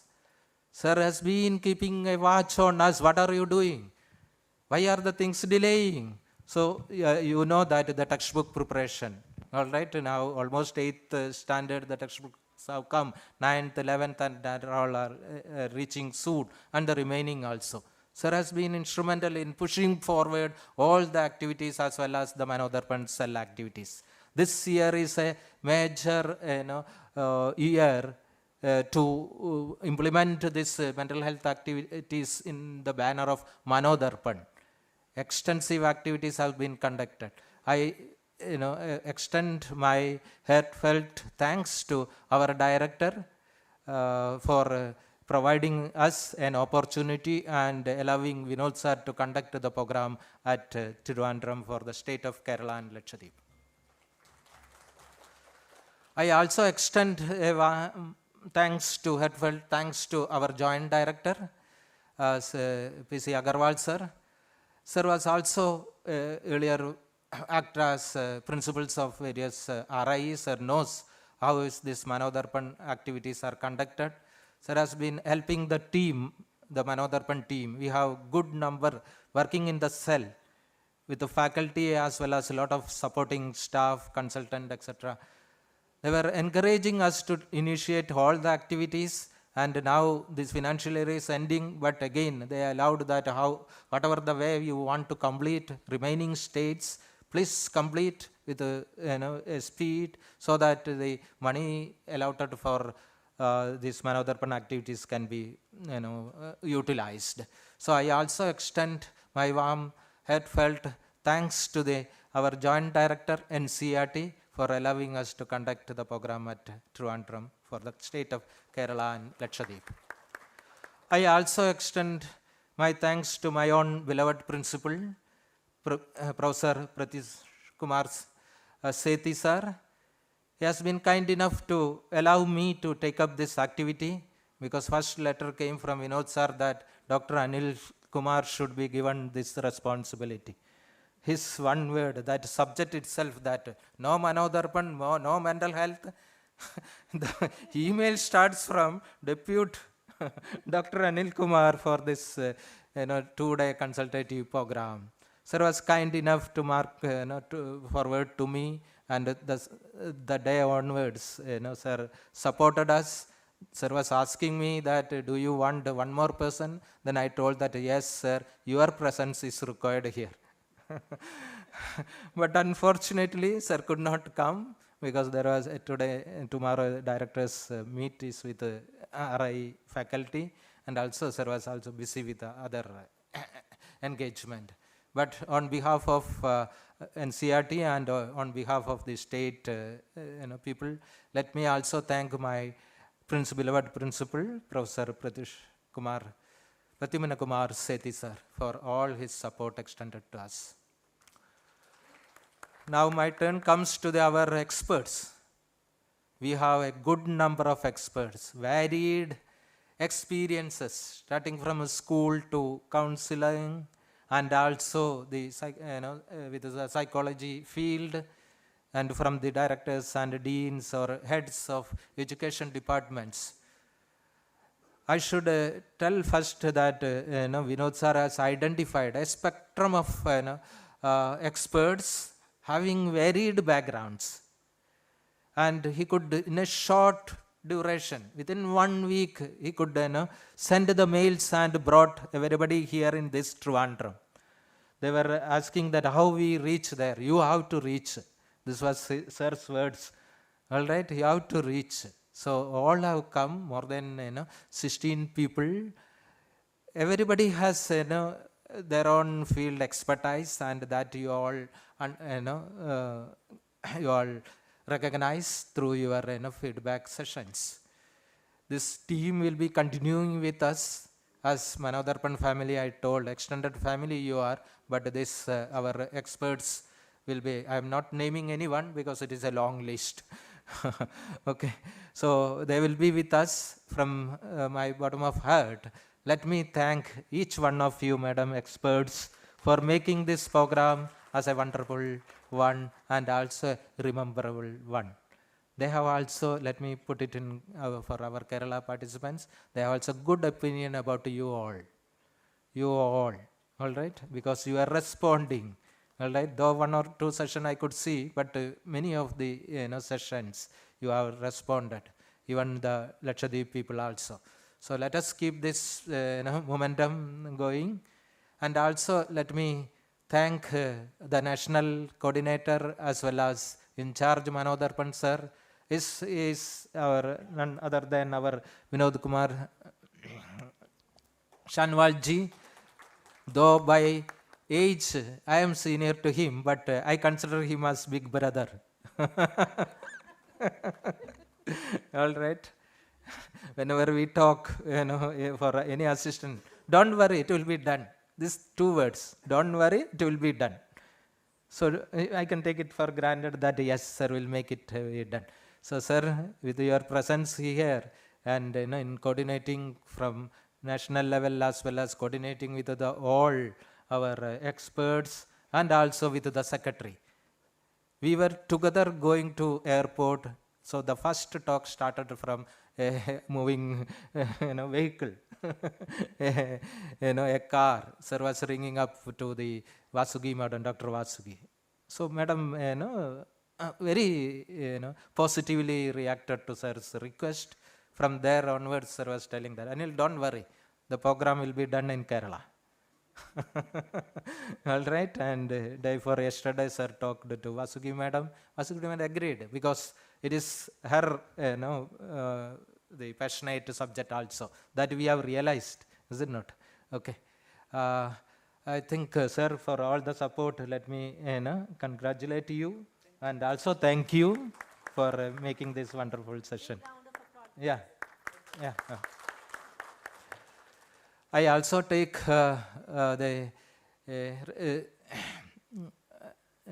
the bottom of heart, I also take this opportunity to thank our colleague and head, Department of Education, Department of Foundation in Education and Psychology, DEPSI, Professor Prabhat Misraji, all right, who is heading the department now. That department is this particular cell, works with a lot of around 20 people and other supporting staff near about 20. So it has been instrumental in making all the programs of MANODARPAN very initiatives in a greater manner. Sir has also thanked all of you as well as your authorities, but let me take this opportunity to thank for Sir's support. Sir would have also come here, but again, due to various engagements, Sir could not come. So, Sir, Prabhat Misra, Sir, I take this opportunity to thank for all your support for materializing and implementing this program in the state of Kerala, Trivandrum, and also for the Lakshadweep.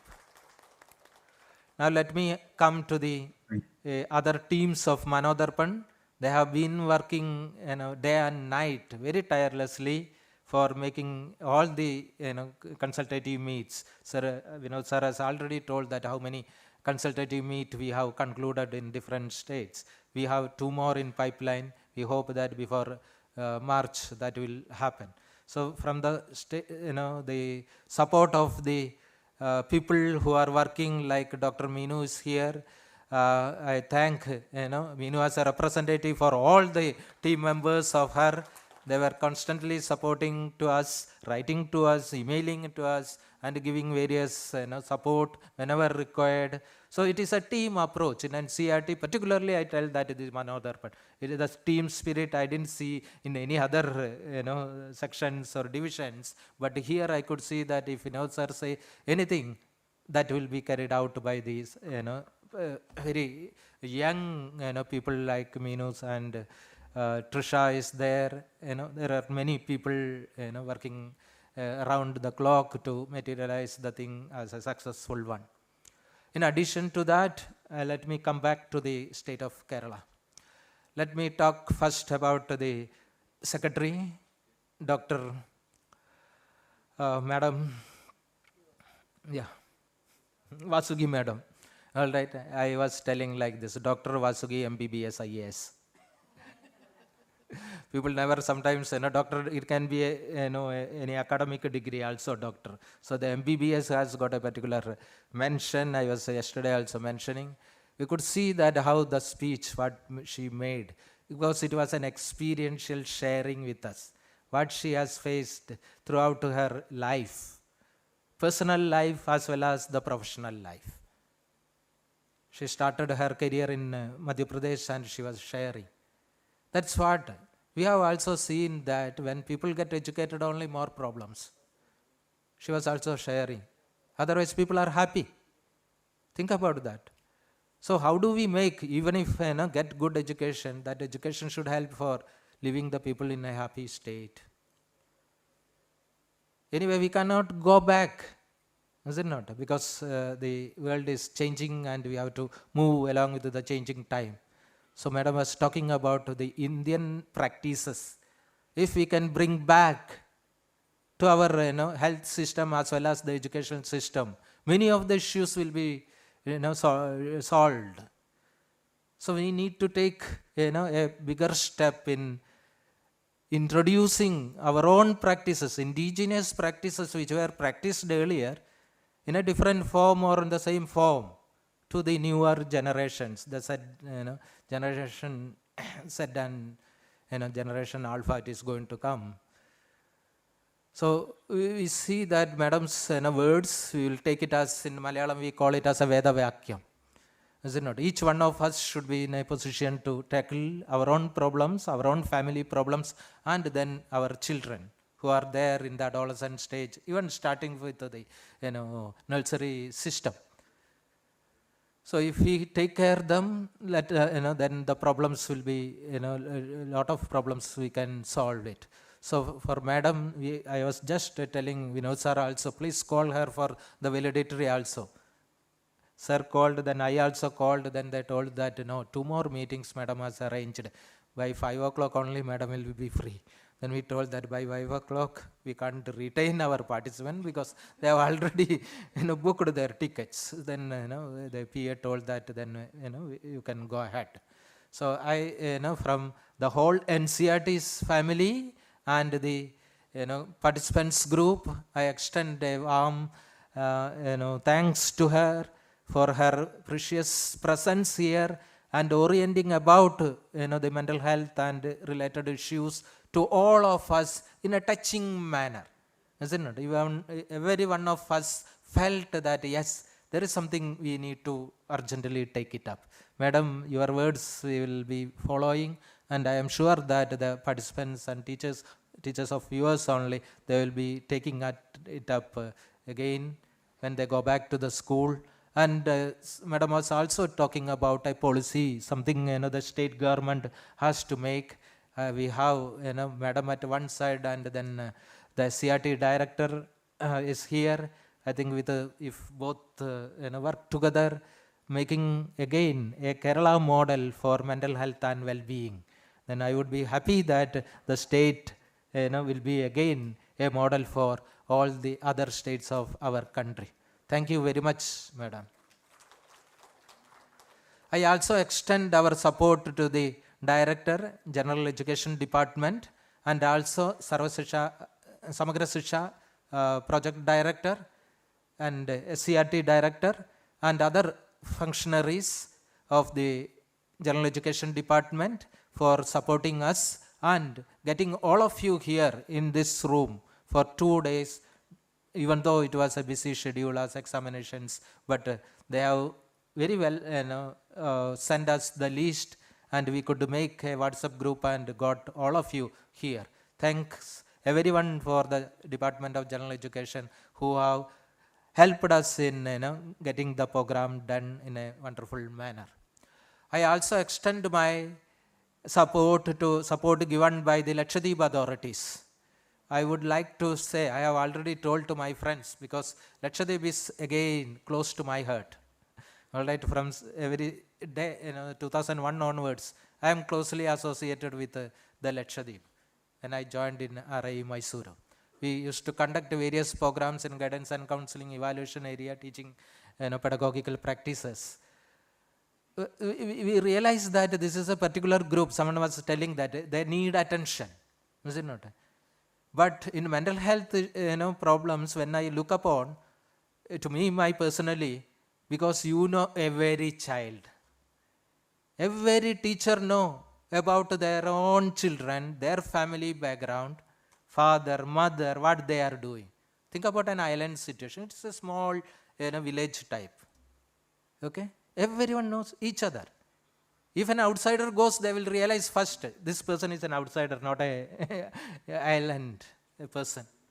So in that way, they can take care much about the children there when they are there till senior secondary. But after that, we have seen that many of them are going to outside the islands.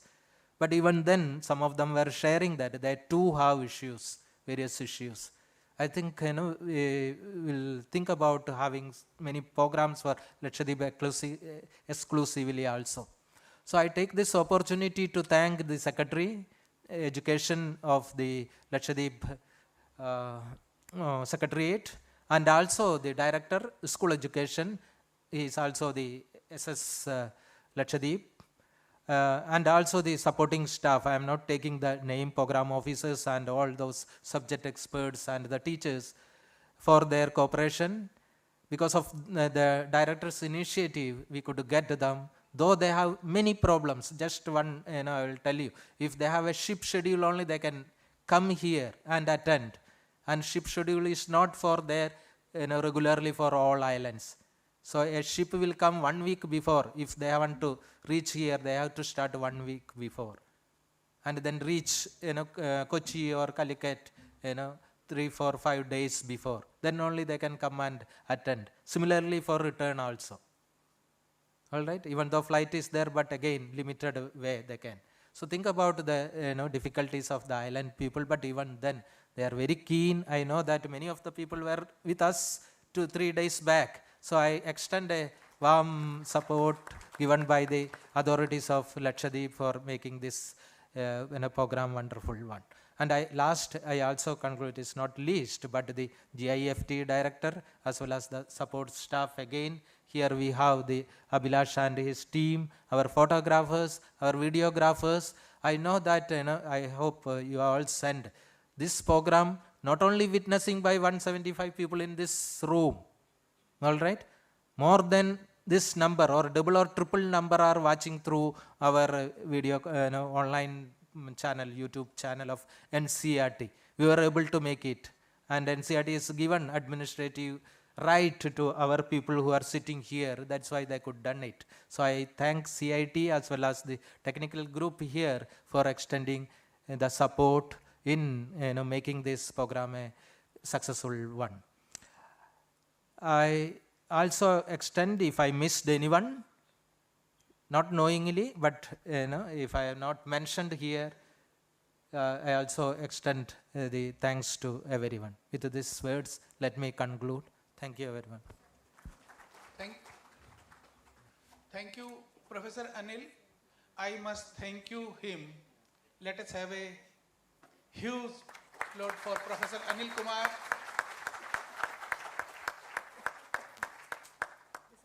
And I would like to share with you that we have finished 3 major programs from 5th, 6th to 11th of this month. We had a program on 5th, 6th, 7th and 8th at Bhubaneswar. That was National Counselor Summit. Another program, 7 to 8, State Consultative Meet at Uttarakhand.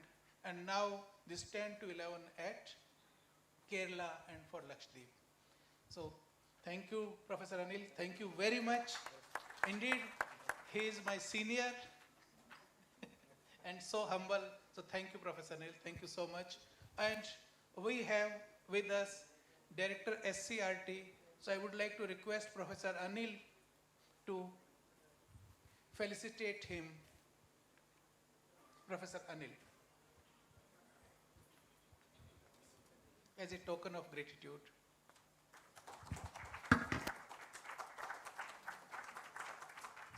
Again, it's a matter of great proud that one teacher is felicitating one student, though he is directed today.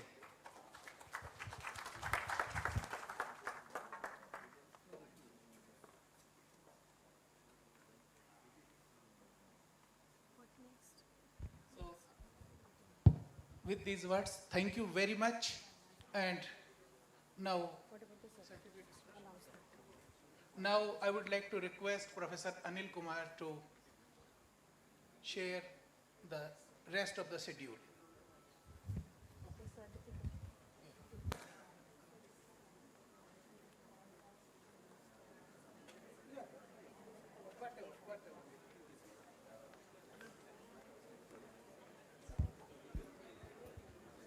Okay, thank you so much everyone. Thank you so much all the dignitaries present here. Thank you all the resource persons that were here. That was the main part of this program.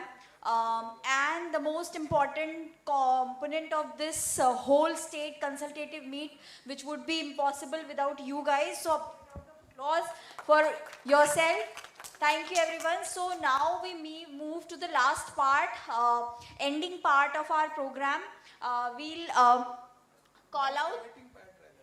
Yes, yes, most rewarding part also, because you know this will matter. So I'll call out the names of the participants. You can come one by one. You can collect the certificate and you can give me the TA and all the forms that you are having. Okay? Okay. Thank you so much, sir. Thank you so much, everyone.